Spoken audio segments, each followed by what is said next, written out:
Earth 2018. How are you doing? My name's Julia Hardy, and I'm going to be taking you through all of the proceedings today, all the way from start to the very, very finish, because we've got so much great stuff lined up for you today. Joining me in the pre-show, though, I've got some very special guests. I've got Callum and I've got Lauren. So, Lauren, how are you doing? I'm doing good. I'm so excited. It's going to be really exciting. I can't wait. I can't wait to see what new biome gets picked. Make new videos around it. Yeah, it's gonna be awesome. How you doing, Callum? I'm good. I'm very excited. Yeah. It's just kind of like Christmas for you guys, right? Yeah, it's Minecon Day. It's Minecon Day. It's Minecon Day. I'm pumped. I'm ready. I mean, what do you think? What do you think is going to happen today? Any kind of thoughts? A lot of fun. Yes. A lot of excitement. Yes. A lot of cool stuff. Yes. A lot of announcements. A lot of updates. Mm-hmm. Okay, all right. Well, I mean, things happen so fast in the world of Minecraft anyway, and actually this year has been incredible. We tried to basically cram as much as we could into one video, and it's still a very long video, but so much good stuff in there. Let's take a look.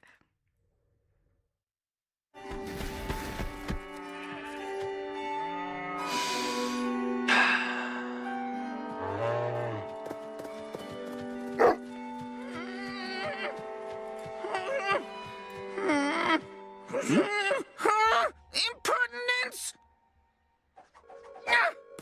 Grow!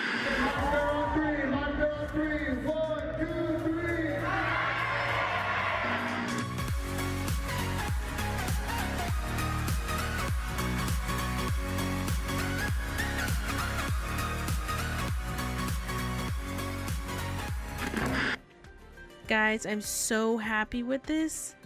This came out better than I could ever imagine, honestly. Thought we built this research facility far away from anything dangerous. But alas, we were wrong. Now, we don't know exactly what's out there. But we believe there are aquatic monsters of the deep.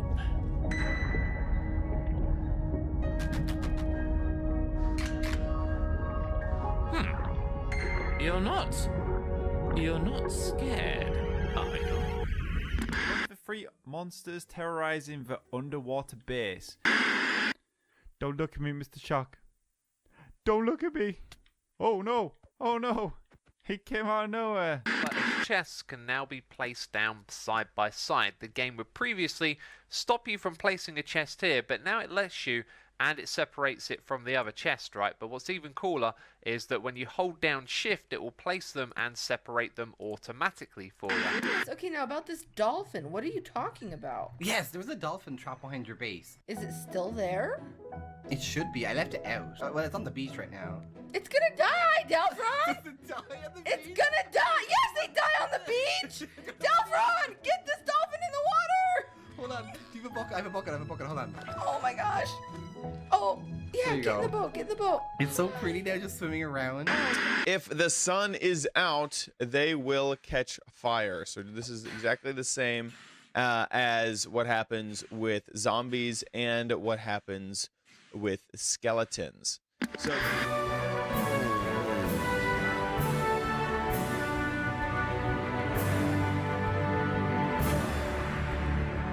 I am Cleopatra near Isis VII.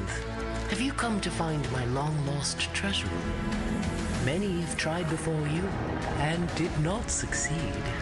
But today, we are changing. And the world will change with us.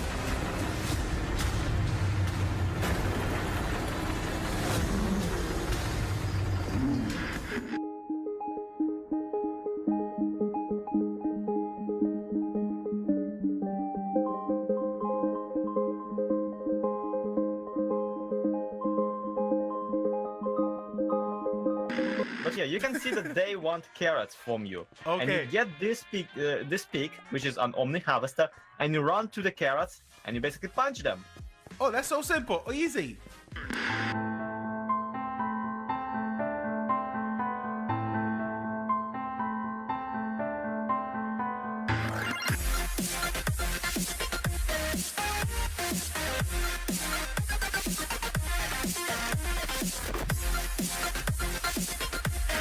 Go, give me that. Give me that. Give me that. What did you take out of the chest? What did you take out of the chest? No. Stop. We need that. We need that. Hey, give me that. Give me that. We need that to make cobblestone. Okay. Do you know... Can you understand me, by the way?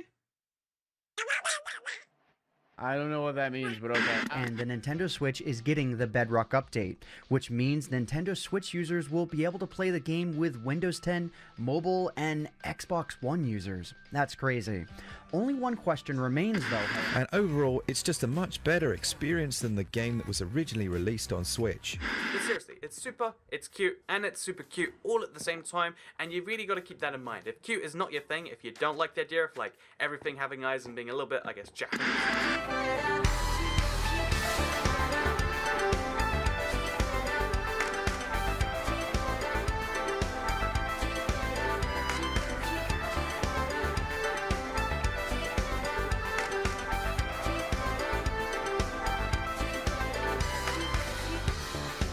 Such a magic world for us to play anytime we want from night to day. With the highest mountains, the biggest lakes, it's for us only. Turn it up, turn it up.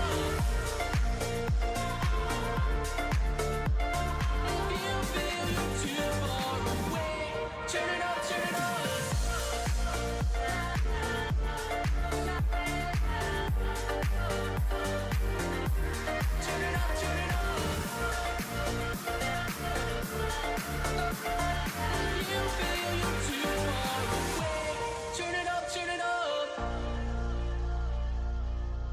Number 1, you can use string on top of a cobblestone wall at any point in the length of it to create a pillar, meaning you can create some pretty cool patterns for your animal.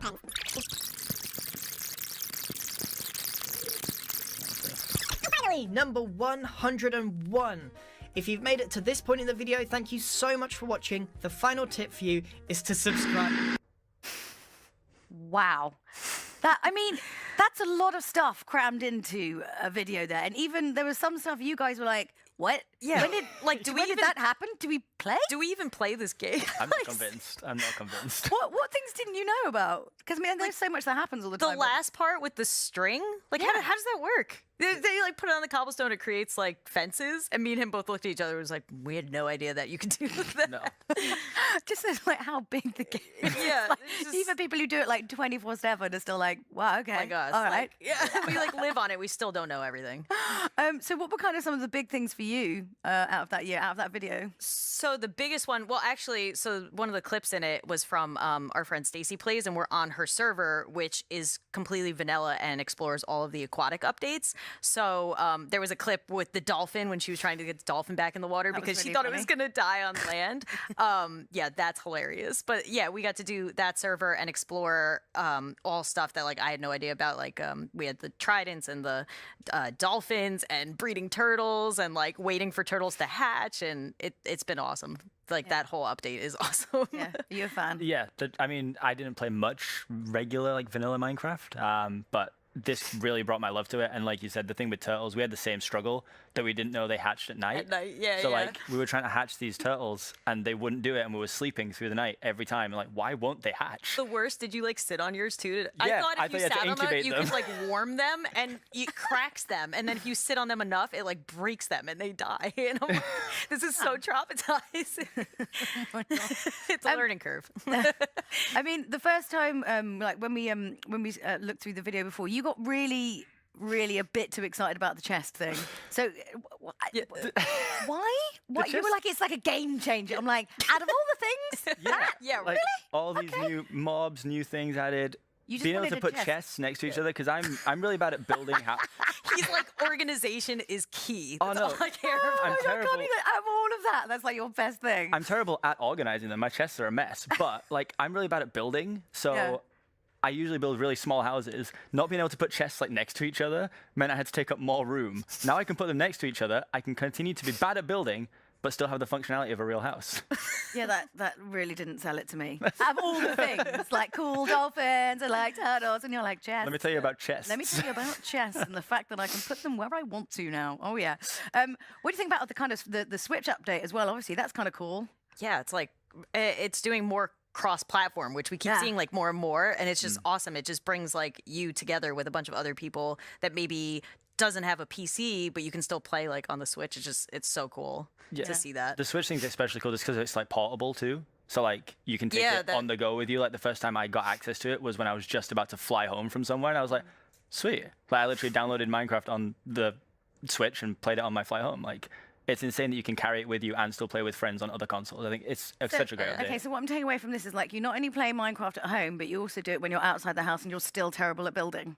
What are you doing with your time, Callum? I mean, yeah, I can't even say I'm not creative because I upload a video every day, so I must be somewhat creative. I'm just bad at building. I don't know how to tell you anything else. Yeah, whenever we're in a series, he's like, look at all this stuff I got. And I'm like, oh, I spent like 3 episodes building my house. And he's just like, oh, like I built like this little thing. It's fine. Minutes. It's fine. It's not going to win any design awards. Yeah. Like, you know. What do you think? Because obviously the video started off with Adventure Time, so there's kind of like a lot of these kind of like collaboration things, people like kind of using Minecraft. I mean, how do you feel about that? Because obviously Minecraft is so big, it kind of transcends a lot now. It's everywhere. Yeah, it's crazy how big it still is. Yes, it's still so big. The Adventure Time, I actually did not know about, and I was freaking out about it. Now I have to go see that episode. Oh yeah, but like, it's awesome to see more. It's like still in the mainstream, and like people being, like, oh yeah, that's Minecraft. Like, yeah, I suppose it's sort of testament to the community as well, because you know, with something like Minecraft that became, you know, incredibly popular, you know, things are written about it in like The Guardian and like papers and TV, and everyone's kind of talking about it. And normally when that happens, it's sort of it's the kind of peak of a game and then it disappears. But it's just kept going. You know, do you think that's kind of testament to the community that everyone just, I don't know, everyone kind of gets on, and it's such a sort of special place that people want to keep coming back, they want to keep building? Yeah, I mean, I think because of the amount of possibilities in the game, like even like base game, like way back in like some of the earlier versions, like you could do so much with the game that you were never bored. Like you could always do something or find a map that someone made to play, and the story elements, and it's insane. Like people make like cutscenes now using like redstone. It's like I play through some maps that have like movie segments, and I'm like, what is going on? Like it's like getting so insanely crazy, but like in the best possible way, right? Yeah. Oh, yeah. What were some of the crazier things you've seen?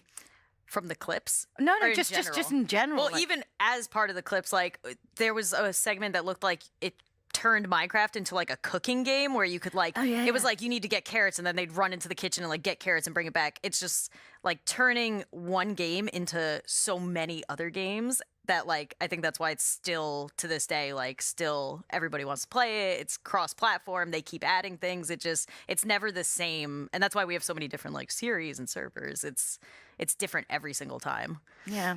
It's quite amazing, really. I suppose what we should probably do now is talk a little bit about today's agenda, because there's so much stuff that's coming up. So why don't we take a look at what's going to be happening today? So obviously we are in the midst of the pre-show here, and 12 o'clock at noon. So that's in not too long a time, we'll be going to the main stage for the full Minecon Earth full performance. I'm excited to know if there's going to be like a musical number at the end, like last year, because that would be hilarious and wonderful. Maybe fire juggling. I don't know. Let's see. And then at 1:50, we've got the post-show. So we're going to be coming back here, backstage, and we're going to have some very, very special guests to kind of deconstruct everything that's happened and talk about what actually went on stage. And at 2:05, we're going to have a developer panel. So any of the kind of like really super nerdy, nitty-gritty stuff about the game that you really want to know, they're going to kind of touch upon all of that, so we can go like deep below the surface of Minecraft there. And then at 3:05, we're going to come back here, and it's going to be myself and Lydia wrapping up the whole of Minecon Earth. So there's loads of stuff that's still to come up. But obviously, like one of the biggest things that happens every year at Minecon is the biome updates. We had some fantastic stuff last year, but now this year we've got 3 to pick from, and obviously we're actually choosing the order on which they will be updated. So we've got 3 to look at. So first of all, we have Savannah. So in Savannah, we have emus, as you can see. We have the baobab tree, which is that super weird like tree in the background. And we also have termite mounts, which apparently they eat dead plants, is what I heard. Right. Oh. Yeah. So how do we feel a bit of Savannah? I mean, oh, sorry, it's an ostrich, not an emu. I thought they were the same thing. Are they not the same thing? I don't know. I'm going to say no. No. Okay, all right. I know birds really well. No. I can tell. Yeah. So how do we feel about this one? So, well, first off, I hope you can ride the emu ostrich thing. Yeah. Yeah. I really hope for that. And also, I'm kind of sad that it's if it's only dead plants and trees, because I was kind of hoping to like use that to like prank people and like put them in people's houses and have them eat it. But that sounds like a great thing. I sort of quite like that's a thing. But then we maybe play very, very different games. Yeah. Callum, what do you think? What's your kind of first read on it? It's interesting to me because even though I said I'm not creative and I'm bad at building, the way the picture of the tree looks, the stump there almost looks like a door, and I was like, that looks like a great treehouse. So instantly, I'm, if that comes through, I'm ready to. I'm not getting in a treehouse you built though. Well, I mean, it won't be spacious, but there'll be chests. I mean, there'll be an assortment of chests. I don't know if that's what I want from a treehouse. There'll be room for all your things. Do you think that's insinuating that the tree's like big enough that you could like build into it, kind of like a cave, but it's like. Or maybe I'm just being really reading into it. Yeah, maybe. This is why we need to find out more information. Yeah, exactly. We're basing this upon some very light information right now. The second one is desert. So let's take a look at that one. So here we are. So in desert, we have an oasis, of course, palm trees and meerkats. I really like how it makes it wibbly in the background because it's hot. Yeah. What do you feel about this? Any kind of things that really grab you about it? I mean, the meerkat. I want the meerkat. I'm wondering if it's like they're gonna be tunneling underground, and maybe you could like find them underground when you're going, or if you can tame them. I mean, I'm gonna say no, but I'm gonna try and like get them anyway. Like the last of them, bring them back. Yeah. Yeah, I think it's cool. I think that the desert like has so much cool stuff in it that would make it more viable to go to, which is really cool. The meerkats obviously are a huge selling point for me. I love animals in games. I'm a big advocate for just putting more in it. Just more animals. If they do that thing, I mean, you can see he's doing it right now where they stand on their back legs and like look out. I'm a sucker for that. They could warn of danger. Oh my god! I hope they're in like That would be packs of awesome. like hundreds. That'd be incredible. Oh my god. That'd be amazing. And the final one is tiger. So this one looks pretty special. Look at this. We get foxes, guys. It's so cool. And we get berry bushes as well, as you can see there, and campfires also. So this is super pretty. I like this one. Look at the shooting stars. Yeah. I'm all over that. I love galaxy stuff.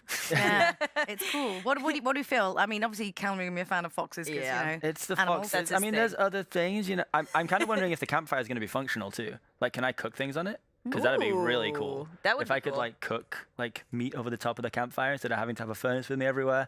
That'd be a cool addition. And of course, foxes. Yeah. Big fan. Okay, so if I have to push you right now to commit to one that is your favourite, what would it be?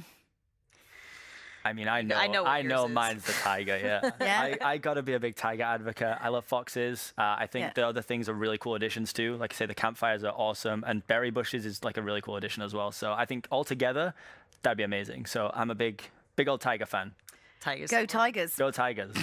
I'm gonna go. I do like that biome, but I'm gonna go a little different. Yeah. Because while we were looking at all of them, somebody brought up the good point that like the desert biome has nothing right now. Like Yeah. you go there and you're just like waiting to get out of it. Like you just got to go across it, Yeah. maybe get some sand, and then you're done. So just Yeah. adding anything to that biome would be great. So like the meerkats, the trees, an oasis. Like I'm all over that.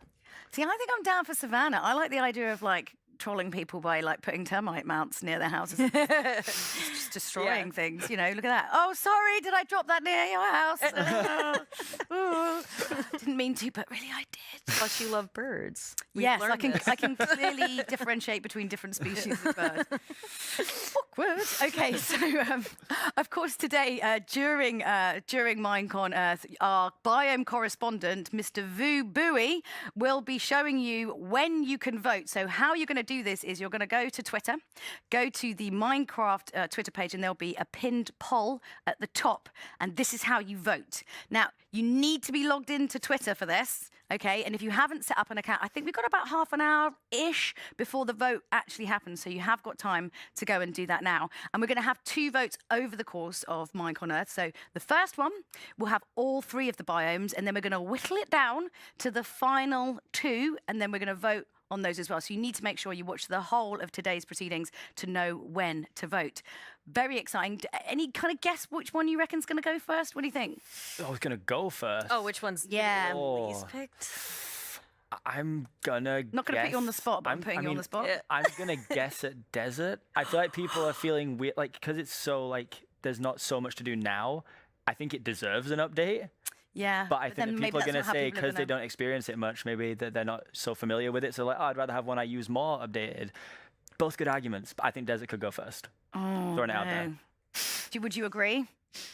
I have a feeling it might go first, but I really want it. Like, I mean, I'm glad all of them are happening, but like eventually. But I would like that one, like one of the top two, please, please. But yeah, of course, you know, we're not voting any of these away. They are going to be all updated at some point. We're just picking the order in which it's going to happen. So don't stress too much about it. But we do want you to go and vote because obviously, you know, the sooner it gets voted in, the sooner you can be playing, which is cool. So now we have a very special guest who's going to be joining us. Could we please welcome Miko? Come on in, Miko. Just waiting back there. I feel like we need some sort of jazzy music to. Thank you. Miko! How are you doing? Hi, Miko. I'm good. I'm so excited to be here. Yeah, we're really happy to have you. Do you want to explain to the Minecon audience like what you do exactly in regards to Minecraft? Yeah, so I'm a game designer, and really what we do is we focus on the player experience. So we think about the problems that players have and how we can solve them. And we do a lot of the behavior of when things get added to the game, how's it going to work with everything that's already there. So the fun stuff, the logistical fun stuff. It's very logistical, yes. So I believe, I've been told you've got a rather special video to show us. Would you like to introduce it to everybody?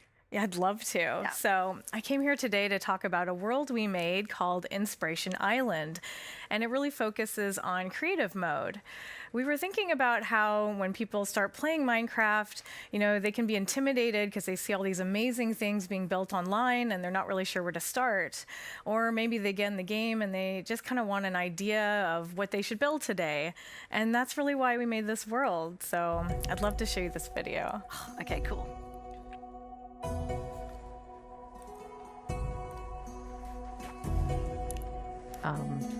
Callum, can we do a video where we have to go here and try to teach you how to build things? Well, this looks really cool. So it's like a big theme park. Yeah, it's pretty much like a floating theme park in the sky filled with challenges. This is a home base area where you can build whatever house you want. And then there's 5 areas around it that focus on different techniques. Okay, this looks so cool.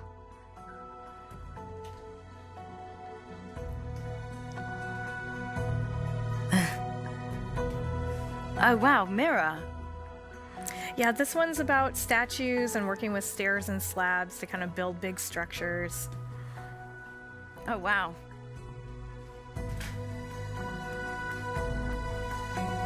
And this is my favorite area. It's really fun because you put a map in your hand and you can kind of see it come to life while you put all the blocks down. Oh, cool. And this one has themed challenges to do. Ah, yes, we all need to learn more about this because, frankly, I just blow everything up and it's never really what I want to happen. Of course. And even though we made this world for people who are newer to Minecraft or new to creative mode, we also put a few surprises in there for advanced builders, too. Ooh, okay. Yeah. So there's cool stuff they can find and do. Yeah, they can really challenge themselves. Oh, that's so cool. This looks like so fun. Can you make this for real, please? Like in real life, so we can just go. I mean, it'd be quite expensive, I'm sure, but like, you know, that'd be so fun. I'd go there. I'd totally go there. So yeah, when can we get it? When can we get our hands on it? Yeah, so it's coming out later this fall, and it will be free in the marketplace. Oh my god, amazing! That's so cool. Are you really pleased with how it's come out?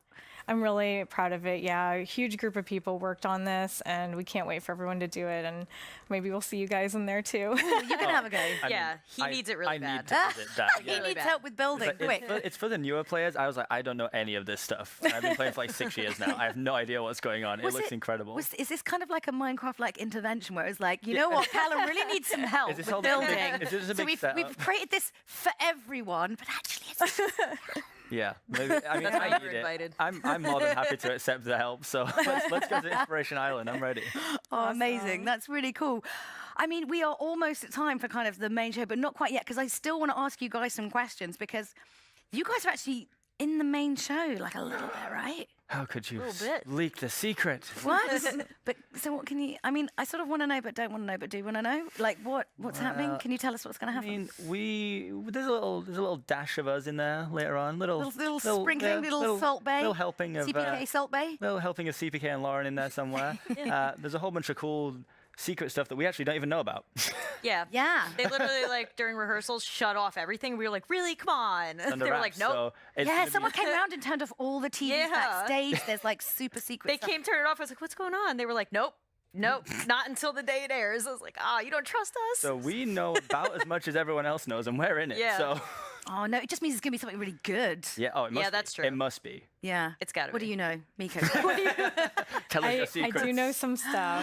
Miko knows things. Come on, Miko. Look at the info. This isn't fair. Inside track. Yeah, but you know I won't tell you. Aw. You're about to find out. Yeah, but I'm really impatient. Tell me now. I do love it though. I think you're gonna be really excited. Really? Yes, it's Let's good. try and read Miko's face. I know. Guess what it is.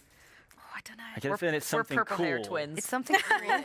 But you can't bond with her to get the info. Yeah. Purple. Doing it right now. I mean, I don't know, like obviously this is kind of a bit like Christmas. Does I mean everyone who kind of like works with the game, is it the same kind of vibe? Because obviously for the creators it's so exciting to find out what's happening next, but it's the same kind of vibe with everyone who's like involved in the game as well, like when Minecon Oh, comes around. definitely. I mean, it was already one of my favorite games before I worked here, and there's so You're much living to your look best forward life. to. Yeah, and it's so awesome to see people like you working and making your own content, and all the marketplace creators. It's like the game that keeps on giving. It's so awesome. Yeah, so I Yeah. mean I feel like I'm really excited. They're almost ready to go on the stage, I think, but not quite yet. I feel like we should make a ridiculous guess as to what's about to happen in the show. Make a ridiculous guess. I liked your fire juggling suggestion. Yeah. Yeah, there's got to be an end musical number because that was amazing last year. That was like so unexpected.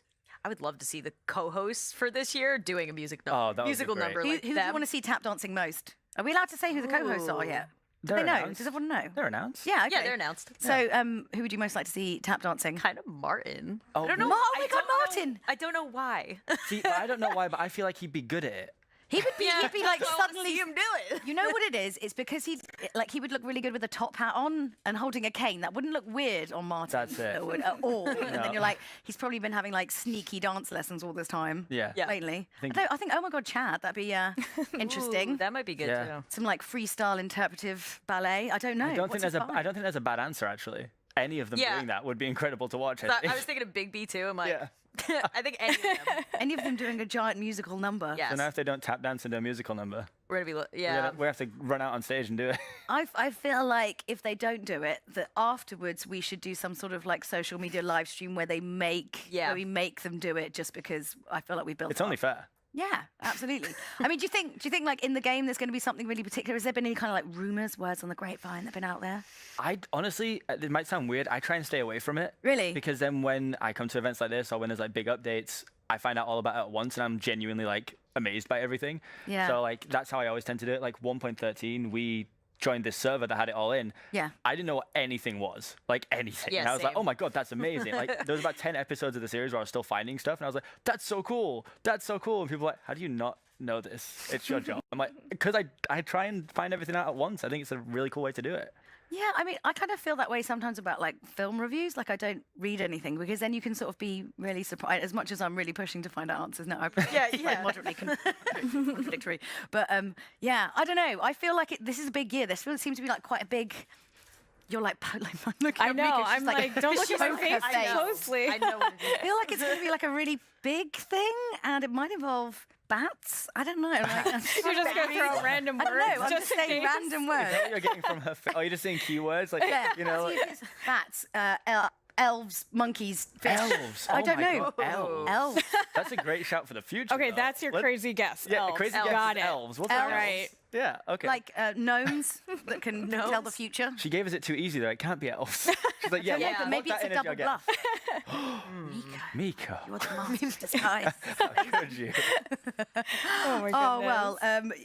So I mean, I think they're almost ready on the main stage. I just want to say thank you so much to all you guys for coming and joining me. And well, I mean, not really giving anything away, but I fully appreciate that. That's what's gonna, what's gonna, happen. But I feel like we made like a really good team here. Yeah.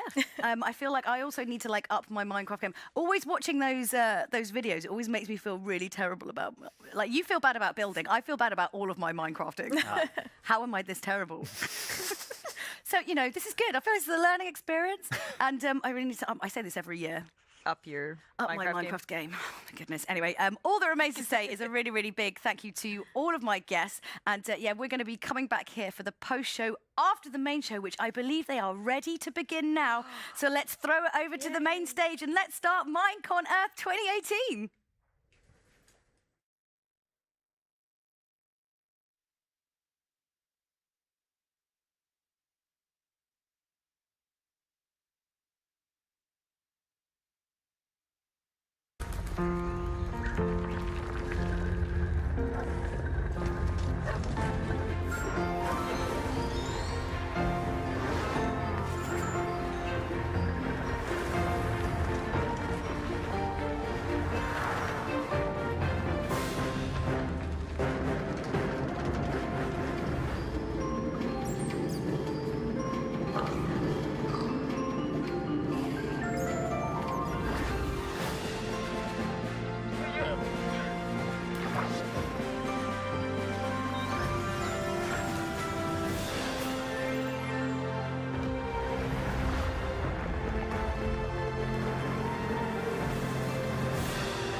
Hey, Lydia. Hi, Aurelian. I'm backstage getting my makeup done. Are you on the way? I'm almost ready. Could you check on the other co-hosts? Sure.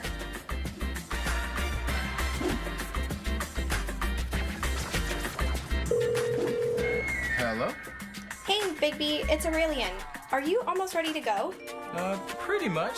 Just having a little breakfast. Awesome. Hey, have you heard from Yemi at all? I'll call her. Okay, thanks.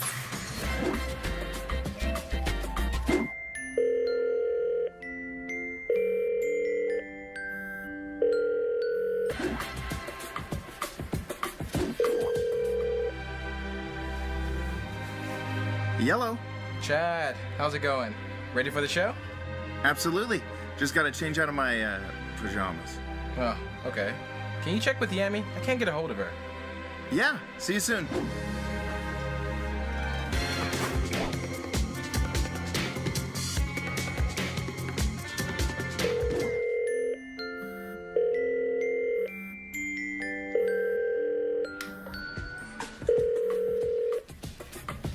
Hello? Good morning, Yami. You ready to go? Go where? Minecon Earth! Oh, yeah, just gotta brush my teeth or something. Okay, cool. Mind calling Martin? Sure. This is Martin. Hey, are you ready? I'm just about centered. Okay, will you let Lydia know? Will do.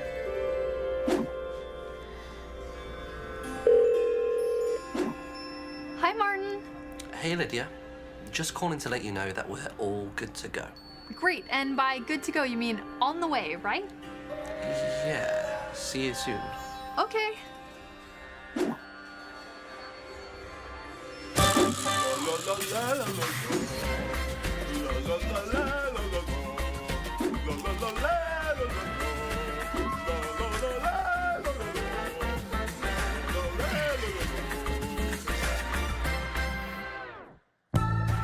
Please welcome your Minecon Earth 2018 host, Lydia Winters.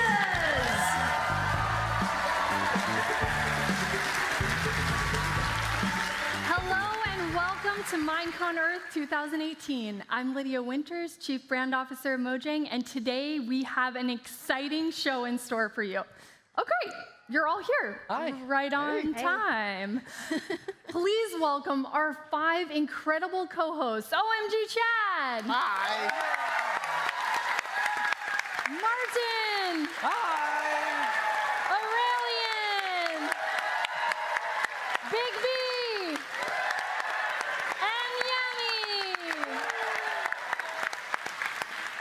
We worked with our co-hosts to create a special segment for each of them. We have live games with Chad. Chad, can you tell us about it? Yeah, last year I did a little bit of a building-themed game, so we've just taken that to the next level. Okay, and Martin? I've got a really fun mini game that we're going to throw some real-life elements into. And Aurelian, you have a game too. I do. We brought some best friends here to Minecon, and we're going to put their friendship to the test.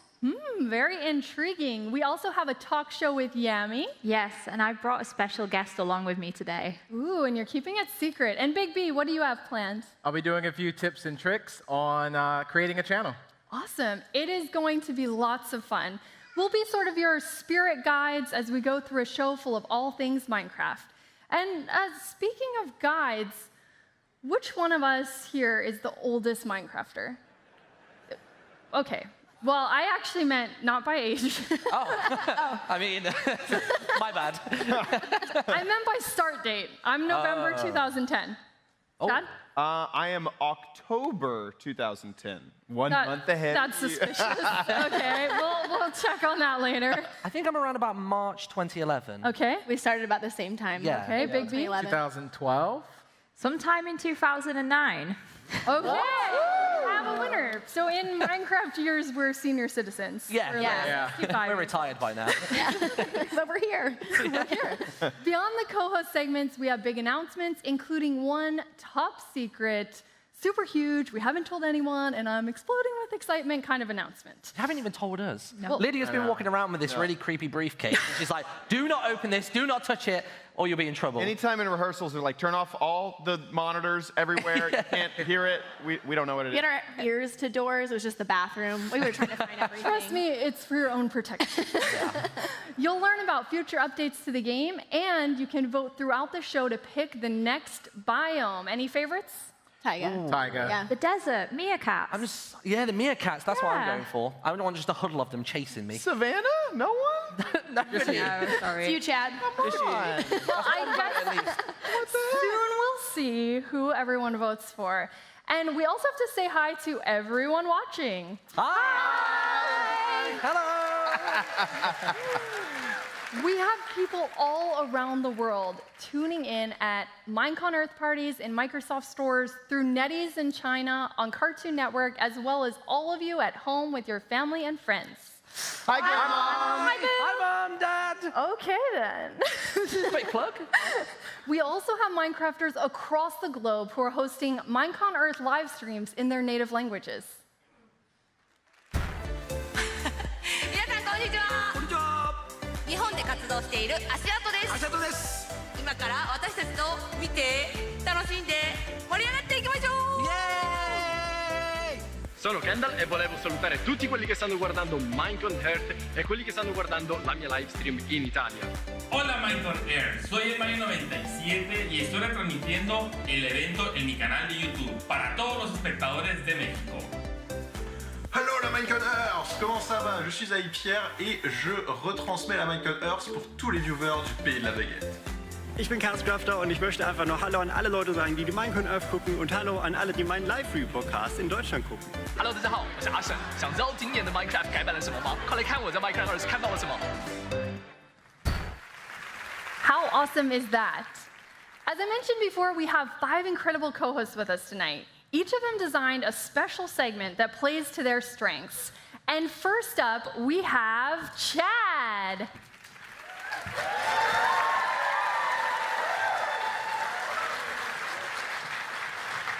OMG, Chad, you look amazing. How you doing, Lydia? Thank you. Good. So I was going to ask you if you're ready for your segment, but I feel like you are. Yeah, I'm a little bit of a ringleader in the next segment, Nice. so I thought I'd go full out. I really like it.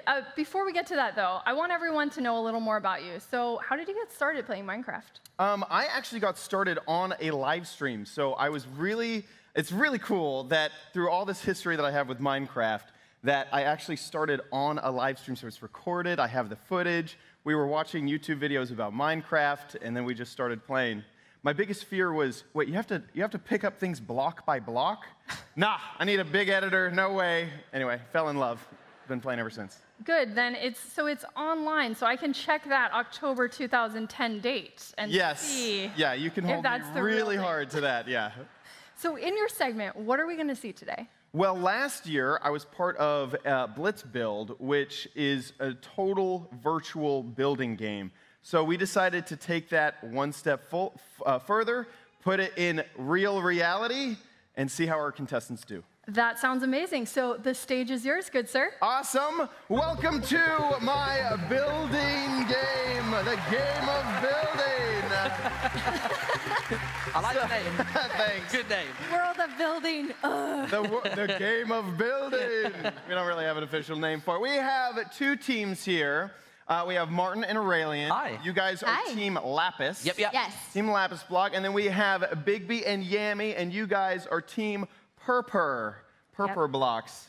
Fantastic. How are you guys feeling? You guys actually don't know what you're doing yet, so nope. You're feeling kind of nervous would be my guess. Yeah. Let me explain the rules. We have down here a huge building surface for you to build on, and also a few themes for you to build. There is a specific word written on each of these cards that one of you will have to build, and one of you will have to guess the word based off of the build.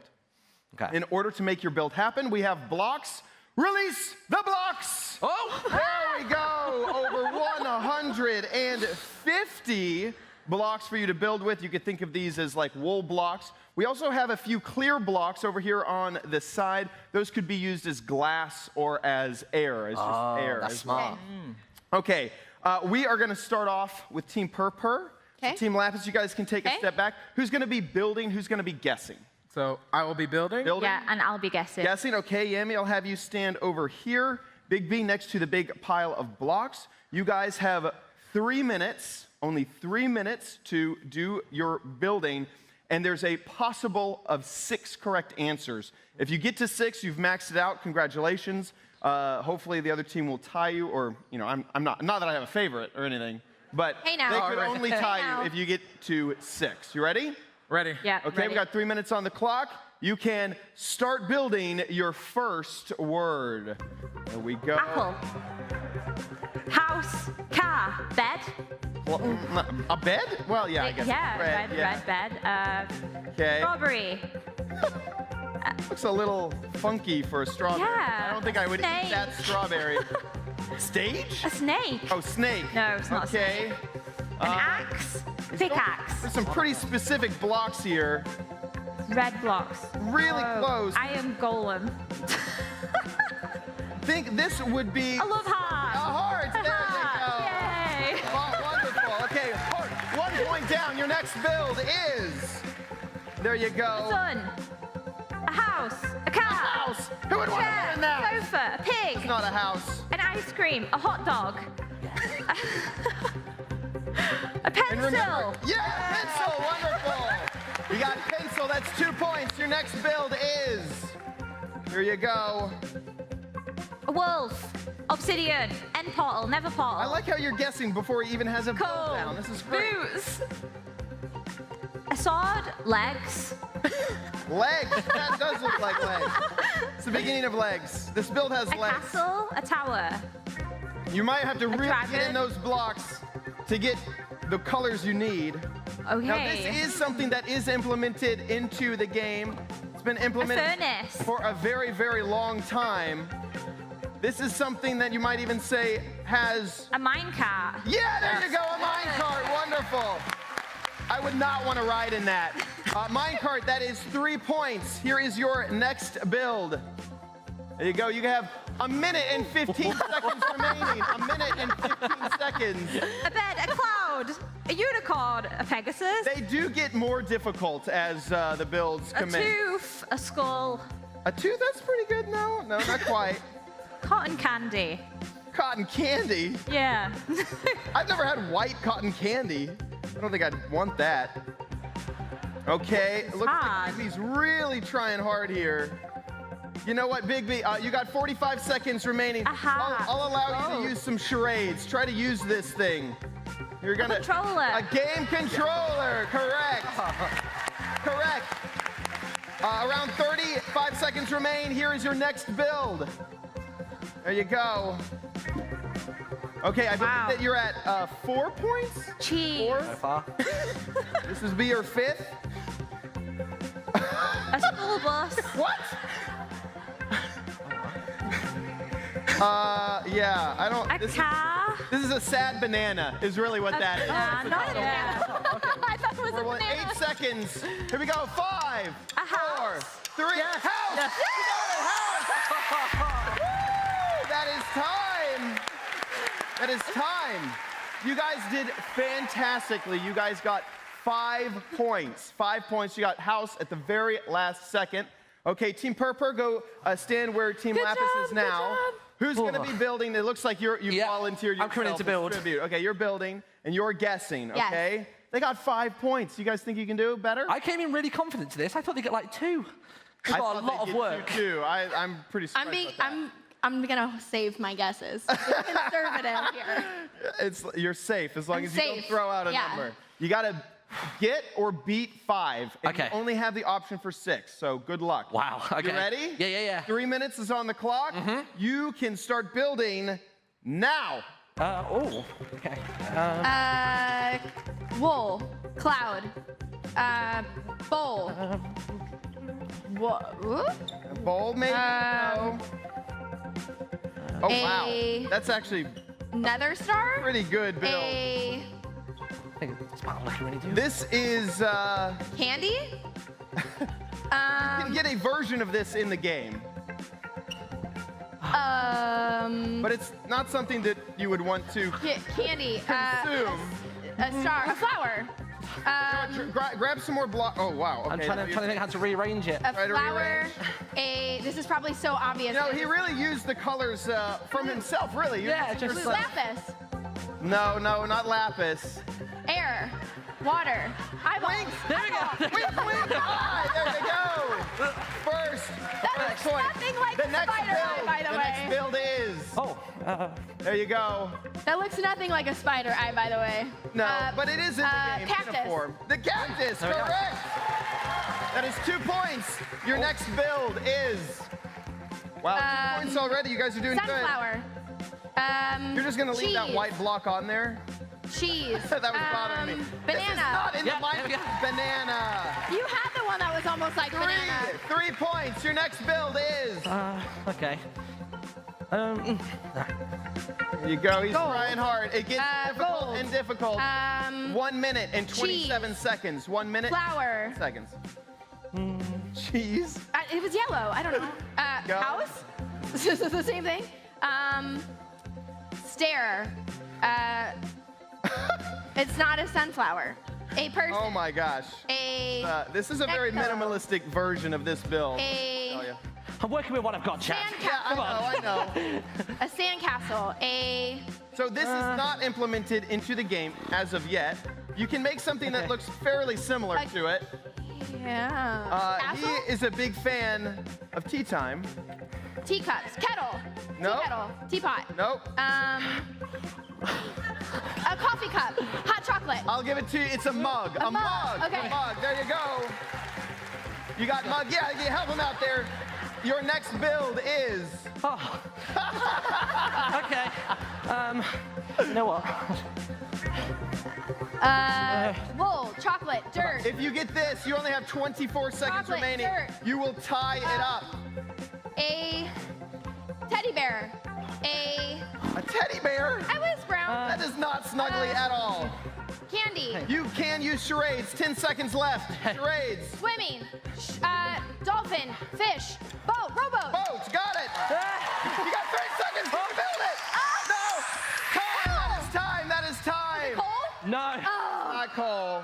Sorry, the last build was castle. There, you had 30 seconds. No. I don't believe. That means that you guys tied. Go ahead and join Ari over there. Come on down here. Good job, dude. There you go. Join us.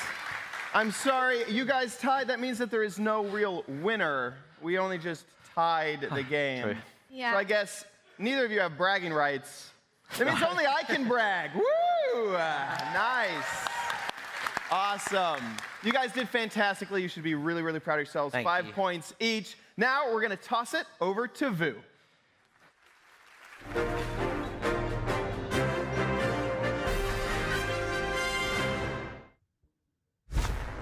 Hello, Minecon Earth viewers. I'm Vu Bui, and once again, I will be your vote correspondent.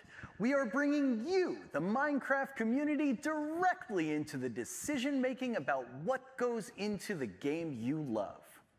This year, you'll be voting on what Minecraft biome will be updated next. We'll eventually be updating all of them, but as you know, game development takes skill, knowledge, and most importantly, time.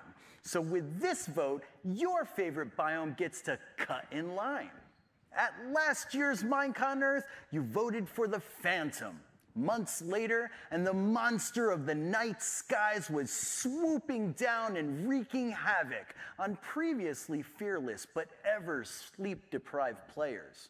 The same players who, for some reason, felt that zombies, spiders, skeletons, endermen, and creepers didn't pose enough of a threat to end their midnight wanderings.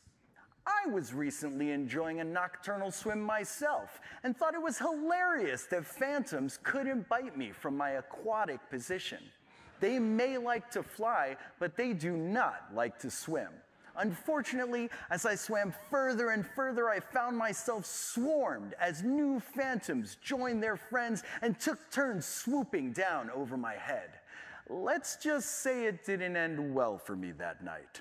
But on to today's vote. To explain what you'll be voting on exactly, let's have Tiny Digital Jens and Agnes take it away. Our deserts have always felt a little... In need of refreshment? No, in need of palm trees. And some friendly guys to keep things interesting. Jens, you know that meerkats aren't actually cats, right? Jens, everyone knows that meerkats are part of the mongoose family. To the tiger! To the tiger!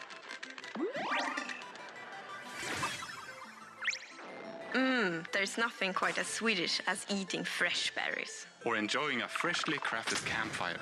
Why surrounded by 1 or 2 or 5 foxes? The foxes aren't planned to be a hostile mob, right, Jens? We haven't decided yet. Onwards!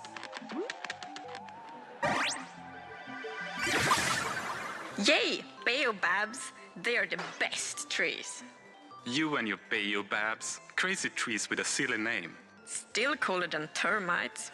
Ah, termites, the way they snack on decomposing plants, just adorable. Well, neither compares to the long-necked, feathery wonder that is the ostrich. Hello? So it's up to you to decide which biome we update first. Thanks, Tiny, Agnes, and Jens. Aren't they just adorable? Okay, so how you'll vote. Make sure you have a Twitter account and go to the official Minecraft Twitter, @Minecraft. There will be 2 separate votes, so make sure you vote in both. Don't worry, I'll let you know when they go live. We aren't getting started just yet. Just be sure you're ready to vote when the time comes and make your amazing choice. Welcome to Talk Around the Block with your co-host, Yami! Hey everyone, my name is Yami, and I started making videos back in 2011. I love what I do, I love being creative, and I love having fun. So today I'm going to talk a little bit about myself, and then I'm going to introduce you to a very special guest. So I went out into the Minecraft community and asked them what they wanted to know about me, and here's what they had to say. Hi Yami, I'm Georgia, and I have a question for you. When did you first start playing Minecraft, and what was it like? So I started playing Minecraft back in 2009, and the game was on browser only. This meant it was just creative mode, and we could only build houses. And so I went on there, and I would build my in-real-life house on the game. And then they released multiplayer, which meant that I could do this with my friends. And so we all made trial accounts, which is kind of naughty. And then when they ran out, we would just keep making trial accounts because we couldn't afford to buy the game. We would build our houses together, and we would all be neighbors. And when I asked the co-host backstage who started playing Minecraft first, it's me. I'm kind of a Minecraft dinosaur. So what's the next question? Hey Yami, I really love your videos. What inspired you to make your channel and keep on creating content? So I've always loved gaming, and I've been playing games since I was a baby. I would watch my brother play on the Mega Drive, and I'd sit behind him. And then I decided when I got older and I carried on playing games like Call of Duty that I would kind of take that idea and put it into YouTube.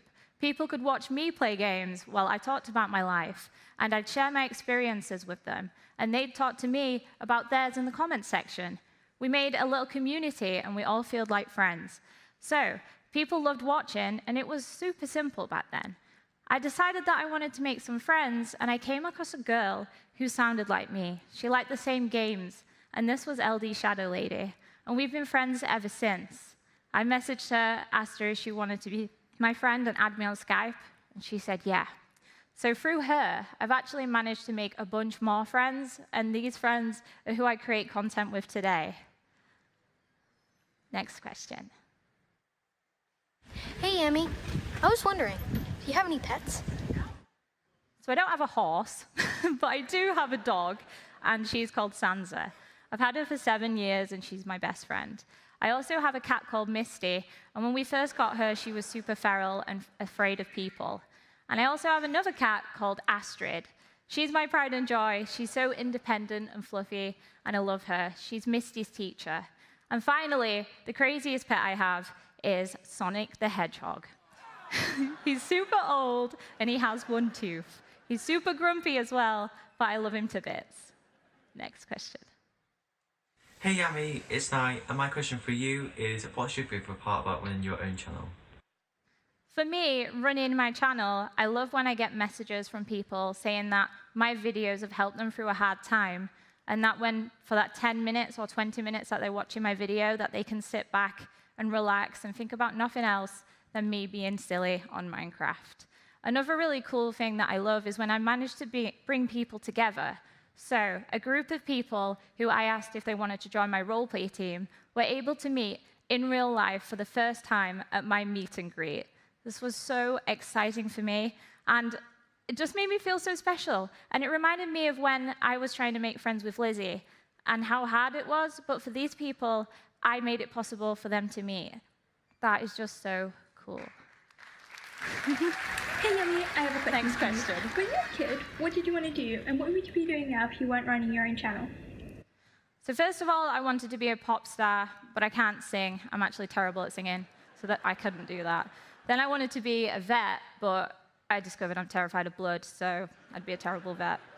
Then I wanted to be a jockey, because I really like the idea of riding horses, but when I actually got on a horse, I discovered I was terrified of horses, so can't do that either. And then I was kind of stuck, because I'm more of a creative person. I like to express myself through storytelling and writing, painting and drawing, so I didn't know what I wanted to do. And then I decided I was going to do English language at university, and I was going to be a teacher. But then, that's the same time I was doing YouTube, and YouTube took off for me. So I had to make the hard decision of, do I want to be a teacher, or do I want to do YouTube? And I decided to do YouTube in the end, and I'm so happy that I did, because I'm still managing to teach people today, which is really, really cool. Even if I'm teaching people about being bad at Minecraft, or how to build a house, I'm still teaching people, and I absolutely love that. Teaching of any kind is super important. And now I'm going to introduce you to a woman who is changing everybody's mind about science and learning. She's combining fun and education together. Please put your hands together for Kate the Chemist. Do you want to start off by telling people who you are and what you do? Absolutely. My name is Dr. Kate Bieberdorf, and I'm a chemistry professor at the University of Texas at Austin. Hook 'em horns! And what I do is I go around all across the country, and I try to do science experiments to get kids excited about science. I really am on this mission to prove that anybody can be a scientist. You don't have to be a dork or a nerd. You can just be a normal girl who likes fire and this thing. Wow. So what are we doing today? This looks amazing. Oh, it is amazing. You're going to love it. I hope. I think you're going to like it. So this is called Elephant's Toothpaste, and so I want you to help me with it. So can you please suit up for me? Okay, please? cool. Elephant's Toothpaste. Elephant's Toothpaste. This is what it's called. And so as you can see, we have to put on our goggles on, our gloves, our lab coat, because we want to be completely safe. Oops. Oh, we just goggles. There you go. And so we need to make sure we protect everything. But this is called Elephant's Toothpaste. And what we're going to do is take hydrogen peroxide, break it apart using a catalyst, and we're going to see if something happens. So can I brush an elephant's teeth with this? You shouldn't. It's probably not good for them, but we are going to produce enough toothpaste that we could, in theory, brush an elephant's teeth, but don't do it because it's peroxide, and that wouldn't be good. And then the elephant would be sad. Yeah, we don't want that, do we? We do not want that at all. No. So I'm putting it on these gloves to protect myself. I assume this is dangerous. Well, you know, don't eat it, but as long as we keep a little distance from it, we should just be absolutely fine. Okay, Are you ready? All ready. Okay, so the first thing we're going to do is start with our Erlenmeyer flask. We're going to use a 4-liter Erlenmeyer. Yeah, big one, right? Nice and thick to protect us. And so what we're going to use is take the big one first. Yeah. We're going to use 35% hydrogen peroxide. So at home, you probably use anywhere between 3 to 5, maybe even 6% hydrogen peroxide. I like big stuff. I'm from Texas, so I want to make sure we have the biggest reaction possible. So we're going to use 35%. Okay, so that's step one. Yep. Then the next thing we're going to do is add our dish soap. Okay. Oh, now we use Dawn dish soap. There's no chemical reason why we use Dawn dish soap, but Dawn saves penguins, and penguins are my favorite animals, so I try to support Dawn. Thank you, Dawn. They save penguins? Yes, they do. So what they do is they take this soap and they actually use it to wash the penguins that have been through oil spills, and so it gets all the oil off of their body, and then they're like happy little penguins. Oh, that is so sweet. It is so sweet. Okay, so now I like color, so I gave you some red, and I've got some blue-green color. We're gonna dump it all, put it all in there. Wow. Yeah, all of it. This looks so bright. Oh, God. Oh, yours is really red. Oh, this is gonna be great. Okay, now, swoosh. Right, put a little hip action in it. Yeah, there you go. Yeah. Move it around. So what we're doing is we're taking our heterogeneous mixture and making it homogeneous. And now I think it's go time. I think it's go time. Are you ready? I'm so excited. I'm scared. I don't know what's going to happen. Oh, okay. Here we go. So this is potassium iodide. What we have here is we're going to open it up. You're going to dump it all the way in, and then we're going to step back quickly. Okay, quickly? Yes. Ready? Right. You want to count to 3? Okay. 3, 2, 1. Go. Oh, no. And step back. Yeah! Oh my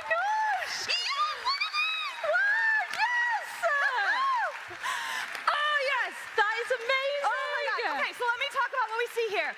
We've got hydrogen peroxide, which is H2O2. We added our catalyst, which breaks it apart. We shot oxygen gas out of the ceiling. Now what happens here is we actually have our dish soap that's trapping the oxygen gas, so you can see the bubbles being released.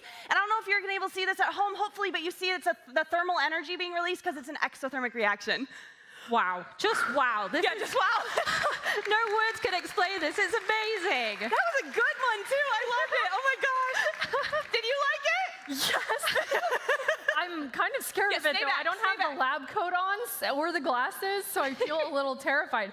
Did you know that you can actually do this experiment in the new chemistry update with Minecraft Education Edition? Yes, you can. You have the peroxide, you have the Ki, you can break it all apart, and you can do this actually in the game. It is awesome. I love Minecraft. Do you think it's as messy as this is? I don't know, but I think we should do it anyway, right? And then like watch this video over and over again. Guessing you don't have to wear the goggles for that in the game. No, you probably don't. Right. Please give a big thank you to Kate the Chemist and Yami. Thank you.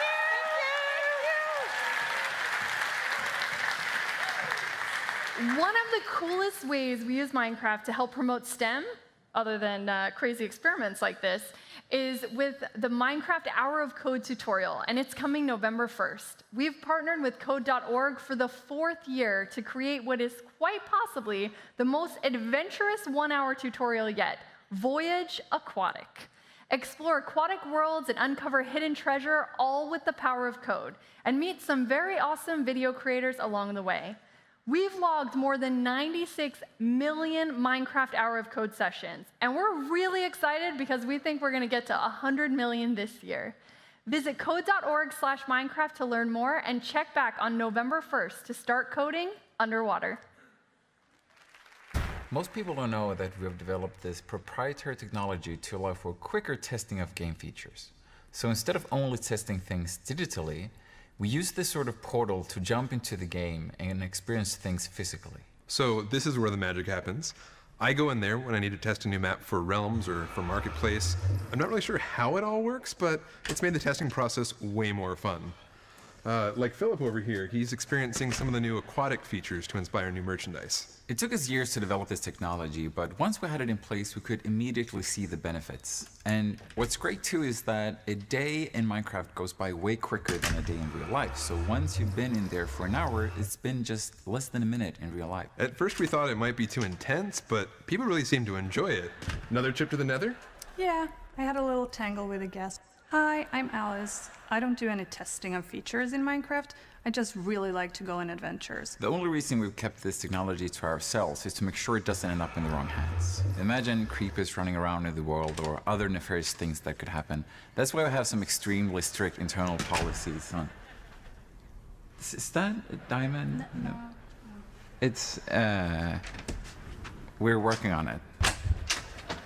Matthias? Do you still work here? I haven't seen you forever. What year is it?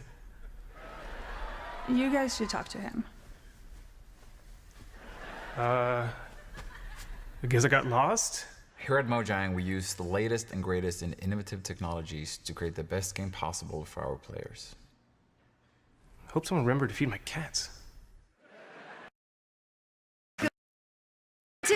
And joining her, Sax Persson. Hey, Lydia. Hi, Sax. How are you? Like I promised at the beginning of the show, we have a really exciting announcement to make today. We sure do, Lydia. It's kind of nerve-wracking standing here. As you know, we're always striving to build and evolve the Minecraft universe. We've gone into fiction books, starting with a Max Brooks novel. We're working on an upcoming movie, and now we're going to look into the future. Sax, are you going to tell everyone we're going to have a Minecraft 2? No. No such thing needed. Over the past 9 years, we've done over 10 major updates to the Java edition alone. So while people love sequels, Minecraft is way past Minecraft 2 already. That's true. It's a game that's always changing, always expanding. Now, what we're going to talk about today is where we want to take the Minecraft universe next. So you're going to tell us about the future. Yeah. Like I mentioned, we've been expanding with stories, but since we love games, we want to expand the Minecraft universe with new games. Standalone games in the blocky Minecraft style that you know and love, but with brand new stories and new game genres. Wait, Sax, it sounds like you're saying there might be new games, like plural? Yeah, that's right, Lydia.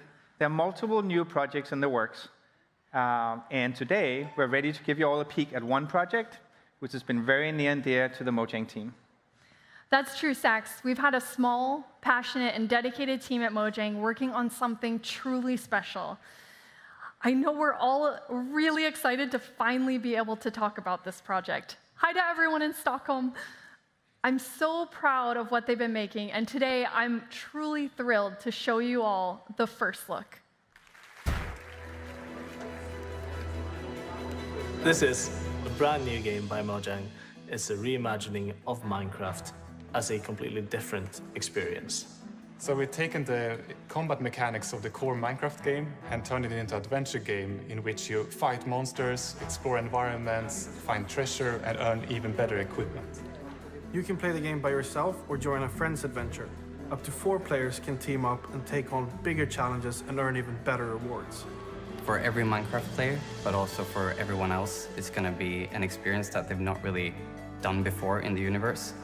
As a player, you can expect to visit brand new locations, set in environments never before seen in the Minecraft universe. There will be a ton of new mobs that are all unique to the game, and of course, brand new boss mobs. We're so excited to reveal what we've been working on and to see what you think.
This is the beginning of our expansion of the Minecraft universe into new game genres.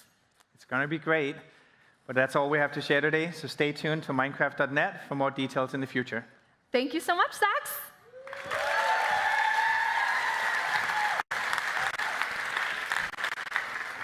At Mojang and Microsoft, we believe in using Minecraft to build a better world. Through education, our joint program with UN Habitat Block by Block, or new initiatives like Coral Crafters, taking Update Aquatic and adding an aspect of making the world better. We've been working to use the game to have a worldwide positive influence. But we're not the only ones who are building a better world. Since the very beginning, Minecrafters have been using the game to impact the world around them. Our new Meet a Minecrafter YouTube series aims to highlight inspiring stories of what people are doing with the game. Let's take a look at our first Minecrafter, Stephen Reed. He's using Minecraft to help give people a new perspective on a very difficult issue by allowing students to have an in-game experience of life as a refugee. I've always been a believer in teaching the tough stuff. The important thing for me is putting children in the shoes of others. What's it like to be in the position of someone else? So we developed a refugee crisis learning resource within Minecraft. And that's a series of lessons that the teachers follow and a series of Minecraft worlds that the children work within and follow that narrative. You are a refugee. You have just been forced to leave your home because of conflict, and you need to take a journey to try and reach a safe place. At one point, you are trafficked. At another point, you cross a minefield. You meet other refugees. You stay in a refugee camp. That's the narrative.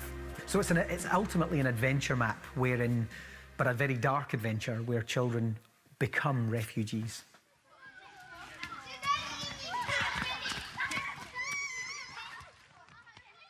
Först trodde jag bara att det var hoppa på en båt och åka till ett annat land, men att det är mer än så. Det är så många mer processer som man inte tänker på. Ja, det är liksom inte bara att fly från landet och så är det över sen. Att de går igenom mycket som man egentligen inte ska behöva gå igenom.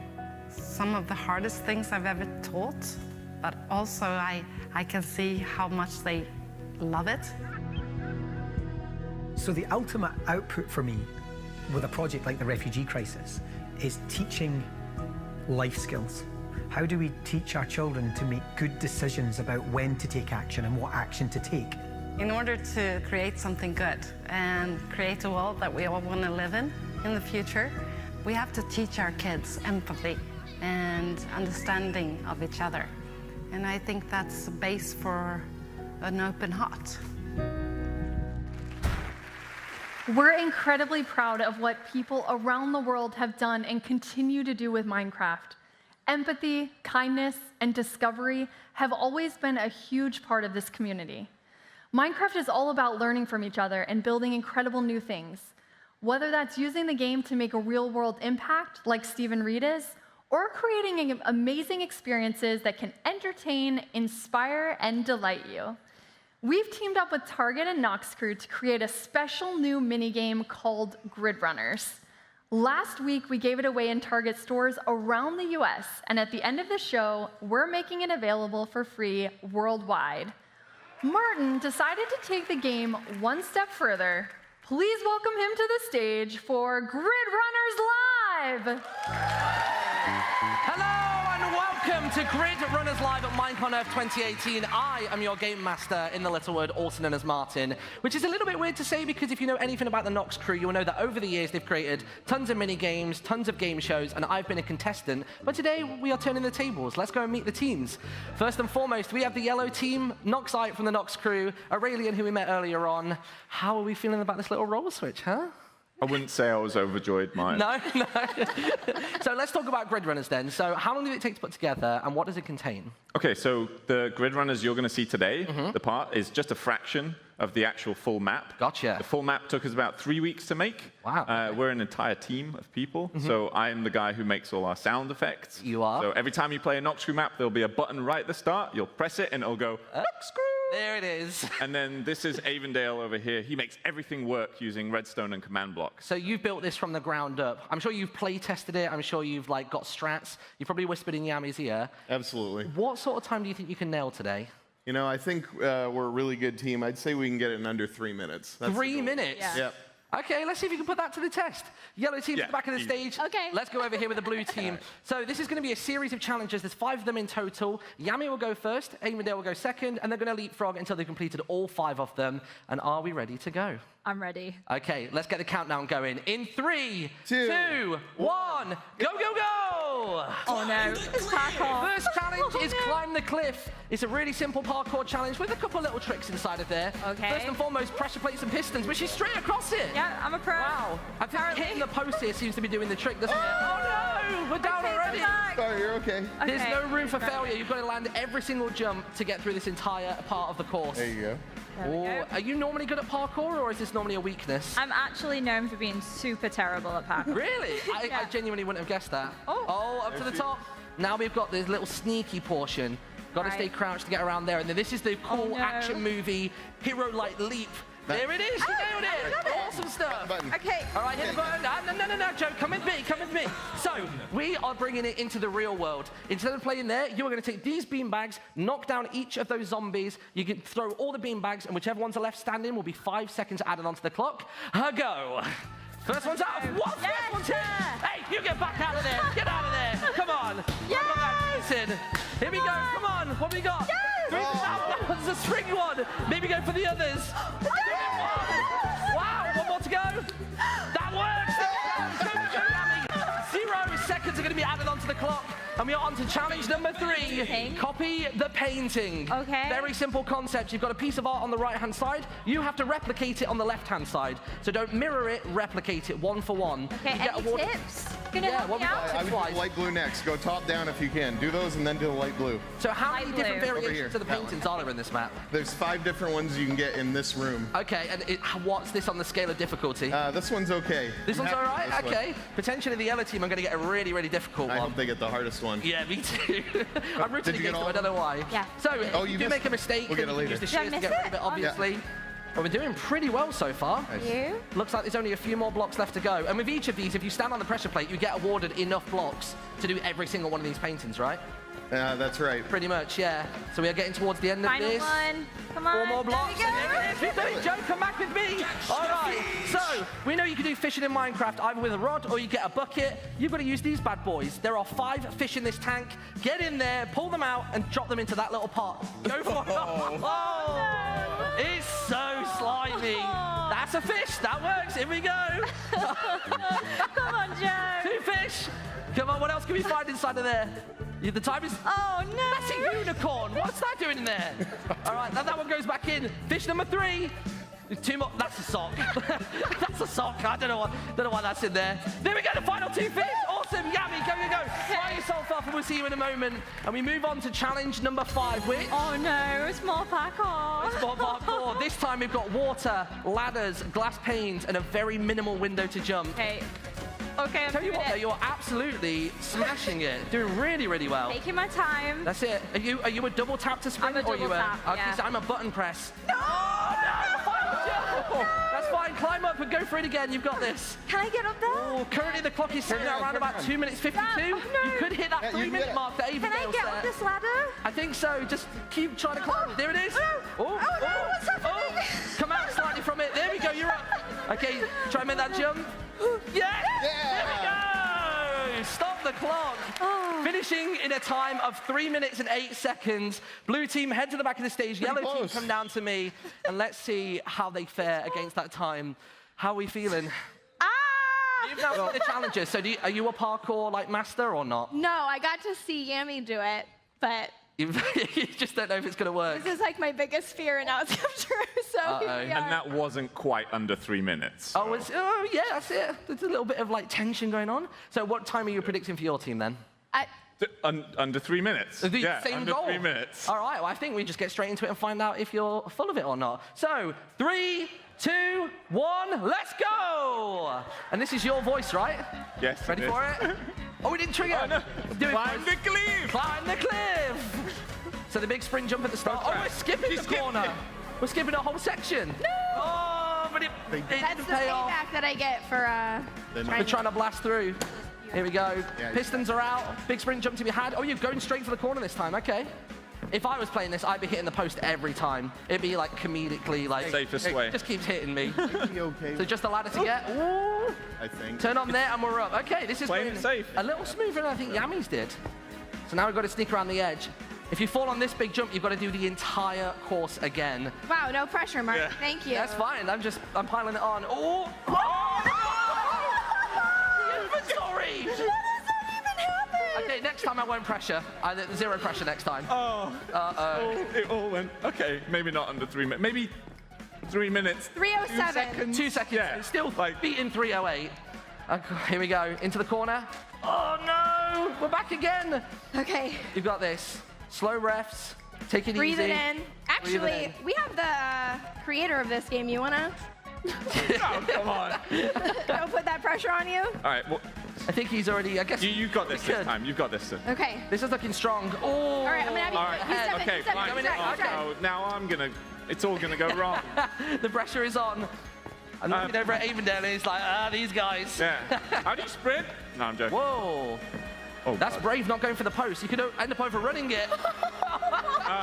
This is so good when you're the game master and not the player. Yeah, this is I really can enjoy embarrassing. It's this. so much more nerve-wracking when you have all these people like looking at your time. This is 4 or 5 years of me being on the receiving end, and now it's your turn. I've got this. To Grimace. Oh, there we go. He's Got it. Okay. Okay.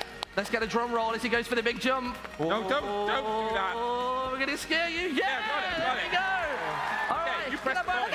You press the button and you come with me. Okay, so much like yeah, just as a little bit of revenge, I've slightly modified your version of events. So, same amount of beanbags, slightly Can I bigger just go zombies. punch them? No, Okay. get back here. Ready? Go for them. Knock them down.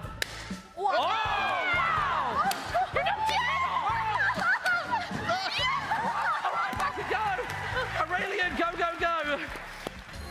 You knocked one of the heads off. Really? Oh, The power in that arm is unreal.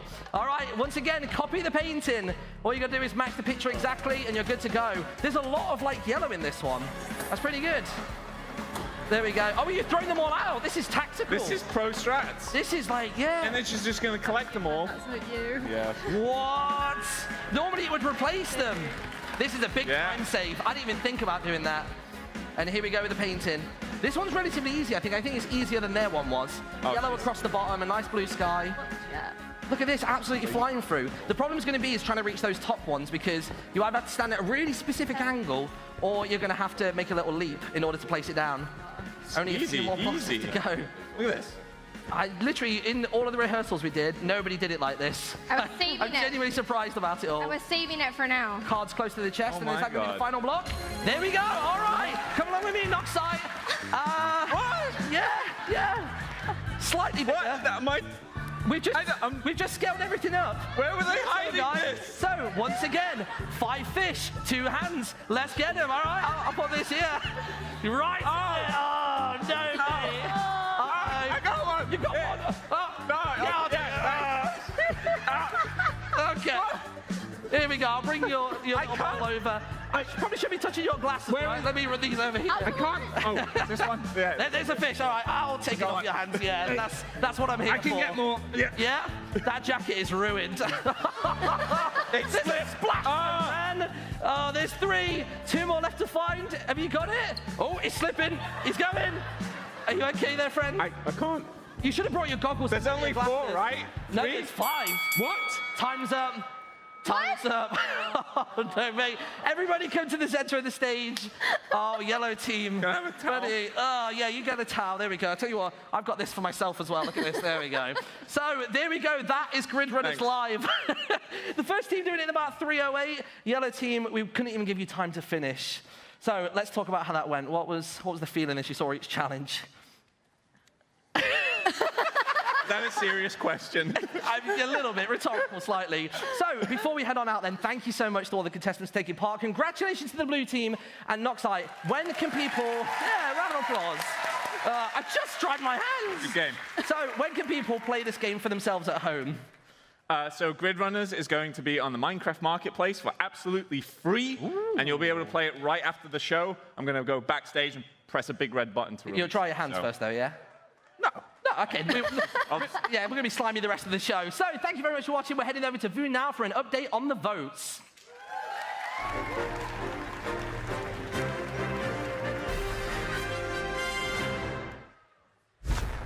No, I completely disagree. There's no way to know who they're going to vote for, no matter how cute you are. We're on.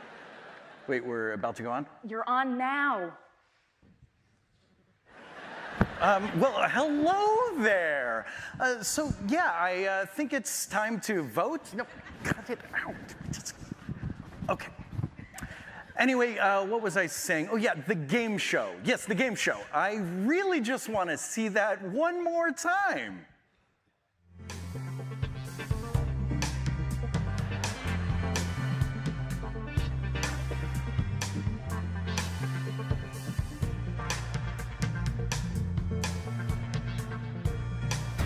Oh, poor Stefan.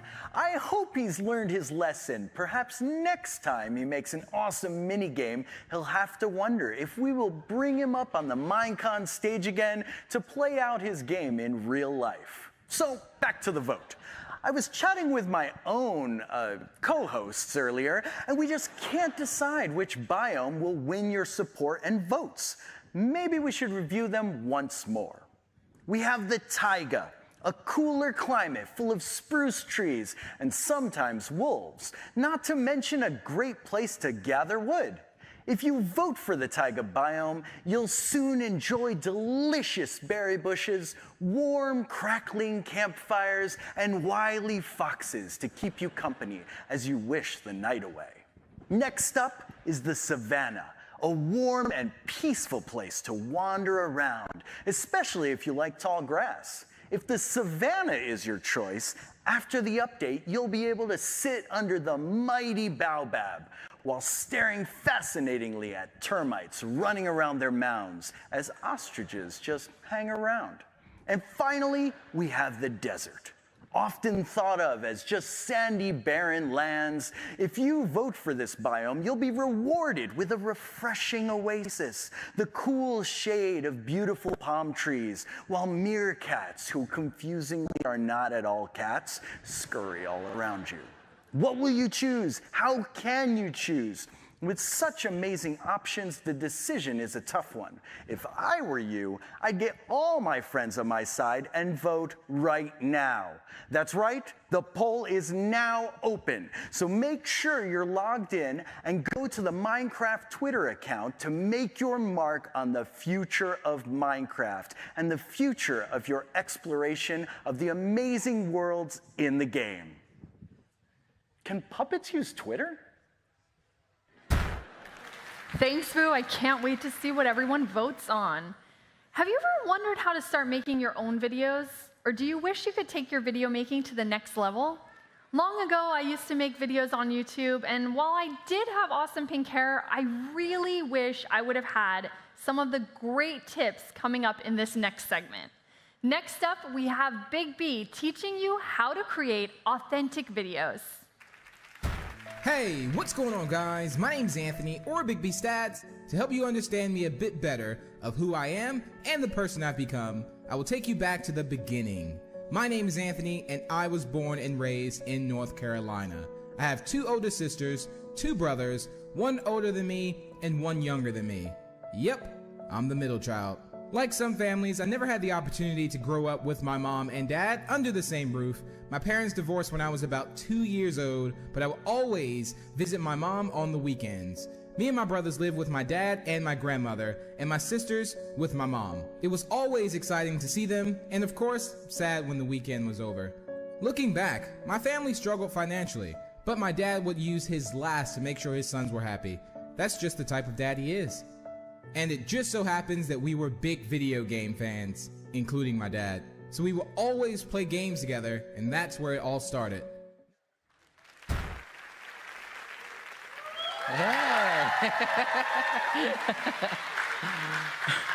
Hey, what's going on, guys? My name's Anthony, or Big B Stats, and I want to talk to you today about building a channel and hopefully inspire you to create. So today I'm joined with my good friend Martin. Hi, thank you for having me on. I've just done a very quick change, and I'm not slimy anymore. So yeah, we've known each other for a few years, right? Years now, right? We've met at Mindvention, we've done content together and some SMPs together, and today we're talking about how you got started in your journey. So of course, we need to look at the start of that journey, don't we? Yeah, I've been dreading this moment. One of your first ever videos. Hey, what's going on, guys? My name is Anthony, or Big B Stats, and today I want to talk to you guys about just some upcoming updates, some other things like that. This is like my very first vlog kind of a thing, so I'm kind of new to this whole aspect of it. Not really sure if I'm looking at you or outside my window or something like that. The sun is like super bright. There it is, mate. Yeah! Well, we all start somewhere. I can remember actually making that, which was just, it's crazy to think now that I'm here, and then I can remember being in that room making that video. But we're all in this together, and we all start somewhere. So with that being said, we have a video to see. Here come ours. Hi everybody, I'm in the Littlewood, also known as Martin, and I'm just going to test out my new camera. And it's now leveled out. This is my first vlog. My name's Chad.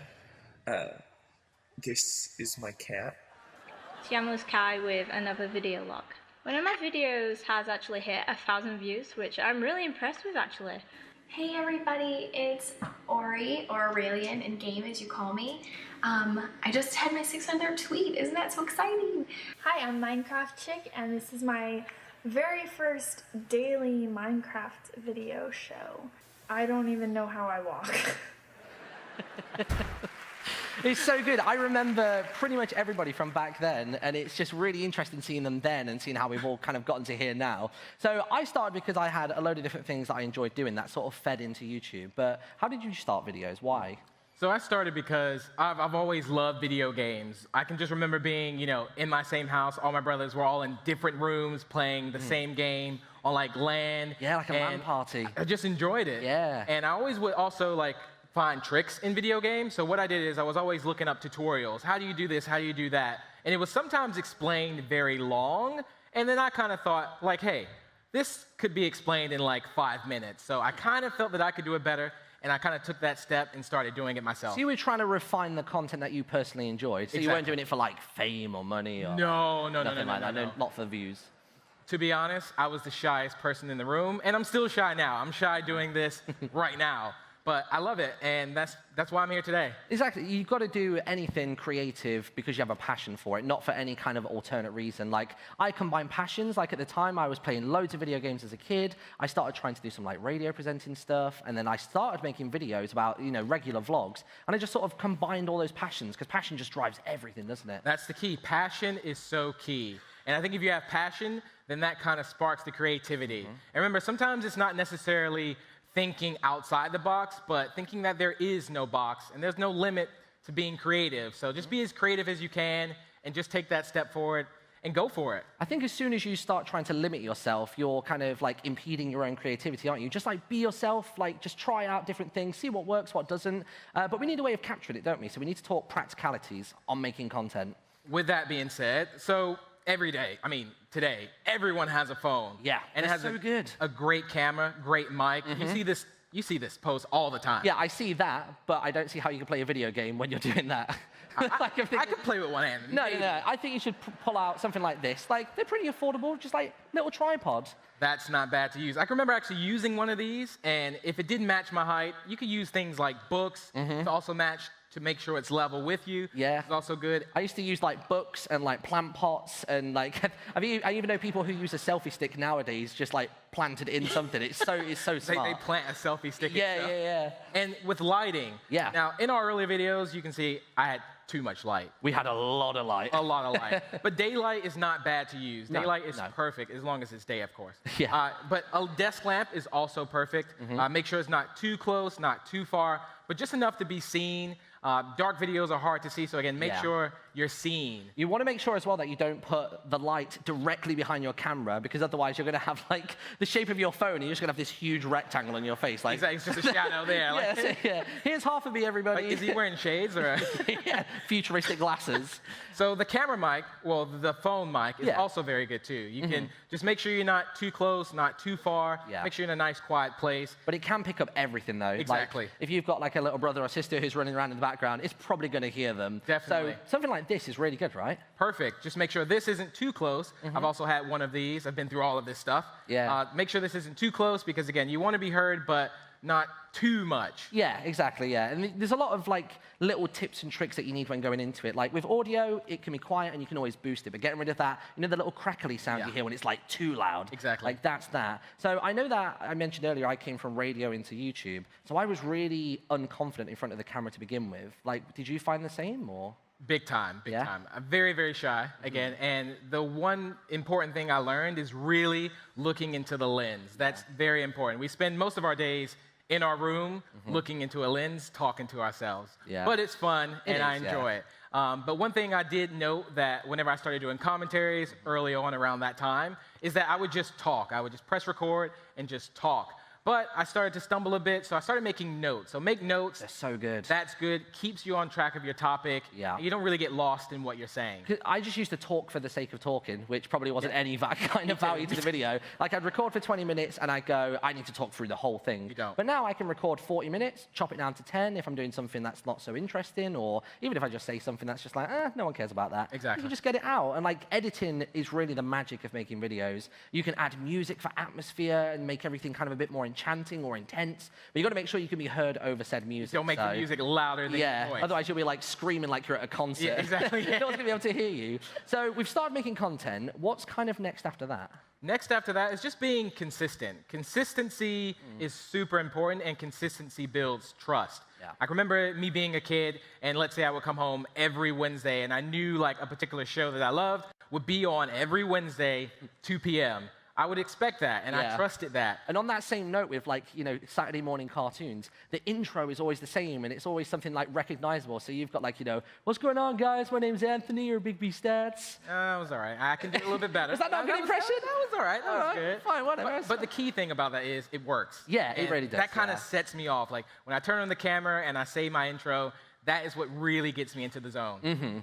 So one thing that I noticed as time went on, and I started to experiment with my content, is that as much as I was starting to be regular and consistent with my videos, I started to notice that I would like panic myself if it has to be like every Wednesday. But you've got to allow yourself some breathing room. Some videos will, exactly. Some videos will take 10 minutes. Some of them will take 10 hours. I got a great YouTube tip. Subscribe to Obstacle, and this is Nuda right here. Hi, we made it to the compilation, Mum. Yeah. Hi. Hello, every channel. So no, let's go back to it then. So we were talking about consistency. Some videos will take 10 minutes, some take 10 hours, some take 10 days. But you've got to be patient with yourself, right? Patience is super key. Yeah. And I can remember me like being at Minecon Orlando, and what happened at Orlando is I showed up, nobody knew me. So you really gotta, so what I did is I almost took that as motivation. So what I did is I worked really hard, and now look at me, I'm an actual co-host of Minecon Earth. Right? It's just like insane. a snowball effect, isn't it? But it didn't just happen overnight. It just sort of like gently made its way there, didn't it? Definitely. Nothing happens overnight. No, nothing does. And like, you know, talking about patience and stuff with yourself, you often have to have patience with your viewers as well. Exactly. Because there will be some people who will comment some nice things and some not so nice. Exactly. And that's the thing. You need to know the difference between criticism, like constructive criticism, and just mean comments. So like for an example, when I made videos, like I would say like a lot of times. And you can get a comment that says, hey, Big B, maybe you say like too many times. That's constructive criticism rather than someone just They're saying. trying to help you iron out like the kinks in your, and you can use that to improve. Exactly. Not someone just saying like, hey, this is a bad video. So you can always block the haters. It happens to all of us. Literally every single person who's uploaded a video ever has had a mixed bag. Exactly. They really have. So at the end of the day, just remember, we all have a right to be here, and that doesn't matter, regardless race, gender, religion, or orientation. We're all in this together. And we're all here to have fun and just enjoy the process and build those communities. So I think that's the most important thing, really. Enjoying the process. Just think of it as an adventure. Yeah. Really. It's Every like, video is a new one. Exactly. You have an opportunity to bring people together, inspire people, create a community. So what I did is I asked a few of my friends a bit of their advice. So let's see what they had to say. So my advice for anyone that's wanting to start their own channel would be to just enjoy it. Try and be unique. Be original. Try to upload consistently. Do what you love. To never give up. You stick with it. Don't compare yourself to other channels. Always do what you love. Do it for the fun. Don't be afraid to show everybody your true self. Have confidence, make friends, and enjoy your time on YouTube. As long as you're enjoying doing what you're doing, then no matter what, you're winning. Don't wait for anything. Just start creating. Be so wholeheartedly and unapologetically yourself. You don't have to put on a show, you don't have to be something you're not. Your personality is enough, and as long as you're having fun, people are gonna have fun watching.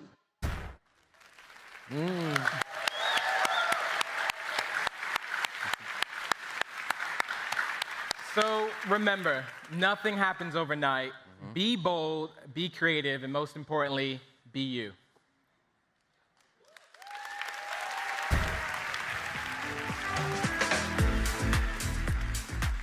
Minecraft is not just for playing. Minecraft is for learning. Some teachers say, well, they're just gonna play. They're not playing. They are learning, but in a fun way. So that is priceless when you have it in a classroom. Aprender de Minecraft es como para mucha gente un sueño que lo hayan incluido en el currículum oficial de la escuela. Muy padre. We have found that actually working with Minecraft has actually helped them develop skills that they didn't even know that they were going to be developing so far. Una oportunidad que la verdad nunca pensé que iba a tener. Just a couple of months ago, we were part of this incredible program named Coral Crafters. With that, we were helping the environment in our country, well, actually worldwide, to create a coral reef. Se siente muy feliz saber que algo que tú diseñaste va a estar ayudando al mundo. Our students were actually going to create a sculpture built in Minecraft.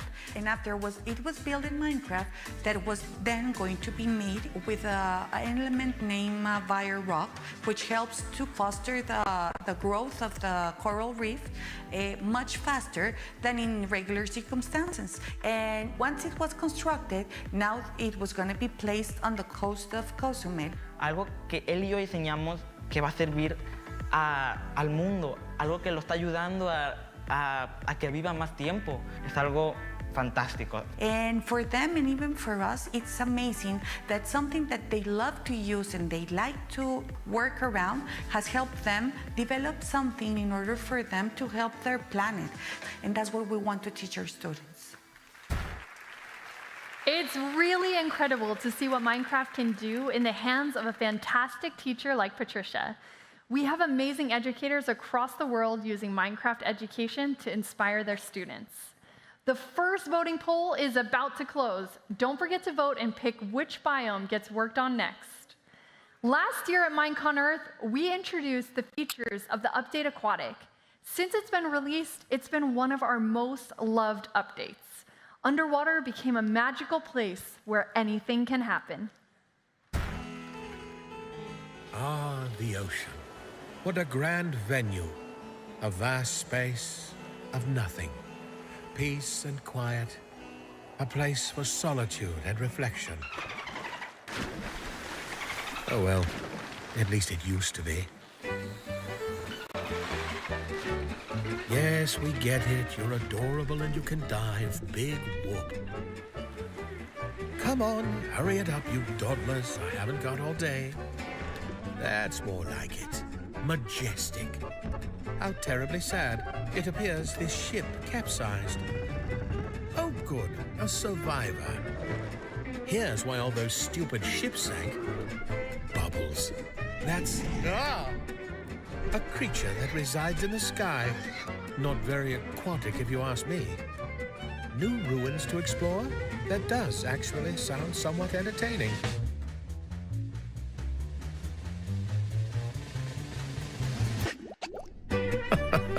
What a kook. Oh, I suppose a lively ocean is a lovely ocean after all.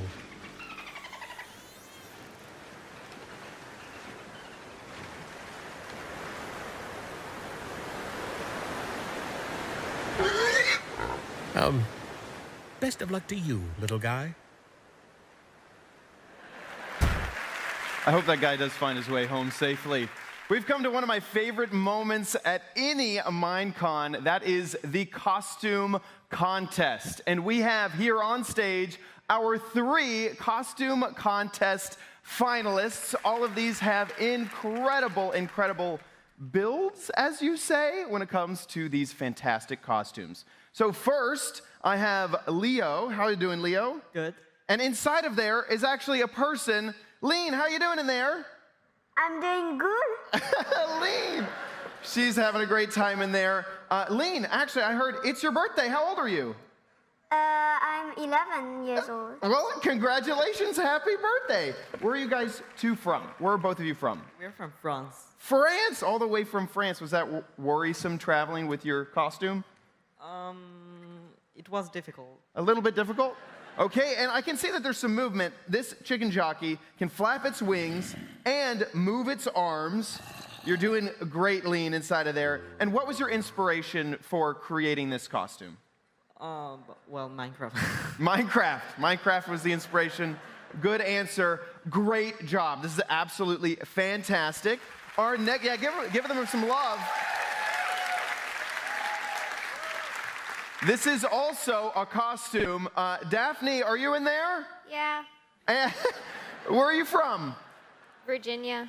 And why a rabbit? Why did you choose a rabbit? I have no clue. You have no clue?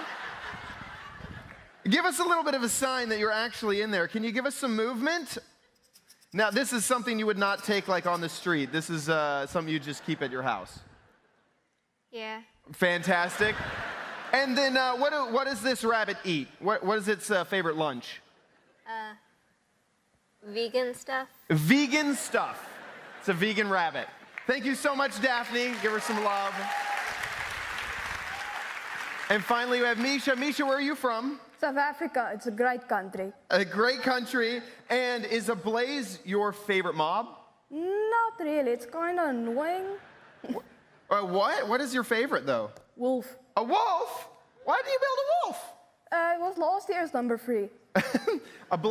Your blaze looks absolutely incredible. Now, I can see here that it glows in the dark. So if we wouldn't mind asking production to turn down the lights so we can see it actually has lights included underneath the mask on every single of the blaze parts. Absolutely incredible. All of these builds are great. Great. And they should be so proud. All of you are our 3 finalists, but we do have a trophy for a 1 winner. So we only just decided today, earlier this morning, who the winner would be. And I'm very happy to say that Leo and Lean, you guys are our winner of the costume contest. There you go. Oh, sorry. Sorry, Lean in there. Give us some mob action. Give us some mob action. Nah. Shock. Now we're going to toss it on over to Vu.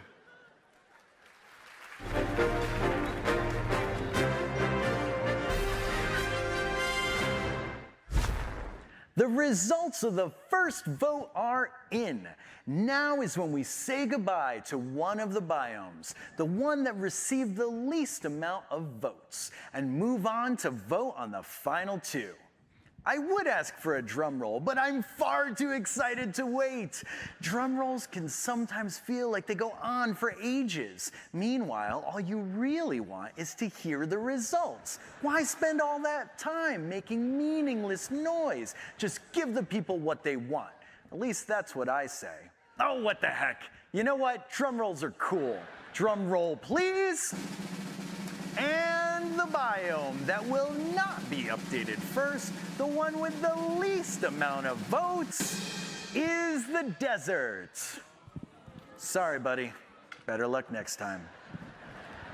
I have to admit, I was already imagining the desert sands between my toes, the sun shining on my hat, and the palm trees swaying in the wind.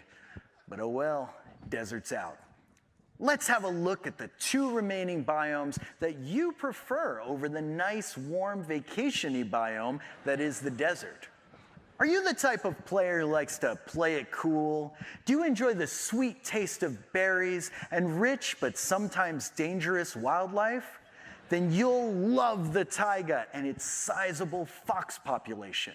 Or maybe you're all about the homely warmth of the desert, but don't like the sand creeping in everywhere. Then clearly, the ostrich-rich savanna is the biome for you. So, the community has spoken, and your two favorites remain. Only one can win the final vote, however, and be first to receive an extreme biome makeover. Remember, make sure that you're logged in and go to the official Minecraft Twitter account @Minecraft. We've just opened a brand new poll, and only the taiga and savanna are options. Even if you've already voted, remember, this is a new vote with the two remaining options. Choose your favorite and click the little circle. Your vote will be cast and you will be part of history as someone who helped shape the development of Minecraft. So get over there and cast your vote now. This final poll is only open for a limited amount of time. Then stay tuned because later in the show, Jens and Agnes will reveal the winner, as well as some other awesome things about upcoming updates. It's really heating up. Taiga and Savannah, very exciting. Next up, let's welcome Aurelian back to the stage. You look amazing. We all costume changed for you. Chad did it, so like, if he gets a cool costume, I want one too. I'm really impressed. I need to up my game next year. Yeah.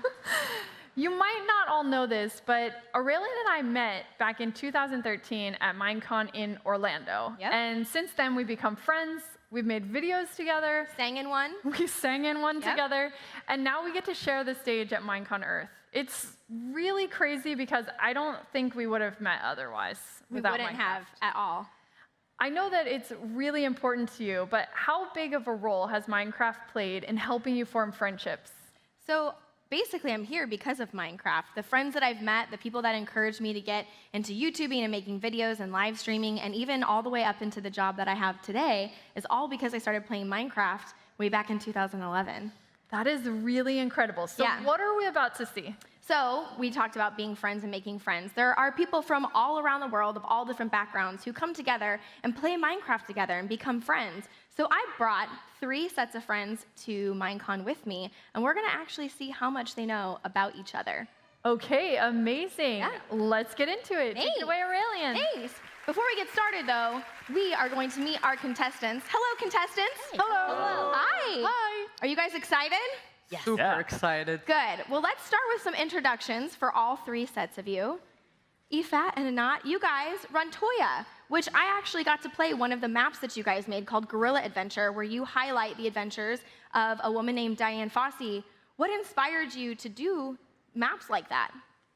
We think that Diane Fossey, she's an amazing ape researcher, and we thought it will be super cool to explore the kids for her world. And first of all, we love gorillas, so we want to create ones. It was a good opportunity. Yeah.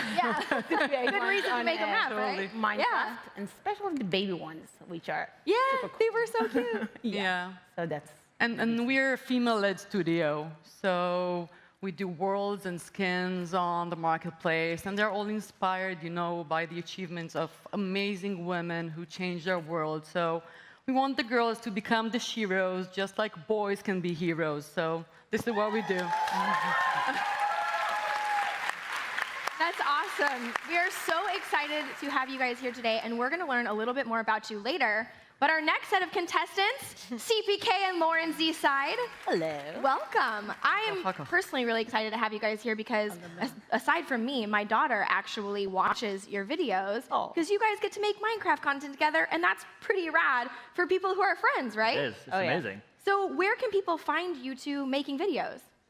Well, right now, our current series are The Deep End, where we explore vanilla Minecraft for once and all of the aquatic updates. And then we also do One Life right now, where we only have 1 life in Minecraft, and if we die in Minecraft, we're out of the server and the series. So with all of this Minecraft you two played together, you guys should know so much about each other. Yeah, we're best friends. We're the dynamic duo, people call us, actually. Well, we're going to see compared And our final set, he laughs. But do your outfits match?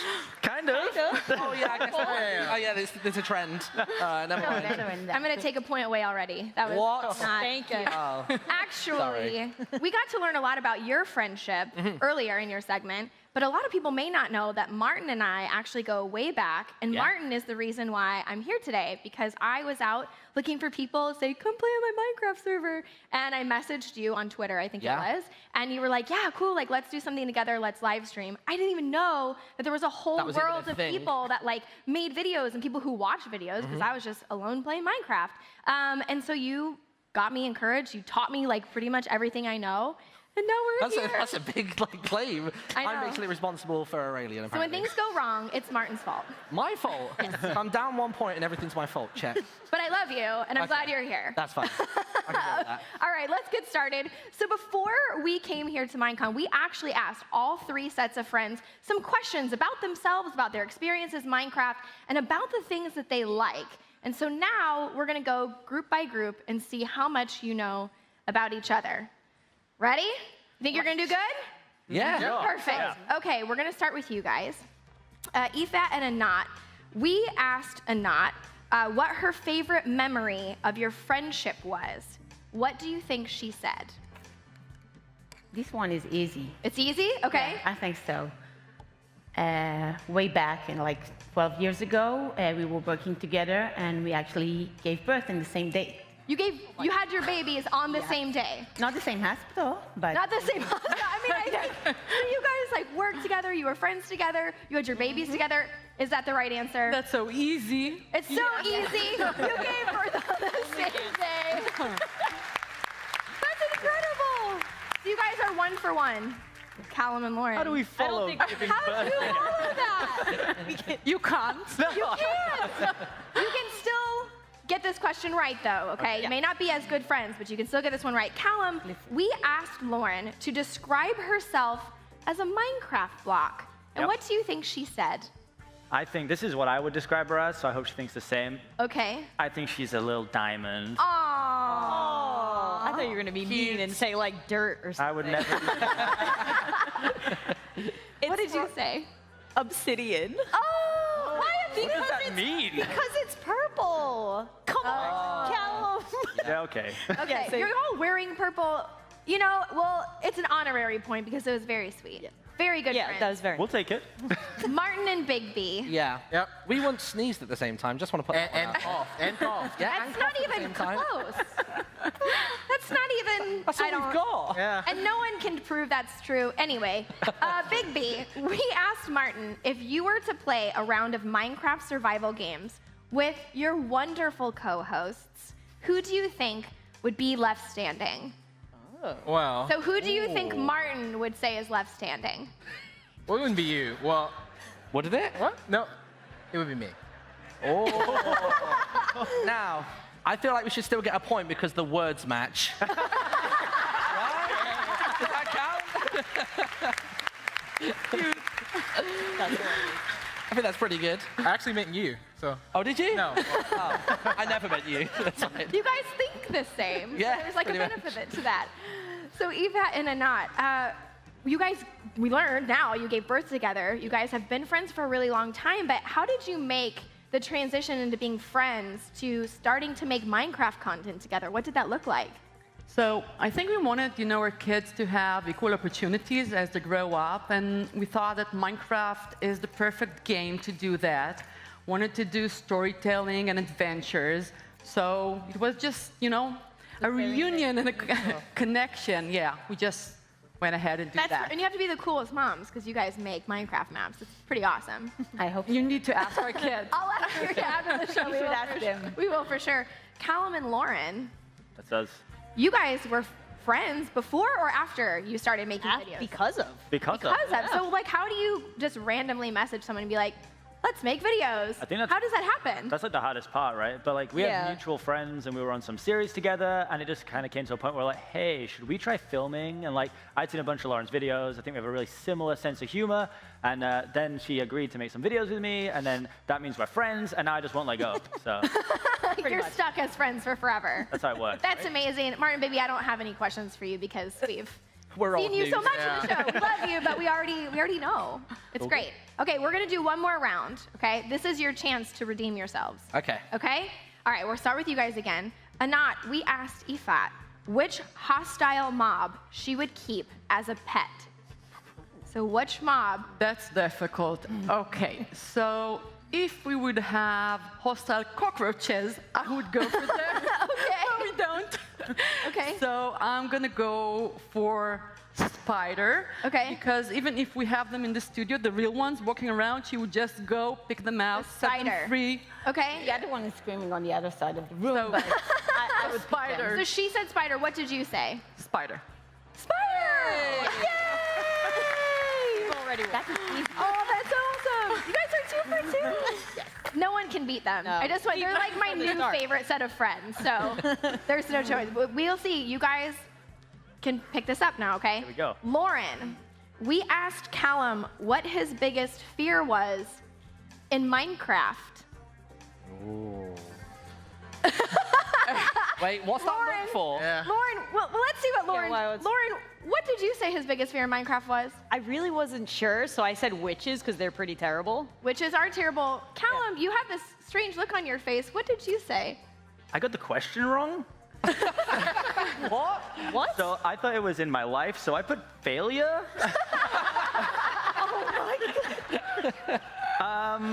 Are you scared of witches? Yeah, they're pretty terrifying. Then it counts! Yay! You okay? All right, Martin, baby, this is your last opportunity Let's do it. Yeah. to get this one right. Okay. Martin, Yeah. this should be the easiest question. Oh, don't say that. We asked Big B what his favorite snack was. I mean, we've even had evidence of this already today. Yeah. It 100% has to be cookies. It Cookies. just has to be. And that's It's the way. part of your brand, like I mean, Yeah. cookies, right? There's a massive pile of them backstage. I mean, Yeah. Well, there was. I mean, you're wrong. How? That's the way the cookie crumbles. Is actually. Gummy bears? Gummy bear? What? I've never seen you eat a gummy bear in your life. I have. That was the least convincing I have ever. Gummy bear. All right, boys. Oh, no. We know you're still good friends. Everybody here is good friends. We would encourage everybody at home to try this with their friends. Ask them some questions, see if you can get them right, and we hope that you guys enjoyed it. Everyone, let's give a final round of applause for our amazing guests. Lydia, we'll take it back to you. Thanks, Aurelian. I think we're going to have to try a version of that in the office to see how well everyone knows each other. And I'm not sure about Big B's survival game skills, but I know that Martin used to win all the time, like every server that I was on, so my money's on him. It's hard to describe how much Minecraft has changed things for so many of us. When you hear about the friendships, the people who were just on stage, it's really incredible, and I can say that's myself included. From living in Florida to moving to Sweden to work on this incredible game, to making many of my very best friends, Minecraft is an undeniable force in bringing people together and changing lives. Our last Meet a Minecrafter video introduces a company that's working to give even more people a chance to play. So he's got cerebral palsy. It's a very wide term, but it's basically damage to the brain, and what it means for Ian is that he's got no independent use of any of his limbs. The fact that Ian can access a computer game that everybody plays is no longer special. It's actually for everybody. It's very inclusive. My favorite thing to do in the game is destroying buildings. I also love attacking animals and zombies with my sword. iMine is a way of enabling someone with a very severe disability who finds it very difficult to be able to use their hands so that they can use a keyboard or a mouse to be able to join in with everybody else and play. It's an interface that lets them play Minecraft. When they look at the game, it's as if it's a mouse. Their eyes behave like a mouse. So if you want to be able to dig, then you look at the dig button, you go back to the screen, look where you want to dig, and you'll start digging. If you want to fly, look at the fly button, look back at the screen, and you will be able to fly. I love it. It gives me a new level of independence, so I can play the game without someone helping me. It's now an accessible game for lots of ages and abilities. I wish more games were liking this. He can sit and watch TV by himself, but that's a very passive activity. Whereas with Minecraft, he's flying around, exploring the scenery. His life is so limited that everything that opens these avenues is amazing. And when you see people who with very severe involuntary movement, who find it so difficult to be creative in any other way, to see them being so creative, which is what Minecraft enables them to do, for me, that's terrific. It's so inspiring to see technology like iMine help make Minecraft truly accessible to players. That's really what the game is all about. Every year, one of the most exciting and anticipated segments of the show is the Future Updates, where you get to find out about all the cool stuff that's coming to the game. And this year is no exception. We've brought in our word specialist to conduct this important interview. Please welcome our Director of Creative Communications, Owen Jones. Thank you, Lydia. Thanks. So, I am lucky enough to be sitting here with two of our amazing developers. You guys primarily work on the Bedrock version of the game, right? Yep, correct. So, who are you? Yeah, so I'm Jason Major. I've been on Bedrock for about 4 years now. And I'm Adrian. I've been on Bedrock for about 2 years, and I help deliver add-ons. Well, thank you so much for coming along to talk to me. Like today, we're going to be talking mostly about the add-ons. Now, they exist in a version of the game we describe as Bedrock. Can you just give me a brief on what that version is? Yeah, so Bedrock is the kind of what we internally call the version of Minecraft that runs on most of the mobile devices. So iPhone, Android, Kindle, along with the Xbox, and we just recently released Switch, and also Windows 10. And you can play cross-platform between all those different editions as well, right? Yeah. We've also been adding new things to the Bedrock version over the years. We've added, you can get texture packs and skins. Now you can even access servers on there. Yep. So there's loads of cool features in that version, which we're kind of proud of. But today we are talking mostly about add-ons. Now, add-ons are a way you can kind of change the game and kind of customize it yourself. Yeah, so about 2 years ago, we added the ability for people to come in and just through editing simple text files, they can go and take existing mobs in the game and change their behaviors. They can change the geometry, which is kind of the shape of what they look like, and kind of mix them up and make a lot of fun things. And we've seen a lot of really cool stuff built with that already. I think over time, we've managed to give people more and more kind of power to create even more unique entities or unique mobs in the game. Yeah. Right. So one of the new things that we're doing now is we're making it so that people can add their own new entities instead of needing to overwrite an existing one. Okay. So it really gives users a little more power to be able to add whatever they wanted. So previously, if I kind of changed the look of a chicken in the game, I think we have a little video about this, a chicken in the game, and it became a duck, it would kind of replace the chicken. But now, as this shows, you can kind of have both. Right. So now we have a new spawn egg for our new entity, duck. This is just an example of what someone can create using our new feature. And because it's a new entity, it has a new render, and it has a whole new set of behaviors as well. Yeah, that's super awesome. And that's going to give a lot of freedom to people to kind of really customize what exists in their world now. Yeah. Right. Yeah. Yeah, one of the cool things in that is we kind of show the baby duck when it comes out as yellow. So like that's, again, is just editing simple files. So in those files, you can basically just put like a single line of text, basically say, if it's a baby, like use this texture, otherwise use this other texture. Very cool. You have a lot of control there now. That's awesome. We've also kind of looked into how you can place these new entities in the world as well, right? So. Yeah, so definitely like in the past with add-ons, you're constrained by the thing that you overrode would determine where it would spawn. So if you tried to override a polar bear, for instance, it would only ever spawn in ice flats. Gotcha. And that is kind of challenging. And then also with like marketplace content and other things, sometimes you're like, in my world, I don't want creepers to spawn ever. And they have no way to turn that off.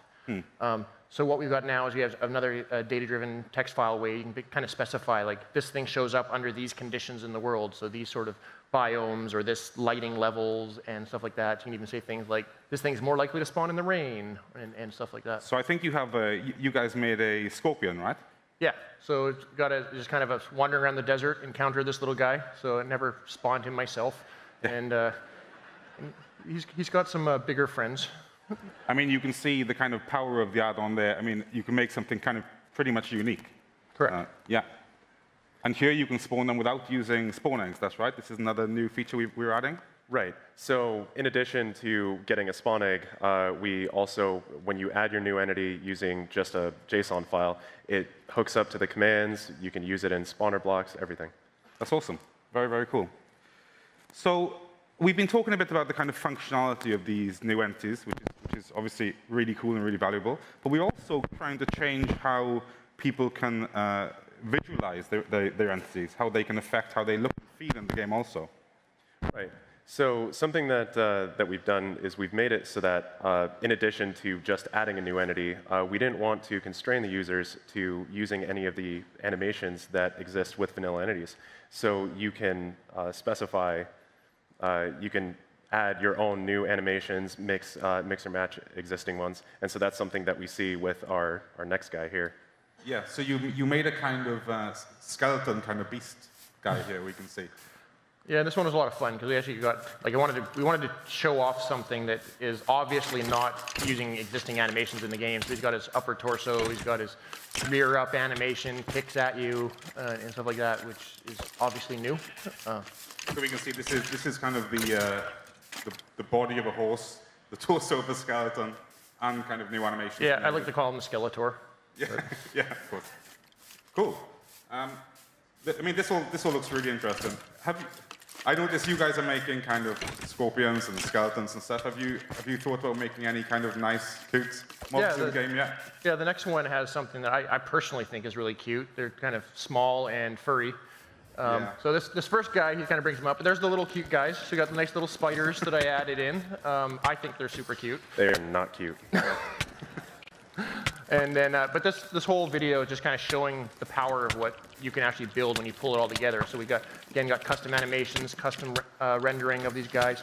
The spiders have a new custom particle effect that can be, so you make new effects on stuff. So we can hook it up to say this effect trails and plays on this guy all the time. There's a effect that plays when they get spawned and summoned in the world.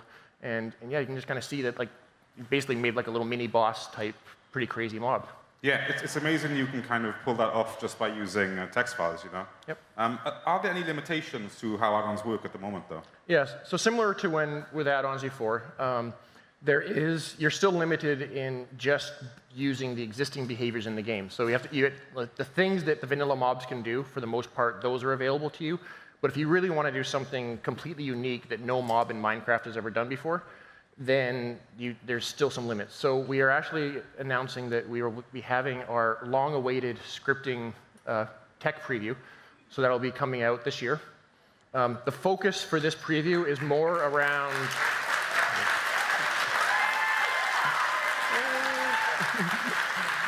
So for this tech preview, the focus is much more around more of like a mini game, high-level control aspect, but the goal is to eventually start being able to build back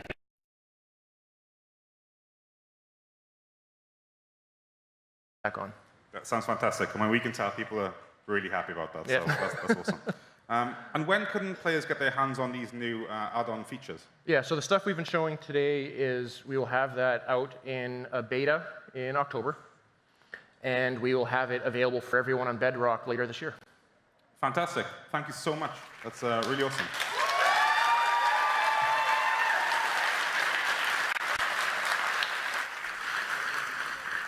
So for more information on how add-ons work and how you can get your own creation into the game, check out minecraft.net, where we'll have more info soon.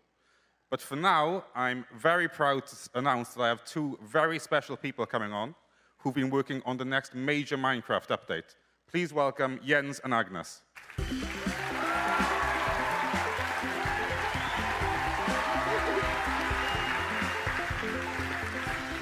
How are you guys doing? Great. Great. Yeah. Are you enjoying the show so far? Yes. Absolutely. I think it's a lot of fun. What's been your favorite bit so far, Agnes? Yeah, I think the costume contest. I think it's great to see all the lovely costumes. I'm really enjoying that. And it's kind of cool because the costume contest is kind of a legacy part of Minecon. You know, it's always been a highlight for me, so I think it's really cool we can keep that going even with the new format, you know? Yes. What about you, Jens? What's your favorite bit so far? Well, for me, the best part is that we finally can reveal Minecraft dungeons.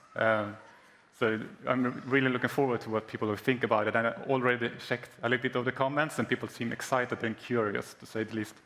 And we have a screenshot, actually, that we can show. Awesome, let's have a look. So this is an environment in the game that you can kind of expect. So this is a screenshot from the actual game. And you will fight your way through kind of like a dungeon crawler genre. So it's kind of like a top-down dungeon crawler. So you're traveling around various environments, hacking up mobs. Yeah, absolutely. It's the hack and slashing. Very cool. And I guess you travel to different kind of biomes and stuff. It's not all set in actual dungeons. Though. Yeah, no, there's a bunch of different areas and environments, and a lot of new bosses and really cool stuff. So that super sounds awesome. excited. I can't wait for us to share more information on that. So yeah, coming soon.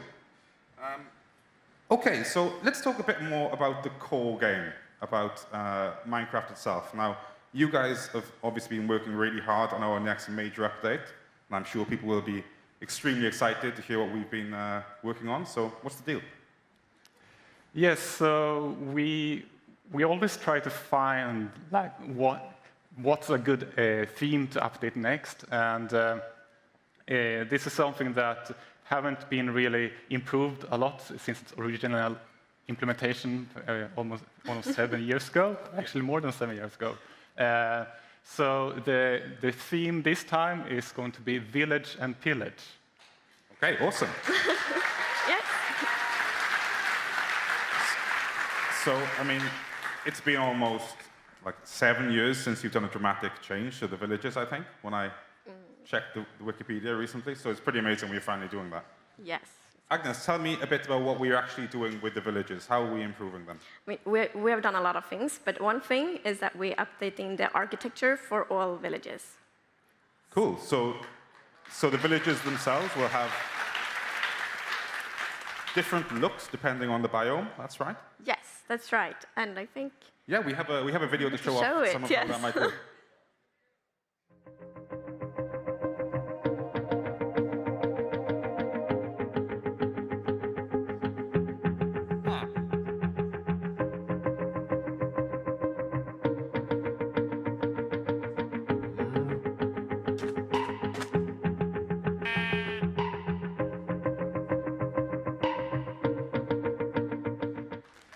That's absolutely awesome.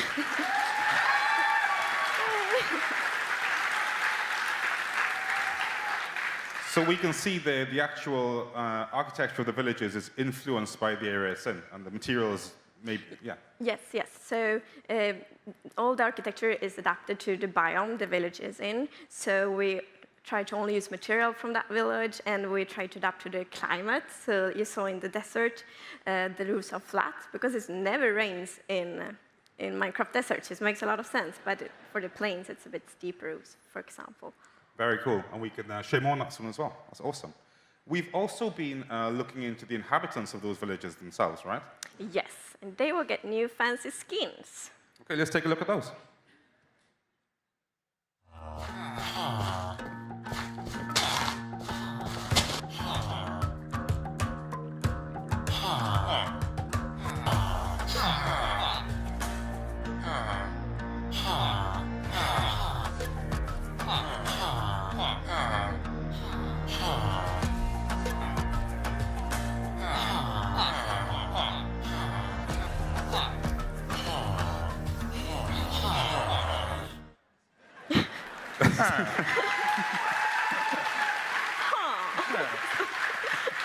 That's we could have updated the sounds of the villages as well. Oh, the sounds are amazing.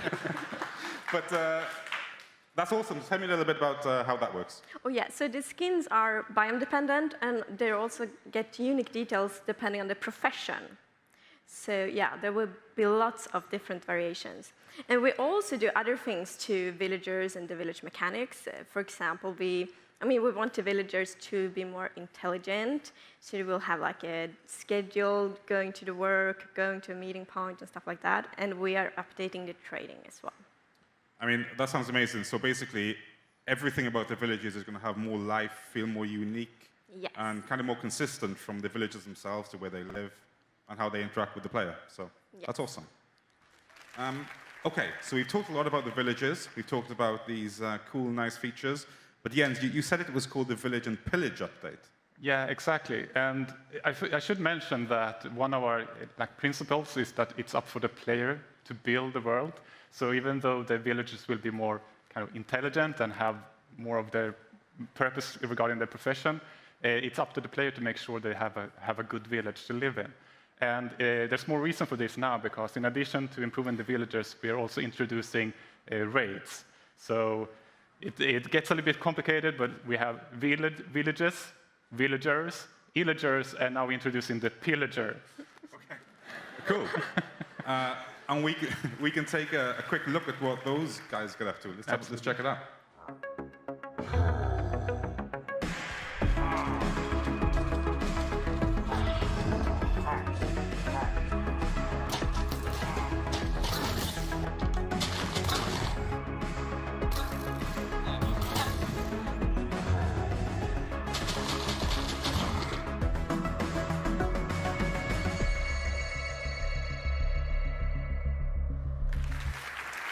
That looks great.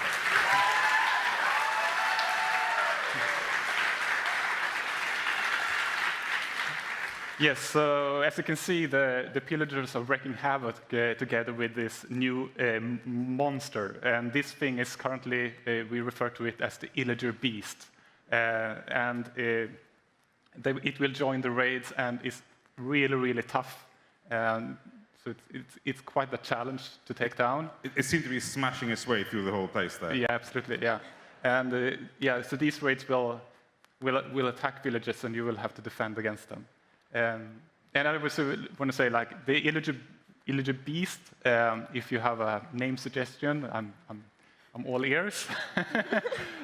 But we kind of grown fond of just calling it the beast. So do we know kind of why these pillagers are kind of doing what they're doing, or is that not quite decided yet? It's one of the Minecraft mysteries. Okay. I understand. I also noticed, the eagle eye in the viewers might have noticed, that they were wielding something that looked kind of powerful as well. What was that in their hands? It was a crossbow. Crossbows? Mm-hmm. So tell me a little bit about the crossbow. Is that replacing the bow, or? No. They are kind of well balanced. So the crossbow is really powerful. It deals more damage, and the arrows goes further, but it takes longer to load. And it also comes with new enchantments. I just want to say that because it's cool. Great. I think we can check that out as well. Show us the video of the crossbow.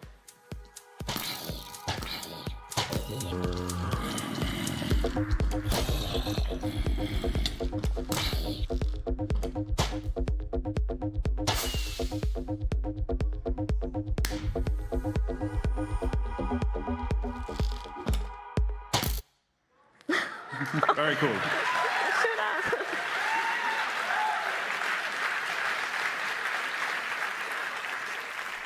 And the crossbow, is that going to be similar to the trident, where you have to kind of discover it in the world?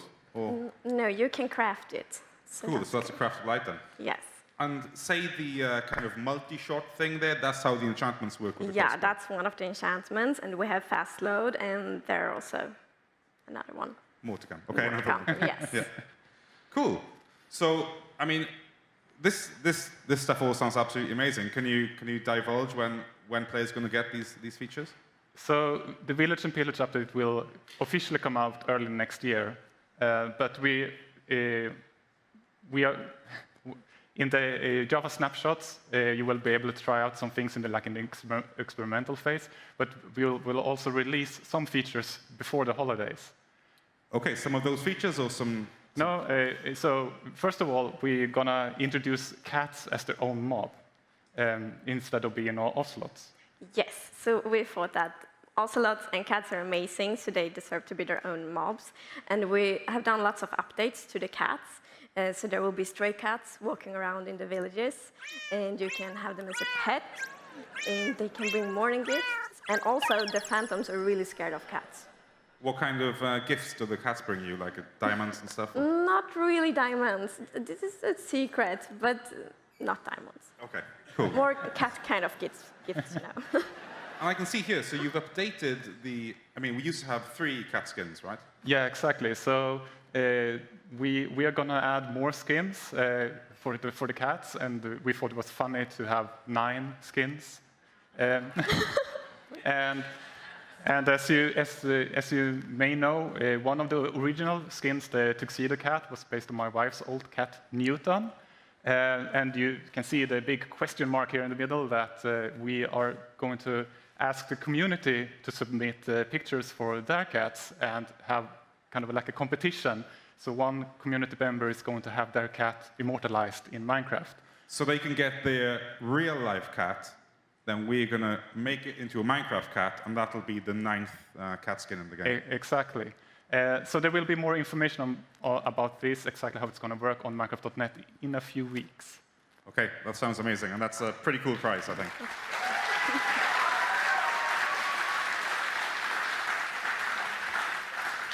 So we're getting cats before the cat update before holiday. Not the official name, by the way, but yeah, we're getting the cats. Is there anything else coming along with those? Yes, we're adding scaffolding. Scaffolding, one of the longest requested features, I think. Yeah, absolutely.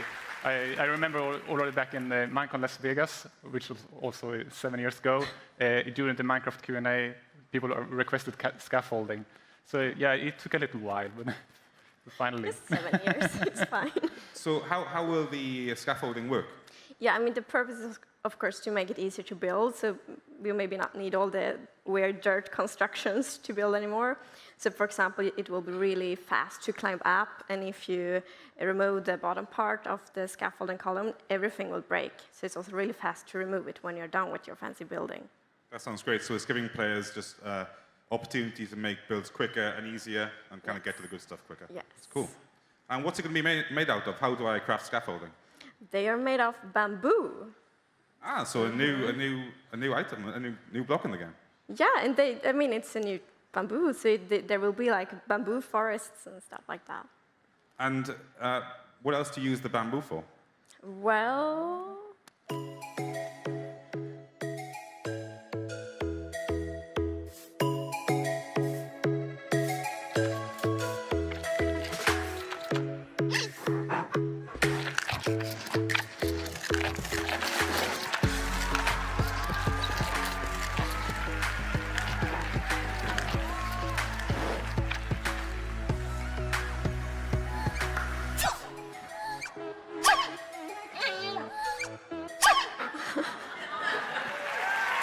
Adorable.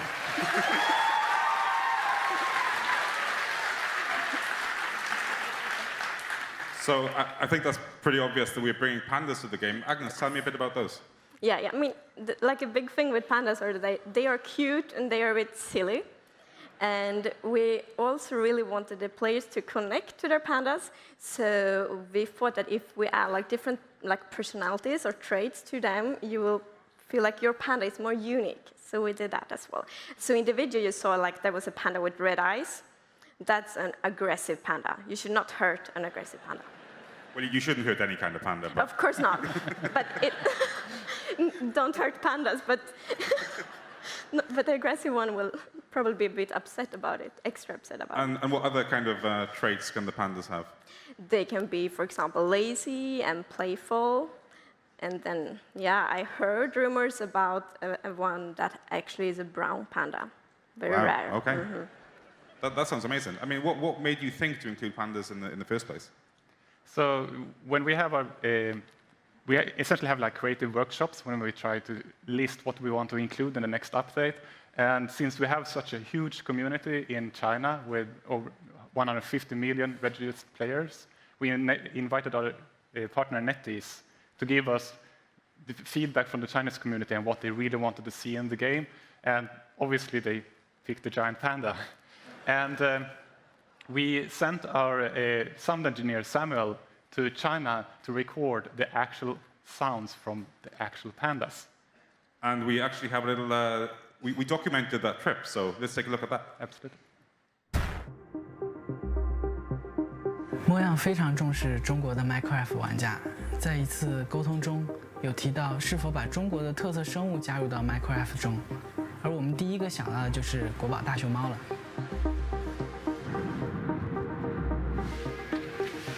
We're at Chimelong Safari Park in Guangzhou, China, and we're here to record the sounds for the panda. Because the pandas are so protected in the wild and they're endangered, so this is the closest we get to their natural environment. 还有呢，它吃东西的时候，它比如想跟我们饲养员要那个食物，就像竹笋啊、苹果那些，它想要吃到那个精饲料，就等于它就会有一种粘人的感觉，就粘着你。 然后一直，也是这样叫的。What I think is interesting about pandas is that people think they are very, very quiet, but they have a variety of sounds. They have panting, bleating, and sort of squeaking.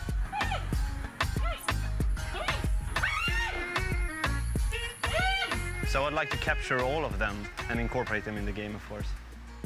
我的世界中国版上线以来，受到了众多玩家的支持，而大熊猫是中国的国宝。我相信大熊猫的加入可以为中国玩家带来更多的亲切感和趣味，也能够让全世界的 Minecraft 的玩家和我们一起与美丽的、可爱的国宝进行互动，也一同享受探索世界的乐趣。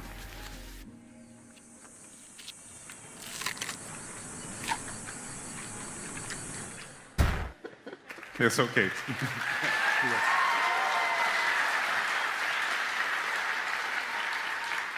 I'd really like to be able to speak panda like that guy in the middle of that video when he did the sound effects. Anyway, this all sounds completely amazing. I can't wait for us to get our hands on it. So just remind me again, Jens, when are we getting these things? So yes, Village and Pillage will be out early next year, and for the holiday update, we'll have the cats, pandas, bamboo, and scaffolding. And that'll be out even sooner. That's awesome. Yes. Okay, we've reached that point in the show now, and I think you guys must be really excited to find out which biome you're going to update next. Yes, very excited. Did I hear biome vote results? You did. Is anybody excited to find out which one it is? Okay, so who gets to do the honors? Agnes, okay. Okay, this is very exciting. Drum roll, please. Okay, we have a winner, and the winner is Taiga!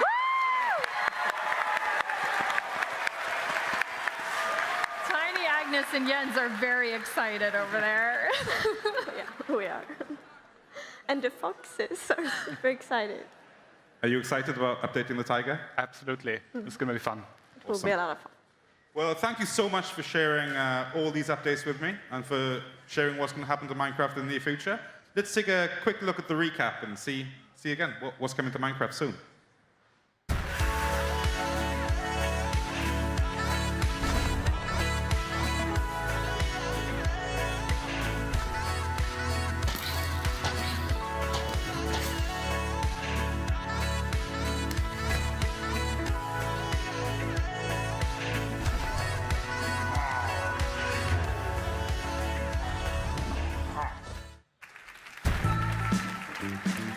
Stay tuned for the post-show recap, followed by the live developer panel backed by popular demand.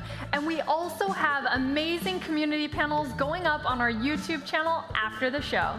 I'd like to thank all of the people that made Minecon Earth possible. Thank you to the Minecraft teams in both Stockholm and Redmond who continue to bring new and fun experiences to Minecraft.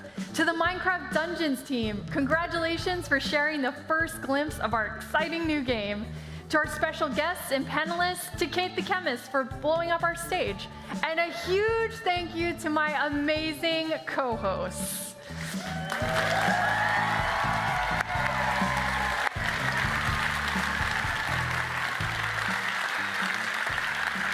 It takes a lot to put on a show like Minecon Earth, so thank you to the team and crew who worked so hard to bring it to you. But the biggest thanks of all goes to you watching Minecon Earth. From wherever you are, we're so happy you joined us. Thank you and goodbye.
welcome back to backstage here at Minecon Earth.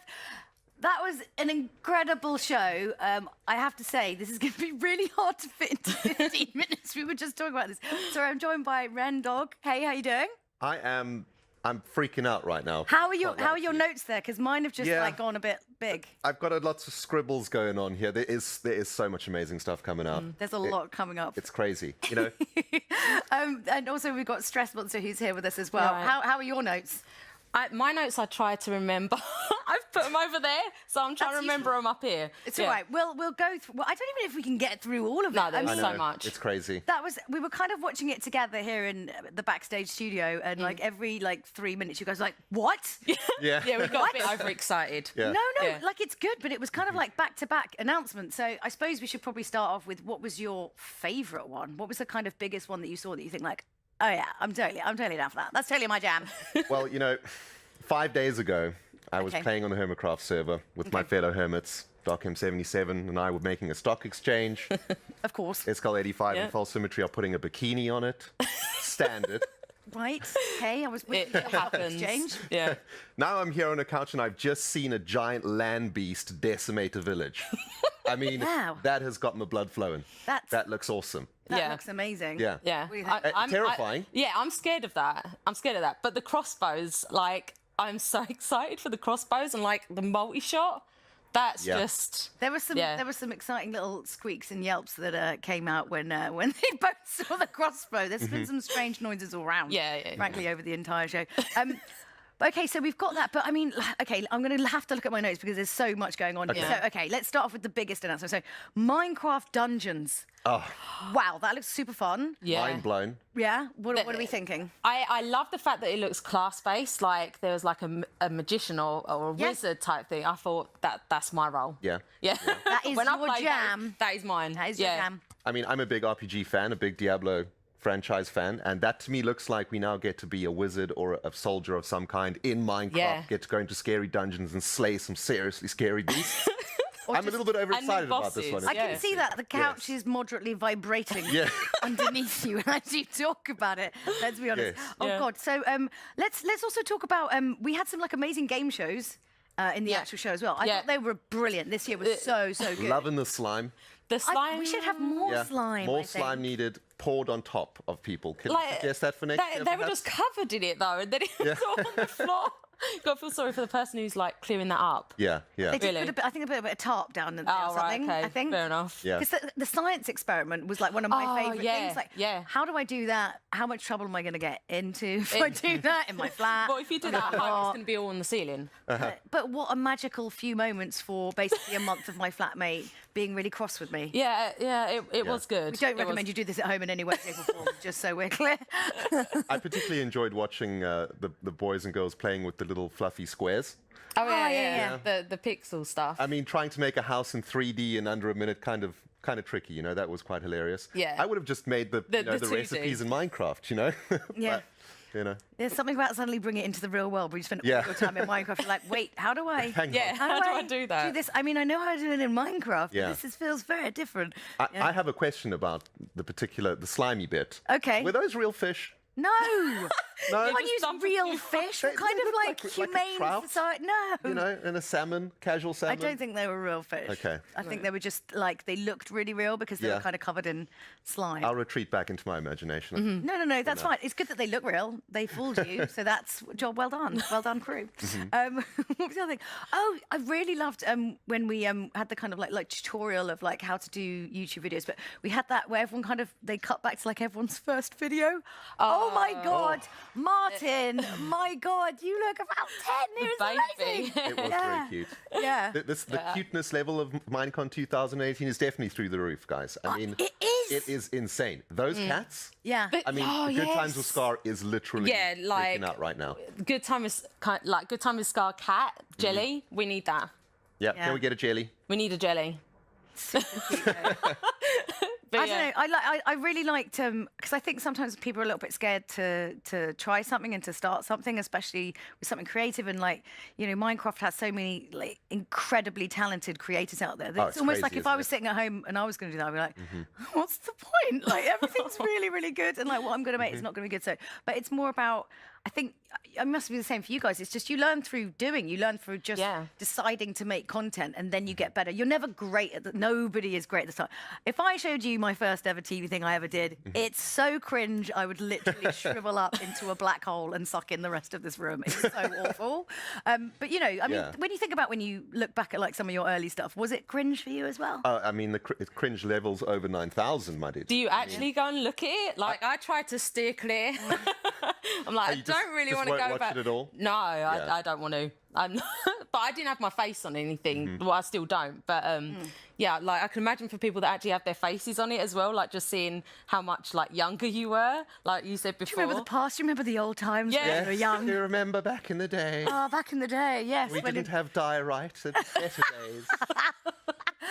I have just heard we have got some special guests who are going to be joining us. Are you ready? Oh, don't be too scared. We've got OMG Chad and Aurelian. Come and join us in the sofa.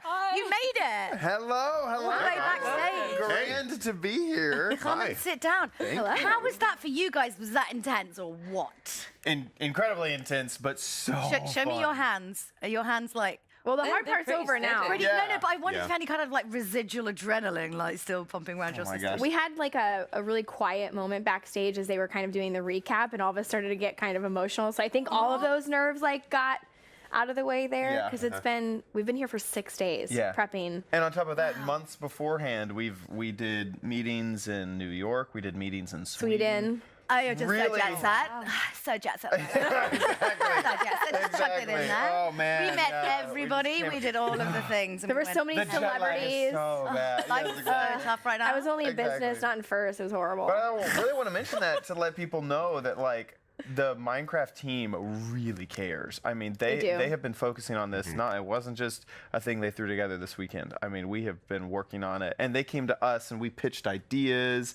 And it was a real collaboration. It was a lot of fun to do. Yeah, and it looked like a lot of fun. It was. And the best part was, I think, for us is that, you know, everyone there, we've known each other for a long time. We've been playing Minecraft for so long that every single one of us, we were like, oh, we know them, like we're comfortable. But everybody's segment was so much their personality that like we each got to kind of feel like we brought something different to the show, and I'm so proud of everyone. It worked out. You guys absolutely smashed it. Thank you. Absolutely smashed it. So we were just talking before you rudely interrupted. Yeah, we busted through the backstage. I'm so excited to come talk to you. So honestly, we were just saying we made so many notes. Yeah. That's a lot of things. A lot of things that are happening. Were there kind of any kind of standout faves that they mentioned? I mean, you obviously seen. I have you mine. kind of knew a little bit already. Actually, we didn't. Really? No, because they were anytime we were backstage, so secretive. They would come and turn the TVs turn off. all the TVs off and turn all the volumes down. I've got Chad's in the room. Yeah. That's got such a big He tweets everything. Turn them off. I heard he was a tattletale when he was a child. He might leak out our information. Yeah. I mean, I got that vibe when I first met you. It's fine. We didn't. So we were, and what's for us, I'm gonna actually have to go back and rewatch it. Yeah, same. Because there were a lot of things that like we were doing costume changes or we were getting makeup done. Like we missed a lot of the big announcements. I mean, so we caught bits and pieces. I mean, I wrote a lot of notes, but it now is like quite illegible. Is it all you know, you're like scribbling it down, like my writing. Is it all just pandas? Oh my God! Surprise pandas. Let's be honest, it's pandas. I mean, come on. They sneeze and they have a particle effect when they sneeze. That was so sneaky, just chucking it in the. I know. There, and it's just like, oh, blah, blah, blah. You think, okay, we've got the village and pillage update. Yeah. We're good. We're done. We heard about dungeons. Okay, that's plenty. Oh, one more thing. Pandas. Sneezing pandas. Yes. Yeah, sneezing pandas. That are on their back rolling around with babies running around. But it wasn't just that they put in pandas. There was like a whole video montage afterwards. Yeah. Like, and by the way, 6 months ago we flew to China. And I said, like, how long have they kept that secret for? And nobody knew. Like, none of us had any clue. They are so good at keeping. They're so good at it. So good at it. I mean, what do you guys think of dungeons? We were just chatting about that. Yeah. What do you think? I think that could be a really fun experience. It's like still, I do a lot of tutorial videos, and so I see frontline that You're in the trenches. Yeah, I'm in the trenches. It's like people love Minecraft. Yeah. Sometimes they just want an experience. They don't want to have to install a map, get the right add-on, add the texture pack. That's why servers were so popular. But I think that this can be another grand experience for people who love Minecraft. They love the characters. They love the story. They love the setting. They love, I don't know exactly we didn't get to see a lot. And once again, I have only seen what everyone else saw on stream. Yeah. I have no idea if there's like a mining ability. Like, can you mine in dungeons? I'm not sure. But just a fun thing for everyone to experience is great. Love it. Yeah. What would you say for each of you is the one thing you're going to take away and make content for your channel? Like the favorite thing out of what was kind of updated? I think I just want a lazy panda sitting in the corner. just pandas. It's just pandas. Yeah, because they had the different personalities, didn't they? And I want the lazy one just sitting there. Well, you don't want a red eye one. No, not the red eye. That sounds a lot stressful. If you accidentally hit it, you're stuffed. And let's be honest, we're all going to accidentally hit it at some point. Yeah. Well, I mean, at the top of my list here, I've got... You do have one. We made lists. I've literally seen the top of his list. We're not joking. We've been doing work. My dude, you look Okay, so they came to me. So after we had pitched, so we all pitched our idea. And you're like, I want to look like Hugh Jackman in The Greatest Showman because that's the thing. That's exactly That's exactly what we went for. you said. Exactly what we went for. Joking. So we pitched the idea. They come back and they go, you know, we'd really like to take this a little bit over the top. We just want to make sure that you're comfortable with doing this. And I was I've like, already got the jacket. 110%. Let's go. If anyone's going to do it, it's Chad. Oh my gosh, wasn't that incredible? They have a costume team and they are so good. It was fantastic. Yeah. But crossbow's probably my favorite thing. Yeah? Crossbow's pretty incredible. That's pretty cool. And the land beast. I'm quite excited about that. I got so sad when it trampled all the crops. Yeah. I was like, oh, those crops, poor villagers. All that work. Yeah, adorable. I mean, And the could you actually pick something that's going to be in Minecraft as opposed to the fact you just got like a really cool outfit that you get to take home? I mean, that is great that you can wear that in your house. But I really think that this is the smallest, itty-bittiest update. Okay. But the cats, how they're giving cats a lot more skins. We were arguing about backstage. 9 lives, 9 skins. Except there's a 10th that someone in the community can get their cat as. And I will throw my career on a fire to get my cat. We were as arguing. It was one me of and the him skins. and Martin, because we all own cats, and we were all like, "It's gonna be my cat. No, it's gonna be my cat. No, it's gonna be my cat." And then we started negotiating. Okay, but what if it's like my cat's feet and your cat's color and your cat's face? Then it can be all our cats. It's like some sort of like UN brokerage deal No, going on backstage. No, I was thinking, you know, they had the big reveal envelope that said, you know, what it was going to be. Chad's cat. Savannah. And I was over to the Waffles the cat as the 10th cat. It was, and Lydia's like, what? This is something's gone wrong. Yeah. So that would be, I think that's going to be really exciting, but you're not allowed to win. You guys can't win. Hashtag vote for Jelly. Yeah, I don't think that's. Is this because you have a cat?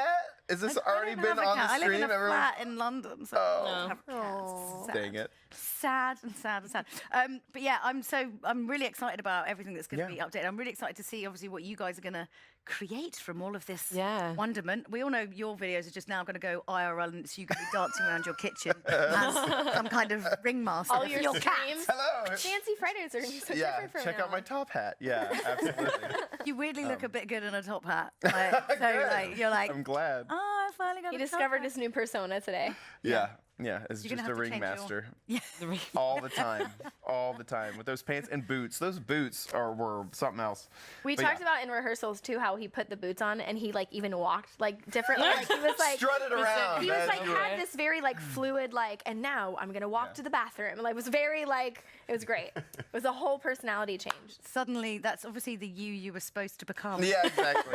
Just It's funny, like I don't know, Minecon just brings out all these kind of weird things in Weird, everybody. weird, Yeah. yes. Weird, yeah. Okay, but to get back to Minecraft, one thing that was mentioned that kind of was glossed over is add-ons you can add any creature into the game, and that is, I know people who are map makers who are very technical into Minecraft, but to be able to sometimes there's like only a villager has a trading menu, and that's it. Now, I'm not sure if you can throw a trading menu into any new creature, but like basically you had those 5 mobs to work with, or maybe you needed to be able to ride it. So that's only the pig and only the horse. You know, you had to edit mobs instead of creating whole new ones. So that is a small feature that's really gonna be cool. Really, really I mean, this may sound a bit boring, but I'm quite pumped for the fireplace. Yeah. I have I love it how you guys get like really obsessed about one tiny little thing like that. Berries? Callum was like Berry the bushes? chests thing. Oh my I was god. having a chat with Trace about it. Yeah. I have a suspicion, and this may not be how it works, but I have a suspicion that we now perhaps have a way to sleep without a bed. Yeah, that'd be sleep next to the amazing. fireplace. Sleep next to the fireplace. Or maybe your cats can recharge their health by sleeping next to the fireplace. Yeah. Like there will be ways for like I really your hope- dogs and your cats to.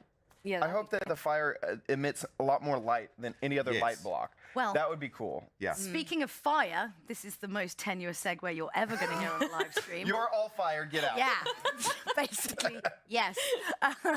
We've got the developer panel ready to go upstairs, so it just remains to say thank you so much to all of you guys for being in the post show, and I'll be back after the developer panel with Lydia to close out the whole show. So we will see you very, very soon. Thanks, guys. Cheers. Bye.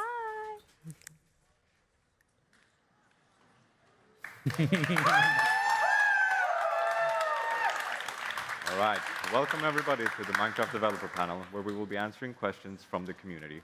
So we'll start off with some basic introductions. I'm Adrian, I work as the producer for the Java edition, but today I'll be the moderator for this panel. I'm Anita, producer on Bedrock edition. I'm Nathan, or Dinnerbone. I'm a developer on the Java edition. I'm Jason, or Argo Major. I'm a developer on the Bedrock edition. And I'm Corey, or Kojo, and I'm a developer on the Java edition. All right, and with that, we'll just get going with the questions. So the first question we got here is, does Mojang think of keeping Minecraft Java edition up to date with the Bedrock edition as long as Minecraft exists? What do you say, Anita? Yeah, of course. In fact, right now we are co-developing our features now. We want to make sure that all of our players across all platforms get the same features and updates at the same time. They might not come out on the same day exactly, but in the same range of like 1 to 2 months. All right, so roughly similar to what we got going with Update Aquatic? Yep, that's right. All right, sounds great. So Nathan, do you agree with this? Yeah, I completely agree. I think this the co-development strategy we tried out for Update Aquatic, that was the first update that was like half design in Stockholm, half design in Redmond. And I think that went really well. And in addition to that, we're also investing a lot into the Java edition. Like in this update, we got some rewrites to like the rendering engine and lots of other optimizations to just try and make sure that this is a platform still worth playing. Okay, that sounds great. So similar to the Update Aquatic, Village and Pillage update will also be like simultaneously released roughly. Perfect. So let's move on to the next question. This one is from our China community. Will natural disasters happen in Minecraft, such as typhoons, blizzards, or earthquakes? Corey, what do you think about this? So while all of these things are very cool, one of the key features of Minecraft that we like to follow is that the player has to cause the events in the game to happen. Like if you have a typhoon or an earthquake or a hurricane that just happens without the player causing it, that sort of disrupts the game and causes destruction that the player is not responsible for, and that's not really what we want, even though those things could be really cool. Yeah, back probably about 3 years ago, I actually did implement a tornado, and it was super cool, and I was super excited about it, and it was all this fun stuff going on with it. And then we started sort of thinking about it, and we're like, you know, that would really suck to be in my world. I've been building my house, working on it for 5 years, and then a random tornado comes down and destroys the whole thing. Yeah. And we're just like, it didn't feel right, and we ended up abandoning that work. Okay, did it ever happen to you that a typhoon or a tornado, sorry, destroyed your house? Not personally. So you just went on with your happy days, basically. All right. Okay, next question then is actually about bugs. So what goes into fixing a bug on the Bedrock edition? So Anita, can you give us some info on that? Yeah, I can start with bugs come from lots of different places. We find them internally. Players will report them. So for the player ones specifically, players can put them into our bug database. And then every 2 weeks, we actually review them all and review the features that people look at them, see what kind of impact they have, how they stack up against some of the other things that we want to do, and then figure out how we want to tackle them. So after that, that kind of goes into the development side of how we actually go fix them. Jason, you want to expand on that? Yeah, so kind of once we decide which bugs to prioritize, we then assign them out to, because we have multiple teams in the Redmond studio, and we decide which is the most appropriate team to do that. Those teams then figure out which developer knows that area of the code base best to decrease the chance of introducing new bugs, because we want to avoid that as much as possible. And once those come in, then We try to repro it. Sometimes we have troubles. Sometimes we'll get a test team to try to repro the bug for us. Sometimes we actually will reach back out to the community and say, hey, does anyone hitting this bug? If you do, can you please send us your level? And for the really hard to reproduce ones. And once we get fixes, then they go back into the main line, and we'll eventually ship in the next update. Okay, so when you get a bug from the community, would you say the most important thing is basically having repro steps? So you Definitely. Yeah. Okay, so let's get the repro steps in there, and then we'll be able to fix more bugs. We will fix way more bugs if we get repro steps. Yeah. Corey, would you like to talk about how we fix bugs in the Java edition? Sure. So we have this really awesome community that helps us collect bugs, and that's you all. And then we have the smaller group of volunteers that help us take all the bugs that the community posts on our bug tracker, sort of similar to Bedrock has. And they help prioritize them, help us decide maybe they're working as intended already, and then they sort of compile these bugs into a list, and they send those over to Adrian and the developers on our team. And then Adrian helps prioritize them, and then helps the developers on the team decide which bugs we're going to fix first. Okay, that sounds great. Yeah, with that, we can move on to the next question, I believe. So the next question is, will there ever be brown mushrooms? Or mushrooms is what I'm saying.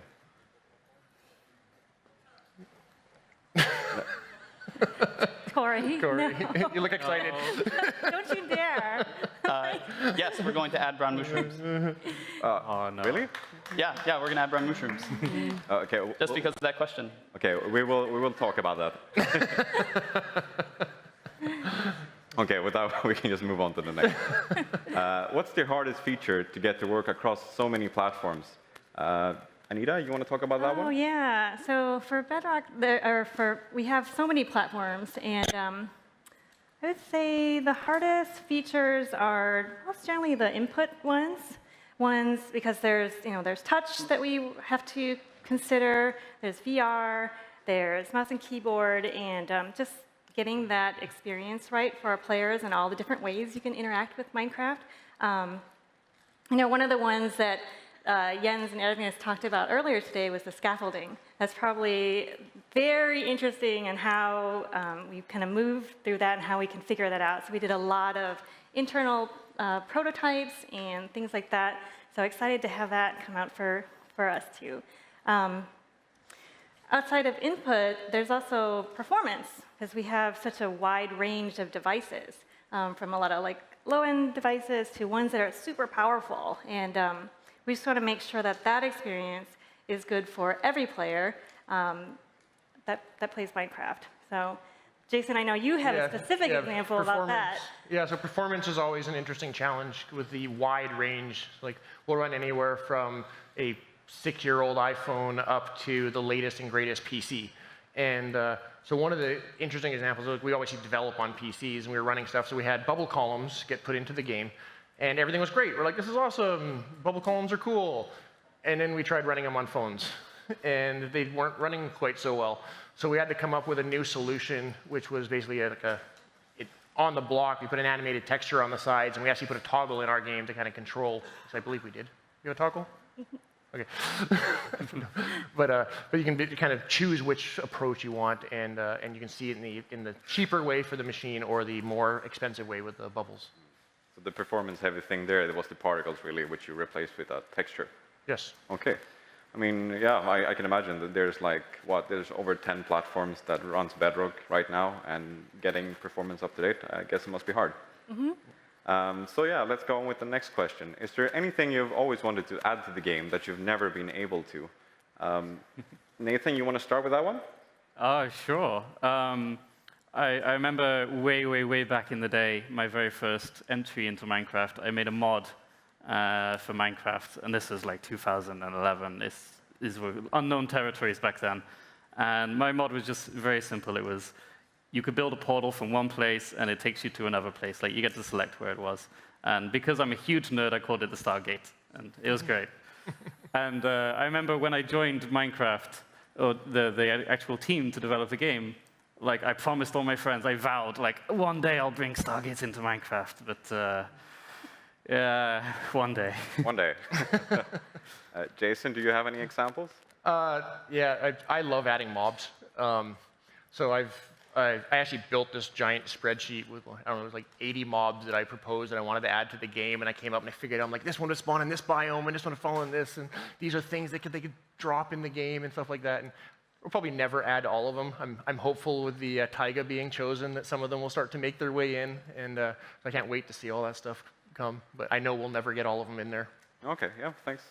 Anita, I know you're not a developer on the team, but you might have some experience of things you want to add? Oh, yeah, for sure. I mean, I'm still a hardcore Minecraft player, so there's lots of things I would love to add. So I play at home with my family a lot, and we do a lot of collaborative creative building. So we got 4 players building worlds together, and I would love to have like a collaborative like color palettes and block palettes we can share with each other. Anything like that makes it easier to collaborate with other people building. Yeah, that would be super cool. So Corey, then, what was your experience? I mean, you're fairly new on the Java team, but you probably have tons of things you want to do. Yeah, well, I'm a little bit disappointed. I'd be lying if I said I wasn't, that you all didn't vote for palm trees to be added to the game. But it's okay, because they will be added eventually. But I'm glad that they're part of the vote, because now I get to add what I've always wanted to add to the game. So, yeah. Yeah, eventually we'll see that as well. Okay, we can move on to the next question. This is what's happening with the Super Duper graphics pack. Maybe you can answer that one, Jason? Sure. So obviously we showed that off at last Minecon. And ultimately, as we were working on it, it proved to be a lot more challenging to get everything working together. So we've been heavily working on the graphics engine side of things to keep working on this stuff. And eventually we'll be able to put some updates out and give people a status update on it. All right, thanks for the update. So next question, is there any hope for the furnace minecart? I know, Nathan, you've been talking a lot about minecarts in general. Yeah, it's kind of a problem because they're just useless in so many different ways. We kind of aren't very happy with the minecart system in general. We actually tried to update them like a few years ago and just like make minecarts more relevant, make minecarts faster, maybe look at the different aspects of minecarts. And I don't know, there was like engine limitations. We couldn't do it back then. One day, we really want to just revisit the entire minecart system and maybe find a good place for furnace minecarts to fit in that. I don't know when that will be, and I don't know how that will look. If anyone has any great ideas, you can post them to the feedback site. Just tweet Dinnerbone. Yeah. Yeah, back when we were adding the other minecarts, like the TNT minecart and stuff like that on Bedrock, we actually we looked at the furnace minecart and we were just like, we just can't justify spending any time on this, because we looked at it and they're just inferior in pretty well every way to the powered rail system, and you can do so much more with it. And you had issues with directional stuff on the furnace minecarts and things like that. And we were just like, we'll figure out a better version of this one day. I think if they could like turn on and off, that might be a bit more interesting. But right now they have this crazy bug where they just don't know which way's forward, and so they'll just like suddenly just decide, oh, I'm just going to go the other way. All right, so well, then eventually we'll start seeing updates for minecarts in general and not just the furnace minecart. Yeah. Sounds good. So let's go on with the next question. This one is it's Bedrock-centric. So this is about, will shields be added to Bedrock? Anita, you want to speak to that? Yeah, shields. So for shields specifically, we do want to add them. So it's just a matter of figuring out when we can add them, but it's definitely something that we want to add. Okay. So. Yeah, I think it kind of ties to the comment Anita made earlier about input, because actually, like on a PC, you can do the like left button, right button, things like that. But on touch, like it gets a little trickier. Of like, well, how do we actually map to that? Or on a controller, like we've used all the buttons on a controller, so we got to come up with clean ways to do that that feels intuitive, that doesn't make the something in your other hand that you can interact with feel worse than we used to have. Okay, so we'll get shields on Bedrock. We just need to iron out some quirks, I assume. I'm sure we'll figure it out. Okay, good. So if we go on with the next question then, is will there be an in-game lore or story at some point in Minecraft? Corey, what do you say? Yeah, so that's a very interesting question, because one of the things that makes Minecraft so awesome is that it's sort of your game to tell the story that you want to tell. I mean, you saw the videos at the beginning of the event. I'm sure you've all watched YouTube videos and played your own games maybe for years and years and years, and the game sort of tells the story that you want it to tell. People create stories using like mods, using resource packs, so many different ways to create different stories in the game, and we like that the player is the one that can tell their own story. And maybe you have more to add there. Yeah, whenever we develop features for the game, we do kind of have a story in our heads. We're like, why would this possibly be placed here? And so we do try to come up with like our own stories. I'm pretty sure every developer has their own like ideas on it, but we try to be kind of consistent. But the reason why we don't tell anyone any of these is because they change constantly. We'll add something new, and we're like, oh, this actually would make a lot of sense if this and this also happened. And so we usually do have some kind of like lore in our head, but it's definitely not something we're gonna like just make. That is not the story of the game. It really is just the story that you want to play. Yeah, and I've been plotting the secret story of the brown mushroom for 7 years now. Okay, perfect. Thanks for sharing. So if we go on with the next question, it's why we don't release updates every week or every 2 weeks. Anita, you want to talk about the Bedrock side of things? Sure. So for Bedrock, because we have so many platforms to support, each of them have different rules for their certification, how long certain ones take. Some of them are faster than others. And we want to make sure that we release those all the same day, at least on Bedrock. We don't have a magic button that just says go, and then it goes out to all of our players. So that takes some time to do, and every week or 2 weeks is a little bit too fast for us, but we're getting there in terms of how we can optimize how fast we can get out updates. Jason, do you have anything to add to that? Yeah, one of the other challenges is just there's a lot of overhead in getting a release out. There's the builds running through, like giving the testers enough time to bash on the build to make sure that we didn't introduce anything that breaks the game and stuff like that, and that takes a lot of time. So we want to make sure that because of things like going through the stores and that, we have enough turnaround time. We want to make sure that what we put in there is the best quality we can. So if we were doing releases every week or every 2 weeks or something like that, we would spend all our time doing that, and we wouldn't get to do all the cool stuff that we got to see earlier in Minecon. I see. It's much the same on Java Edition as well. We kind of have, like, if the more frequently you post out the updates, the less can be in an update, because there's just so much overhead from the update. But we actually do release usually multiple times a week on Java Edition, but those are for snapshots. And so those are a way to, like, if you accept the risk of a really, really unstable and buggy game, so we may not have yet got to the point where you can fix all the issues with the new things we add, then you can play stuff quite soon. Okay. Some snapshots prove our point about they need more testing time. Yeah, but they've been a fantastic tool for us, because we kind of design things as we go whenever the snapshot starts. So we'll add a feature, and then we put it out there, and people get to play it, and then within like hours, we'll have all this great feedback from people. It's like, it should do this as well, or maybe this is a bit too difficult, and then we can just like fix it for the very next day and push out an update. So it is really useful to be able to push out updates this fast, but it just was very, very difficult.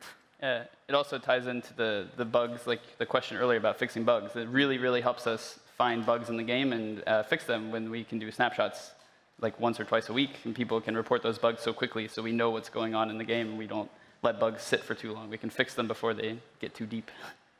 There's also the story aspect too. So like we could trickle out little things here and there, but then sometimes like you just want things to go together. Like it was meant to have like X, Y, and Z feature together to, I don't know, be more fun for the players too. Yeah, I guess some features wouldn't make sense without the other, really. Yeah. All right. It was actually kind of cool. The snapshots, I wasn't really expecting this on Aquatic, but we actually got tons of information for the Bedrock team from the Java snapshots, because it was kind of fun, because we were actually looking at all the feedback as well, and some of the features, we had actually implemented them first, and they actually went out in a Java snapshot, so we're actually seeing things about the drowned and stuff like that, and I'm like, oh, yeah, that's a good point about the drowned. I should probably go change that in our version, and stuff like that, which was super awesome to get that feedback really early, that was great. which we never could have gotten with the Bedrock process. Yeah, I mean, we appreciate any feedback we get, so I mean, keep on going with that. Okay, let's try and move on to the next question. So the next question is, are there plans to make Minecraft more than just a video game? Nathan, you want to speak about that one?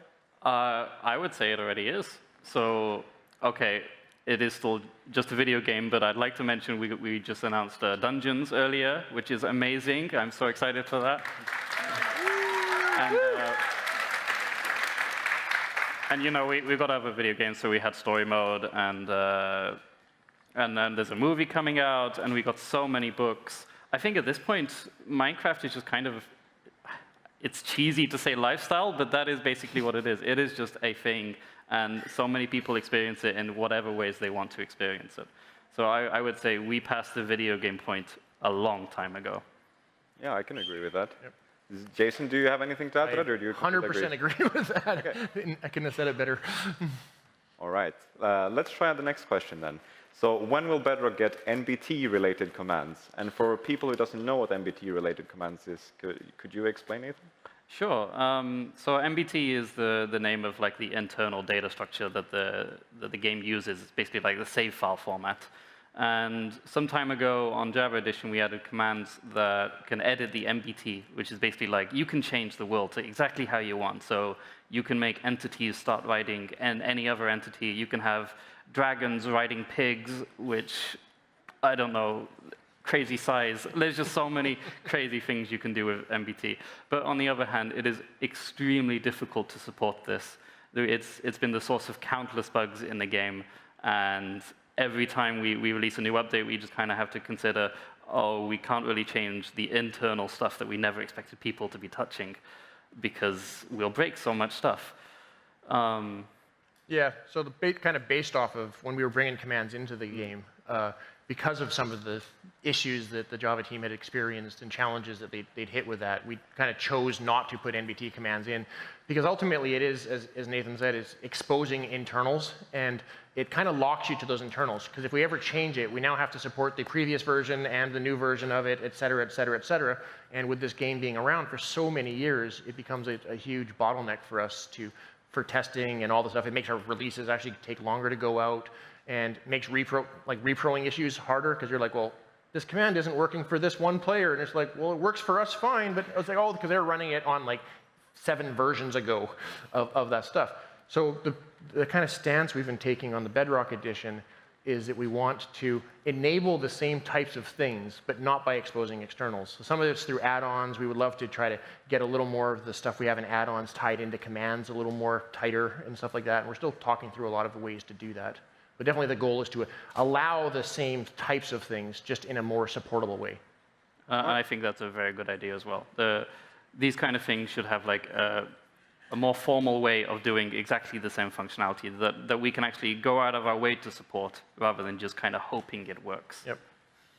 Okay, so we'll get a similar solution, or that works in the same way that NBT does, but without exposing NBT. Correct. All right. Okay, with that, I think we can move on to the next question. This one is more on the fun side. So why do creepers explode when they come near you? I feel like you've answered this before, Nathan. Yeah, I have. Isn't it obvious? So they just really want a hug. And people are just like very scared of creepers. They get very anxious. So they just kind of come up to you and they're just like, can I have a hug? And then, well, you know, it's just too much for them. It really is. And especially because some players try to attack them first. Can you imagine? They're so cuddly. I just want a hug. But Nathan, they don't have arms. That's why they want a hug. Ah, yeah, I see. They have never had a hug before. It looks so nice. I can definitely agree with that. Okay, let's go with the next question then. So what was the most difficult feature to add to Minecraft? I think we all have our own personal experience. So Corey, maybe you want to start on this one? Yeah, so I haven't been on the team for too long, but in the next update, the Village and Pillage update, in the video you probably saw if you were watching, had some the pillagers and the beast, and they were roaming as a squad together towards a village. So the most difficult feature that I've worked on so far is getting them to be a cohesive unit and going together to pillage. Okay, so you're saying like basically the AI of the raids is the most difficult thing. Yeah, exactly. Yeah. Balancing the raids, making it so they don't just immediately destroy you and everything that you've loved. But it looks like fun. It does. Yeah. It'll be fun. It'll be challenging. It'll be fun. Sounds great. What about you, Jason?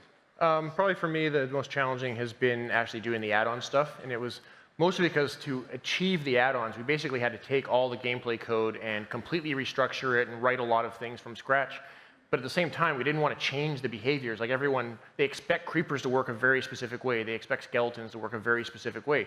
So we had to try to, even though we were changing everything, we wanted it to feel the same and then expose all that there. And then now we've kind of had I won't quite say a maintenance nightmare, but we're getting into that realm of kind of what we talked about with NBT earlier. Is like now we have to make sure we're doing everything we can to not break people who've built add-ons on top of this stuff. So every time we're changing things, we're going, okay, well, how could this change something if someone was relying on a specific behavior? How could that affect them? And we try to write up conversion code to say, okay, well, it was working this way, but now it needs to work this way. So we have to kind of always be thinking about that stuff. Okay, so like the backwards compatibility is key factor here. All right. Nathan, what about you? There are so many things over so many years. Yep. It is really hard to pinpoint like the defining thing. I remember there's been so many bugs that I've spent literally months on, and I just gave up at some point. But I think I'm going to go with my classic answer. I'm a nerd. I've just been talking about portals. For me, the thing that I've been trying to perfect for so long, and I still haven't, is the portal mechanics. So for example, you can have like a small portal and a really big portal on the other side. And if you go in like slightly to the left, you should come out slightly to the left on the other one. There's just so many weird, like, it's a whole different realm of math than I ever expected to go into. So this is why you gave up on your Stargate idea. Yeah, basically it is. One day I'll have them working the way I want. You can do it, Nathan. I believe in you. It's just like so many things. Like if you go in one side, which side do you come out of? Because there's no front and back. It's crazy. Portals are a pain. Yeah, I can see that. Anita, what about you then? I know you don't develop, but you probably have a lot of things that's been a struggle.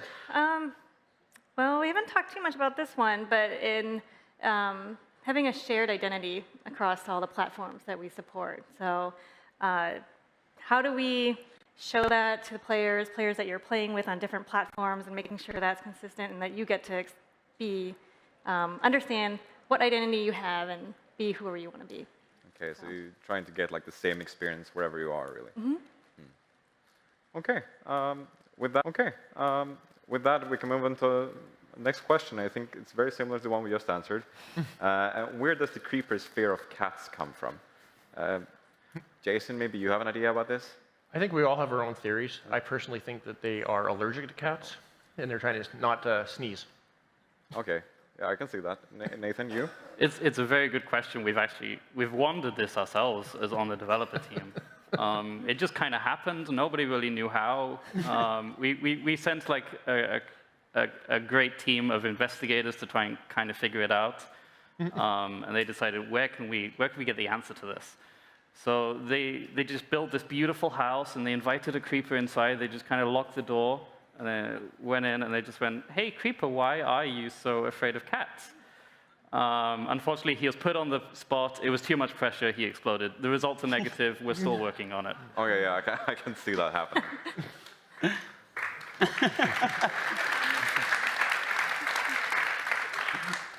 Okay, let's go on with the next question. Can we get more variety of gems, trees, and ores? Is that something that's happening? Corey?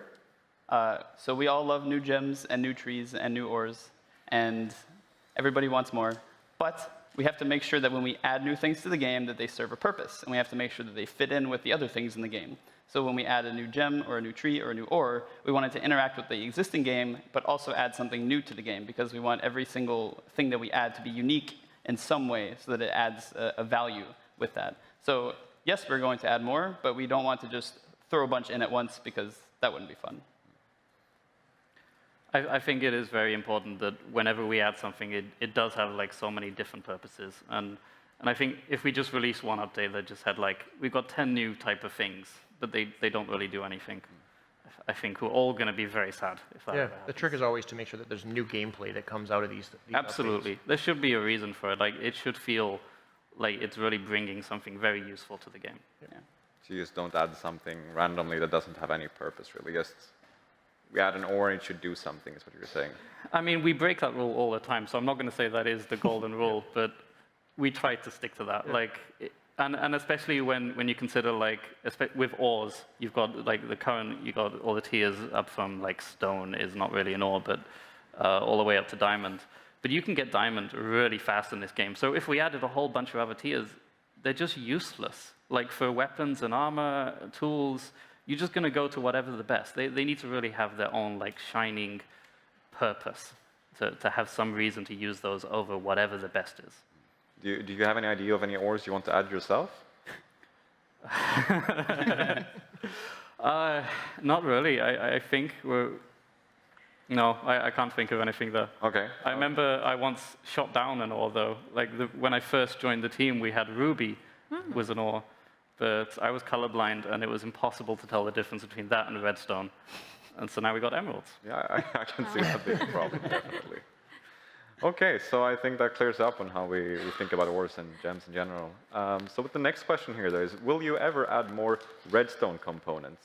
Anita, what do you say about that? Yeah, definitely. Yeah. Agree? Yep. Yeah. So. You all agree? Any idea of what these redstone components could possibly be? Any recent ideas or? We have a lot of crazy ideas that just pop up now and again. It's hard to find. So there's two parts of this. There's really something that is built for redstone. It's like, you know, a new circuit or something like that. And then the other half is just like something that can interact with redstone in some kind of way. I'm not promising this, but I know one thing we talked about, just like a couple of us talked about on the side, was an idea of a target block, where if you just shoot an arrow into it, it'll give off a signal based on how much it was. And it was just sounded like so much fun. It's on your backlog now. Oh, no. This sounds like a cool idea, but what would I use it for in game if I were to use it? Like, can you think of anything like top of your head? I think you can do a lot of things with that. Like, you could have just like a practice range where it, like, you have to be this good to get into a building, or you could use it in custom maps. I don't know. It's definitely not something we're going to add right now. It's just like a crazy idea that we have. And I know we have a lot of similar ideas. Yeah, I was just thinking right now, like if you tied the power signal to, like, if it looked like an actual target and you tied it to how close you were to the center, you could actually have things like you need to hit it right in the center to open a door or something like that, because that would be the highest power output and things like that. So there's just definitely some cool stuff that could be done. Yeah, I can see that creating a lot of cool adventure maps, really. Yeah. But Jason, you've been around for a very long time on the gameplay team as well. Have you ever thought of any redstone components? Mostly I try to modify existing ones. Like I'll admit, redstone is a bit of a mystery to me when I try to build circuits. I'm not very good at it. So I always want like sticky redstone or be able to put like dust underwater or something like that. But those are all just crazy ideas. All right. I mean, it seems like reasonable ideas that possibly sometimes you never know. That's just my experience here. We do try to think, like, whenever we add a new block and it seems like it could have any possible connection to redstone, like maybe you could turn it on and off. We do try to think of new things to add. But I don't think we've so far just thought of, like, specifically this is useful for redstone.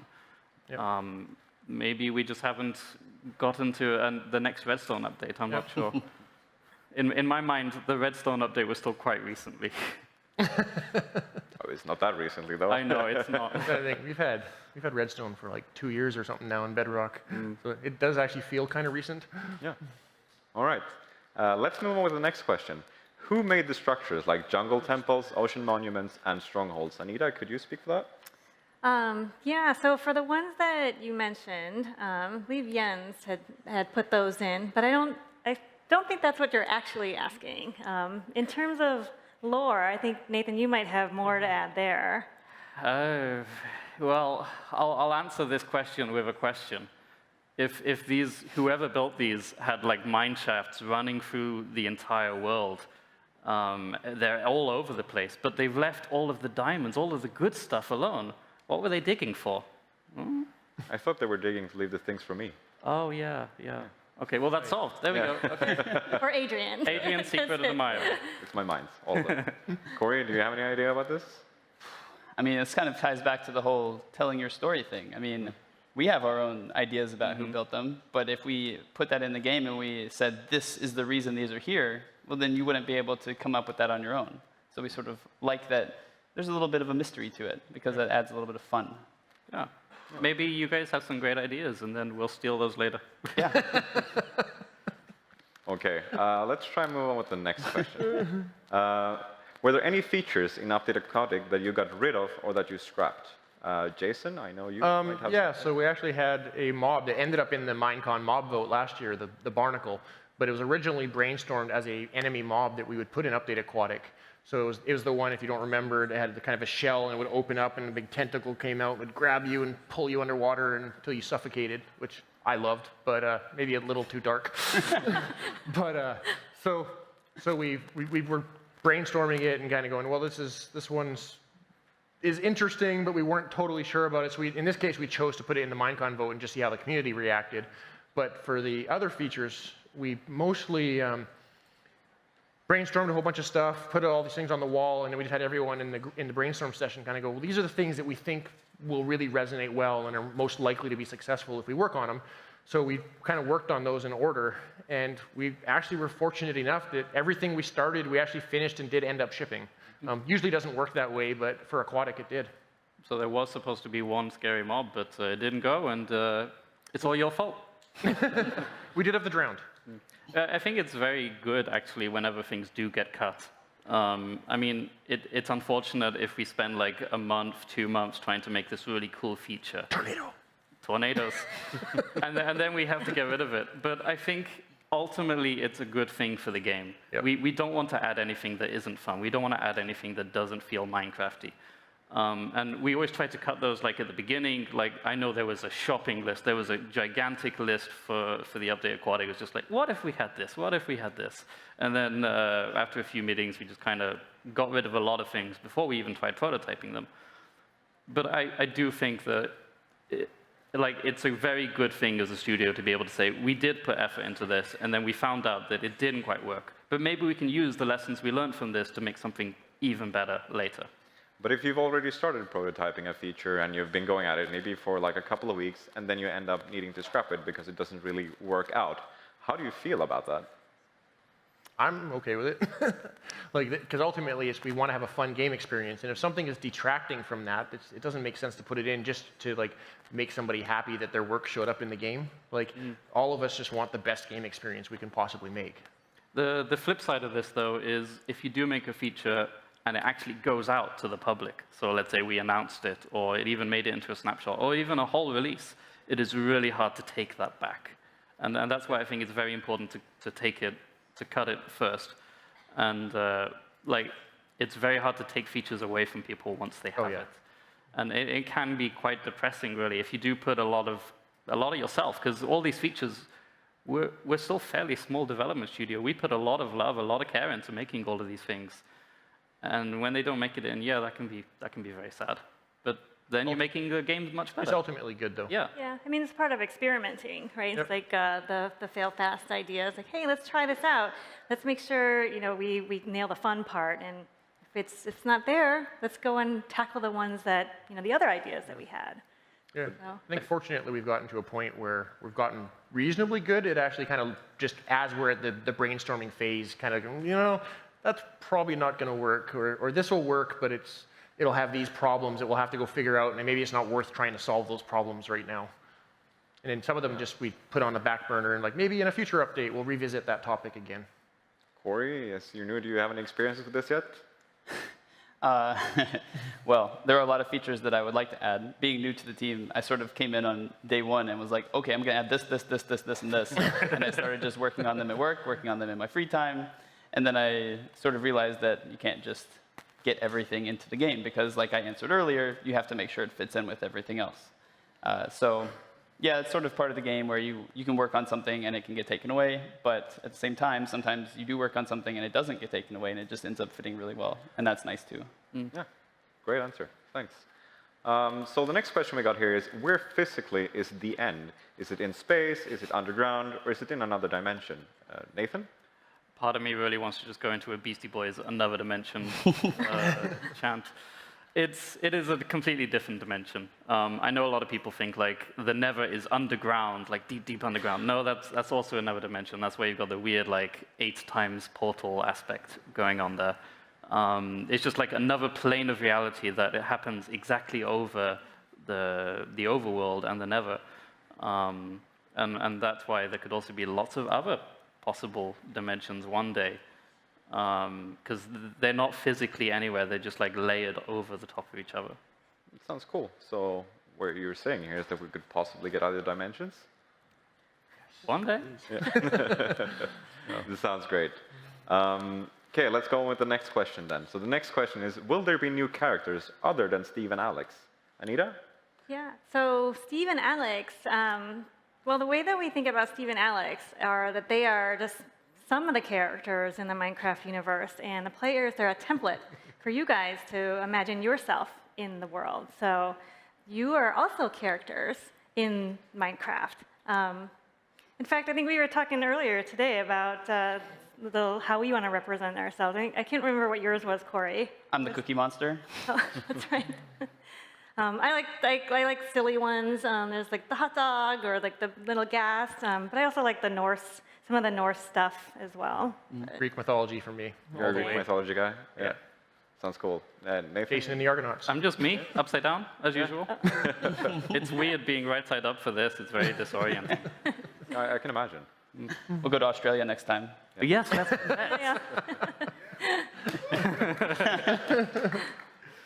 Okay. Anyone else want to add something to that? Corey, what do you think about not having other characters than Steve and Alex?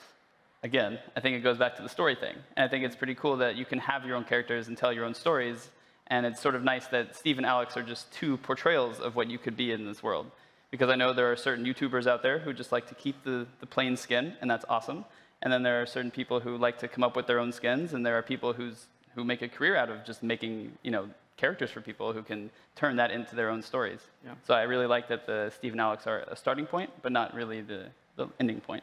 I do agree again with the whole, it's your story, it's not our story. Like, we do present some possible stories of like story mode and the books and stuff, but ultimately, you play what you want to play. Yeah. Great answer. Thanks. So if we move on to the next question then. So why can't the villagers actually have moving arms, and why can't they talk instead of saying, all the time?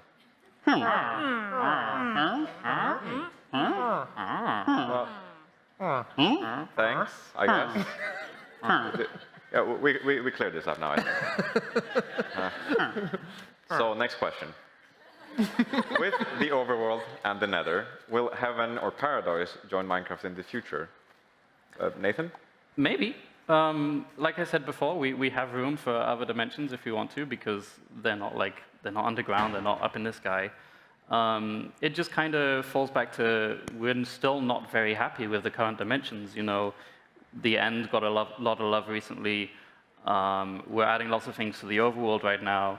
The Nether also got some love some time ago, but still not really happy with where they are. So I think before we start adding even more places where there's no real big reason to go to them, we should still focus on the three current dimensions and just make sure we're very happy with those before we start adding even more stuff, more places. Do you agree, Corey? I agree completely, and I think what you were mentioning about wanting to give the dimensions we have some more love is great. And I think it's sort of nice because with the dimensions that we have, when we update those and when we give them some more love, then we can sort of think about what would be a really nice counterpart to this. Like if you're in the overworld, you're in the nether, you're in the end, like what would be a good addition to these things? And so it sort of does make sense to think about it in terms of what can we add to the game that adds not just a new dimension, but a new style, a new way of thinking in the game. There's also, unfortunately, not to talk about gameplay side of this, but from the technical side of this, adding new dimensions is very expensive. Yeah. I'm sure you can talk more about that. Yeah, definitely. Like you think there's a lot of work going into like a biome update and stuff like that. A dimension is just a whole nother level above that. But nice pun. But because it's so much work, we do game jams pretty regularly in our studio, and I've actually gone off and prototyped a bunch of these things. And mostly it's just to kind of get that conversation started, and we want to just sort of in the back of our heads, we're kind of thinking about it. There's never any goal of oh, we're going to go prototype a dimension and we'll ship it in 6 months. We know that's not going to happen because we talked about there's so much stuff that we could do to improve the overworld and the nether, and I'm sure the End still has stuff we could add in there. But we want to at least get thinking about it, because these are things that could take years to really flesh out and have it be something that's meaningful. And they also, unfortunately, I don't know about the Bedrock engine, but on the Java edition, they are quite a performance drain. Just having an extra dimension means your game runs slower, and we don't want games to run slower. So we're going to make sure that that isn't a problem before we start adding even more things. Yeah. Is that the same case with the Bedrock edition? It's less of a case. For us, it's mostly the number of players and kind of where they are. So when players are in the same place, it tends to be better. As players start to separate out and go in more places, you do that. And then the more dimensions you have, the easier it is for players to start spreading out. But it's not too different for us if you just have 10 players all in the overworld, but they're miles apart. But if you have them, it's about the same. There's a bit of cost and overhead to it, but it's not as terrible as it sounds. Yeah, and when you add a new dimension, I mean, you think about the Nether and the End, they sort of add tiers to things that you have in the overworld, and they sort of give items and blocks a new level.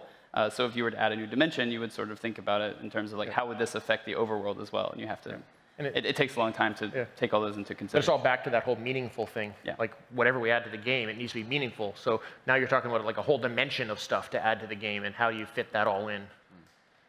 Anita, would you like to see a new dimension? Of course I do. Are you like anti-dimension? Oh, I hate dimensions. I love dimensions. Yeah, but it's the same thing. Like, what are we going to put in them? What does it mean? What is the player going to do? So, yeah, I mean, Minecraft's always expanding and evolving. So, definitely not shutting the door on that one. Yeah, sounds great.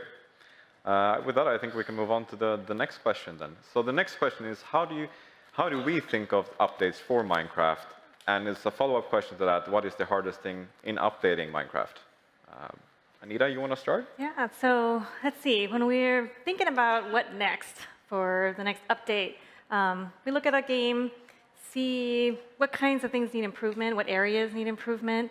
Might be whole areas like the ocean or the villages and things like that. But then we also have lots of ideas of just all over Minecraft too, of like what we want to improve. And we can see what kind of goes together. So that's like two ways to think about that. So do you want to expand on how the teams actually go and meet? Yeah, so like you mentioned about we have all these kind of separate ideas. So another place we get a lot of ideas from, obviously, is just the community. Like the number of features in the game that have come from Reddit comments is kind of hilarious. But once we kind of decide on a theme, we basically just get everyone into a room and we start brainstorming all these ideas, and then the teams kind of agree of like which stuff. I kind of talked about this a little bit with Aquatic, but we kind of agree these are the things that we think are going to resonate really well, and work on that. And then we kind of split the work between the two teams and start implementing, prototyping everything. And then we actually give both teams look at what the other teams are doing, give a lot of feedback on there, and everything. Like I think of one cool example of that is the coral. It was initially implemented in the Redmond studio. When the Stockholm team saw it, they actually had all this like we had a completely different vision for what coral would look like and all that stuff. And we sort of had this initial kind of like, oh my God, like we gotta change everything. This is terrible. And then we actually went through the work and we're like, coral's way better now. Like it was a huge improvement to it. And it's really easy when you're working on stuff to just be kind of like, I got tunnel vision in, this is what I think it's gonna be. And then you see people with some fresh perspective look on it, and it can make a huge difference. And as far as actually like thinking of which update, like what is the theme of the update, that's usually just what do we think needs the most like love in the game. So recently we had like the oceans, and the oceans were just a giant, half of your world is literally nothing. And that felt so sad. So that was like, these really needed love. And we tried to keep these planned like a couple of updates ahead. We may not have fleshed them out, but we know generally we want to look at this thing. We had squids. They did have. They could have had a new mob as well, but they could have. They could have had another one. Yeah, looking at Update Aquatic, pre-Update Aquatic, and then going back, it's hard to like, not to go back. To me, it feels like there's just gravel everywhere and a couple of squids. So is there anything else, Corey? What do you think about how we work with the updates? When I joined, we were right before Update Aquatic was being released, and I sort of jumped into this craze of like, oh my gosh, we need to fix all of these bugs, and we need to like make sure all these features work right, and we have to get everything done like now. So I would say the hardest thing, maybe from my experience so far, would be to coordinate the order of like which bugs do you fix first, which ones are the highest priorities.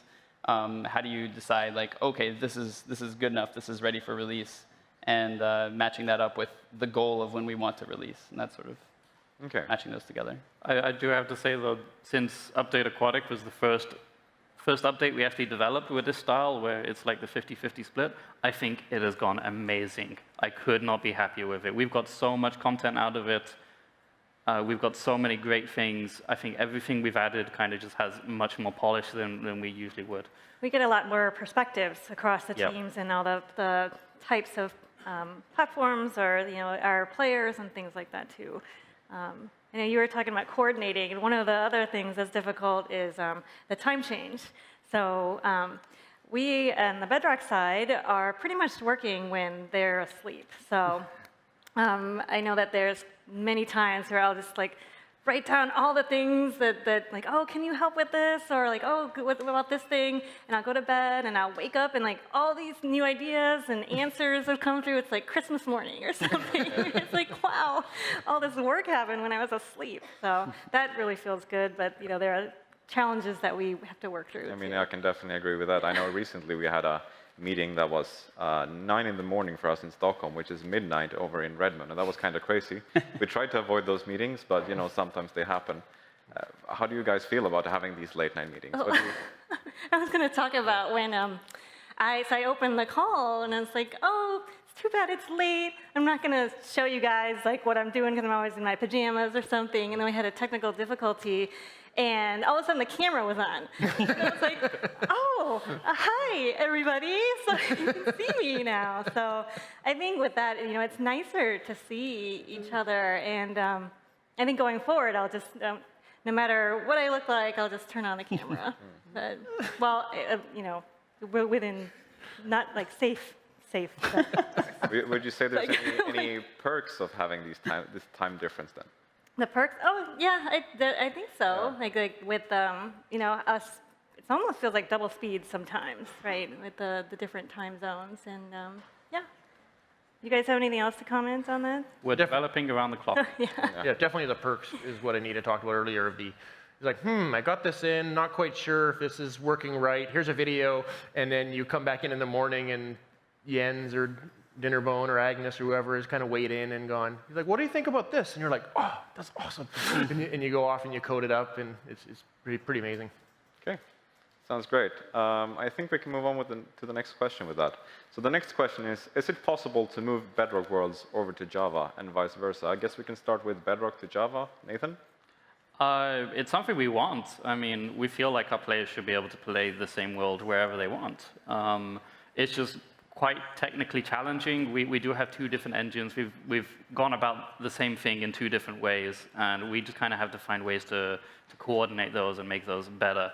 And because of how difficult that is, it just hasn't been a priority for HES, but it is definitely something we want to look at some point. Yeah. Jason, maybe you're... Yeah, one of the historical problems for that was that the Bedrock version hadn't really caught up to the Java version either. So if we, it wouldn't be so bad for bringing Bedrock into Java, but Java back into Bedrock would have been challenging because it's like, okay, well, someone built their house out of purpur, and you're like, we don't know what purpur is because the game didn't have purpur in it. So now that we're actually pretty well, I think we have pretty well everything. I'm sure there's so many blocks and items and stuff in the game, we're probably missing something, but we're pretty darn close. So now it's actually feasible for us to even start talking about the possibility of doing this. Yeah, it would be great to see players being able to walk across any platform they want. Yep. Okay. Next question is a bit of a more vague question, and I guess you can interpret it how you want, but what do hostile mobs dream of, really? Pink sheep. Is pink sheep? Pink sheep. I checked. It's pink sheep. Yeah, I think creepers have nightmares about cats. Okay. Sure. Corey? I think that about sums it up. I mean, I can't think of anything that they would dream of except for those things. Though I've never seen one sleep. That's true. They kind of just go underground. They don't really sleep. Yeah. Or they catch on fire. Or they catch on fire, yeah. That too. Yeah, rough life. Yeah. Okay, next question. Will you ever add more types of weather to the game? Corey, you want to answer that one? I think more types of weather would be really cool. There's so many different things you can do with that because we have rain and snow and thunderstorms right now.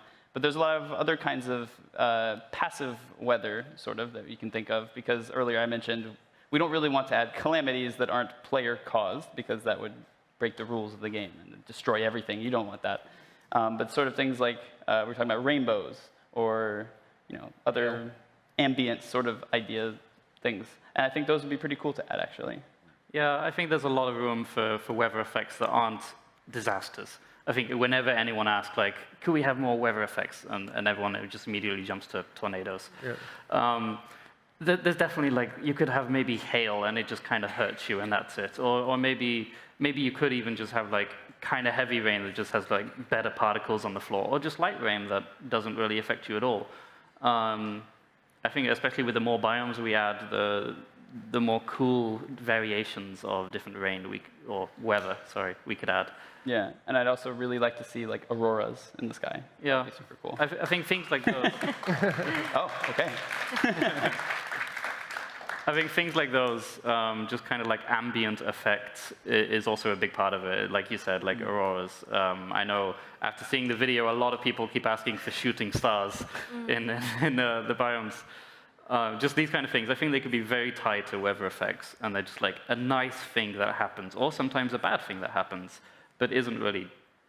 Like, doesn't really, yeah, it isn't a disaster. It's a nuisance.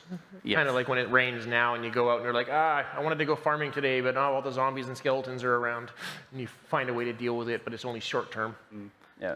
And there's also like thunderstorms that kind of happen right now, but people forget that they happen. I think like we could expand more on those kind of things, just like a kind of more intense and sometimes less intense version of the existing weather effects. Yeah, and I think it's really nice when let's say you built a house in the mountains in the snow biome, and you're kind of just going about your business, and then you look out the window and it's just snow all around you. I think that's really cool, and we want to enhance that sort of feeling of I'm in the game right now. This is what I am feeling right now, because even I'm playing it 7 years later and it starts snowing. I'm like, oh, that's really nice. See, that's why you should hook up a fan next to your desk that just blows whenever it's cold in the game. If you want to be immersed, just go the whole way. Maybe just get a bucket of ice and dump it on me when it starts hailing. Yes. Got to go full immersive. So it sounds like you're really into this, implementing new types of weather. But are there any like hurdles we need to come across before we can start implementing new types of weather? I think performance is going to be a big one. Anything that has particles is just going to. Yeah, we've actually that's one of the things that we do to the performance stuff. We actually built a completely different weather system in the Bedrock version than the way Java did it. So we have a little more flexibility in the type of stuff we can do, but you definitely have to be really careful about how much weather you put for performance reasons. Well, we also currently have the problem. I don't know if it's a problem. Maybe it's a decision that weather is global. So you could be 10,000 miles away from your friend who's playing at the same time. And when it starts raining, it rains everywhere. And when it starts snowing, it snows everywhere. There's no like kind of boundaries. It doesn't kind of work the same way in real life. So those kind of things, like the more biome-specific weathers or the more interesting weathers, do you really want like an aurora everywhere on the world, or do you want it kind of like in a nice, interesting place to happen? We have no like precedent for something that's just kind of like region-specific Localized right weather. now. Yeah. Closest we have is like it doesn't actually rain in deserts, but it's kind of funny because you're walking along and it's pouring on you, and you're like, oops, hey, no weather. No rain. Right now we just have rain, but if you're in the desert, it doesn't show up, and then if you're in like a cold biome, and then it turns into snow. But it's still secretly raining behind the scenes. Yeah, we do a little bit of a transition in Bedrock, but it's still pretty abrupt. Yeah. Okay. New weather sounds cool in any way. So we have time for one more question before we end this. Next one, we ended on a fun note. Do Endermen rage because they are bad at steering contests? What do you think, Ori? I think that's pretty obvious. I can't imagine any other reason why they would be so upset that you looked at them. I mean, you just stare at them and they just keep staring back. I think it's... Oh no, he's done it again. And then they quit, and then they come attack you, and then you die. So, yeah. Okay, and with that, we're ending this panel. Thanks everyone for tuning in.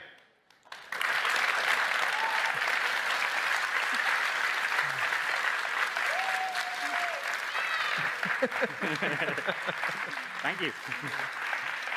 Someone's excited.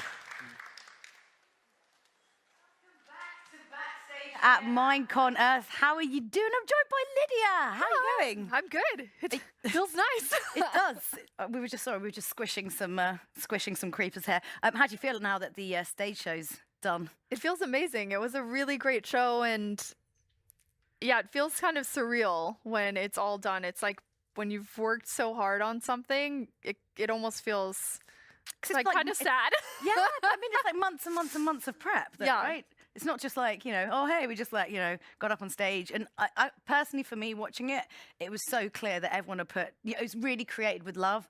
Everything you did with the creators was just like, it was so personal to them. And they were like proper, really cool, like TV show, like, competitions and stuff. Like you'd see that on like a Saturday night. Yeah, it was really awesome. I mean, last year we wanted to change the format and go to a show, and we kind of over-indexed a bit on like how formal it is, and the community was like, hey, that's not really, as Minecrafty as we want. Like, we want more casual, we want more fun. And so when we picked out the creator co-hosts, we really thought about like a diverse cast that each has their own way of speaking to their audience and things they like. And then we worked on segments with them. So it really got their personality and kind of to the heart of what they like. With Chad, it's building. With Aaron, it's like relationships. With Martin, he really plays games. I was not kidding about survival games. He used to just kill everyone. I was like, why? And with Yami, she has really built this community and played for so long. And then who am I forgetting now? Wait, Chad. Wait. Yeah. Aaron. Yeah. Big B. Yeah. He is really shy and has built up his channel. And so we wanted to give him a forum to talk about like authentically making videos that you don't have to be like, hey, everyone, he's calm and he's making videos about what he wants. So it was really awesome. Like they were the heart of the show that we wanted to bring back. And then the Meet of Minecrafters. Yeah, I'm super happy. Yeah, I mean, Big B's so for me personally, one of my favorite moments in the show was obviously a little bit of everyone's like first video.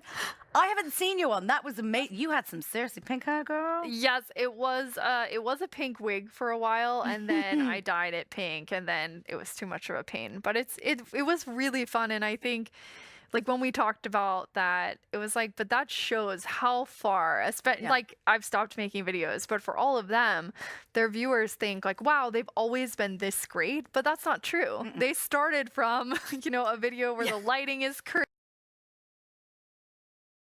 At Yami and Aurelian, they're talking about 600 tweets or 1,000 subscribers, and those like beginning times, those were the times that were my favorite. And it's really cool to have the two of them talking about like, oh, here's how we started and here's kind of what you build up. Yeah, and I think the quality, we were just talking before a bit about the quality of Minecraft videos is so high now that someone who's like a fan, sometimes it must be like so intimidating to actually like want to start anything because the bar set so high. But everybody's a bit rubbish. When you start anything, you're always going to be a bit rubbish. But you do it from learning. You learn from basically just doing it. It is like you keep trying, and then over time you get better at it. And I think what tips they gave today are how you can start trying with what you have, which is what we wanted. It doesn't have to be like, here's your huge setup. I say that when we're on like a beautiful set, but we could also be doing this like this is filmed on a phone. This is filmed on a phone. There's a guy. This is not filmed on a phone. This is not. But it's really not. But it really is like we could be filming, on a computer and making great content. And so when you get started and just do it, it's like they said, creativity is what brings it to life. I have a question. How on earth do you keep all of this stuff secret? Because it's you're like a big-ish company. Obviously you work with like Microsoft and Redmond, and there's a lot of moving parts in it, and you somehow manage to keep all of this stuff totally under wraps and no one finds out about it. What's the secret to secrets? I don't know, actually, because a lot of times things leak, and everyone's always worried about it leaking like from our team, and we're actually much more casual. So we're kind of like, oh, you want to know that? Oh, you want to know this? But it never leaks. So I think there's that like trust between people and mutual excitement. So yeah, there's a lot of cool things coming up that are all top secret right now. So there's the secrets that we told today and the secrets that are still there. There's a lot of secrets. It's like multi-layers of secrets. It is. But what was kind of really fun was obviously sitting with a lot of the creators here who, you know, this is all fresh news to them, and they're like freaking out about all this different stuff. I have to say, there was so much like this. I feel like this Minecon like really stepped up in terms of announcements. Like I have like some notes that are just like I've like writing over different stuff because I've run out of space. I mean, was it always the plan to be like, it was like non-stop announcements pretty much, and huge stuff, really big stuff? Yeah, I mean, every year we think about it quite far ahead of time, like what will we announce, and now we really want to make like Minecon Earth, this is our announcement time. Like this feels the most authentic to our community. It's completely our Minecraft voice. How can we show things? But this year just really started getting packed in, and I'm like, okay, we have the okay. How do we? It escalated quite significantly. Yes, I feel it from did. last year, and we do actually have a bit of a video, so we can take a look at this and have a bit of a chat over it if you like. So I think probably the general feel in the community was pandas. Yes. Oh my God, pandas, right? And I have to say that was also my reaction. Yeah. Because, you know, everyone loves pandas, and it's really fun, and it's bridging the team working on Minecraft in China, and like saying like giant pandas would be really cool. And I was very jealous to not go to that shoot with Samuel. I was like, can I be the sound designer? Bags, I'll do something, anything. Yes, I was like, oh man, because it's just so nice and it feels authentic to that community there. But then the part that I think is really bringing everyone together with this is that everyone's excited about the pandas. So you had this like specific community saying, we would really love to have pandas. Like they're our national treasure, which I was like, oh, that is like our beautiful and wonderful national treasure. I think that's what he said. But everyone's excited about pandas. I mean, you've got to be pretty cold-hearted if you can't be like, oh my goodness, it's on its back. There's like a little bit. What's wrong with you if you don't find that cool? Yes, they sneezing have a pandas. little tiny sneeze. It's really cute. Oh my God. Well, there's so many updates. What was kind of your big fave before we head off? I have a hard time with any big fave, but obviously Minecraft Dungeons is a big one for us. The team has worked so hard, and they've been working on it for a long time, and it's a really small, passionate team that's kind of just been working away. So it was fun to get to show part of that and be able to talk about it. I know for them, they've been waiting, like, then you're really in this like top secret project, and people are like, oh, what do you do at Minecraft? Can't tell you. Things, like stuff. I made some assets for a thing that I can't tell you anything about, or even talk about that there's a secret. You know, like that's the level of what they haven't been able to tell.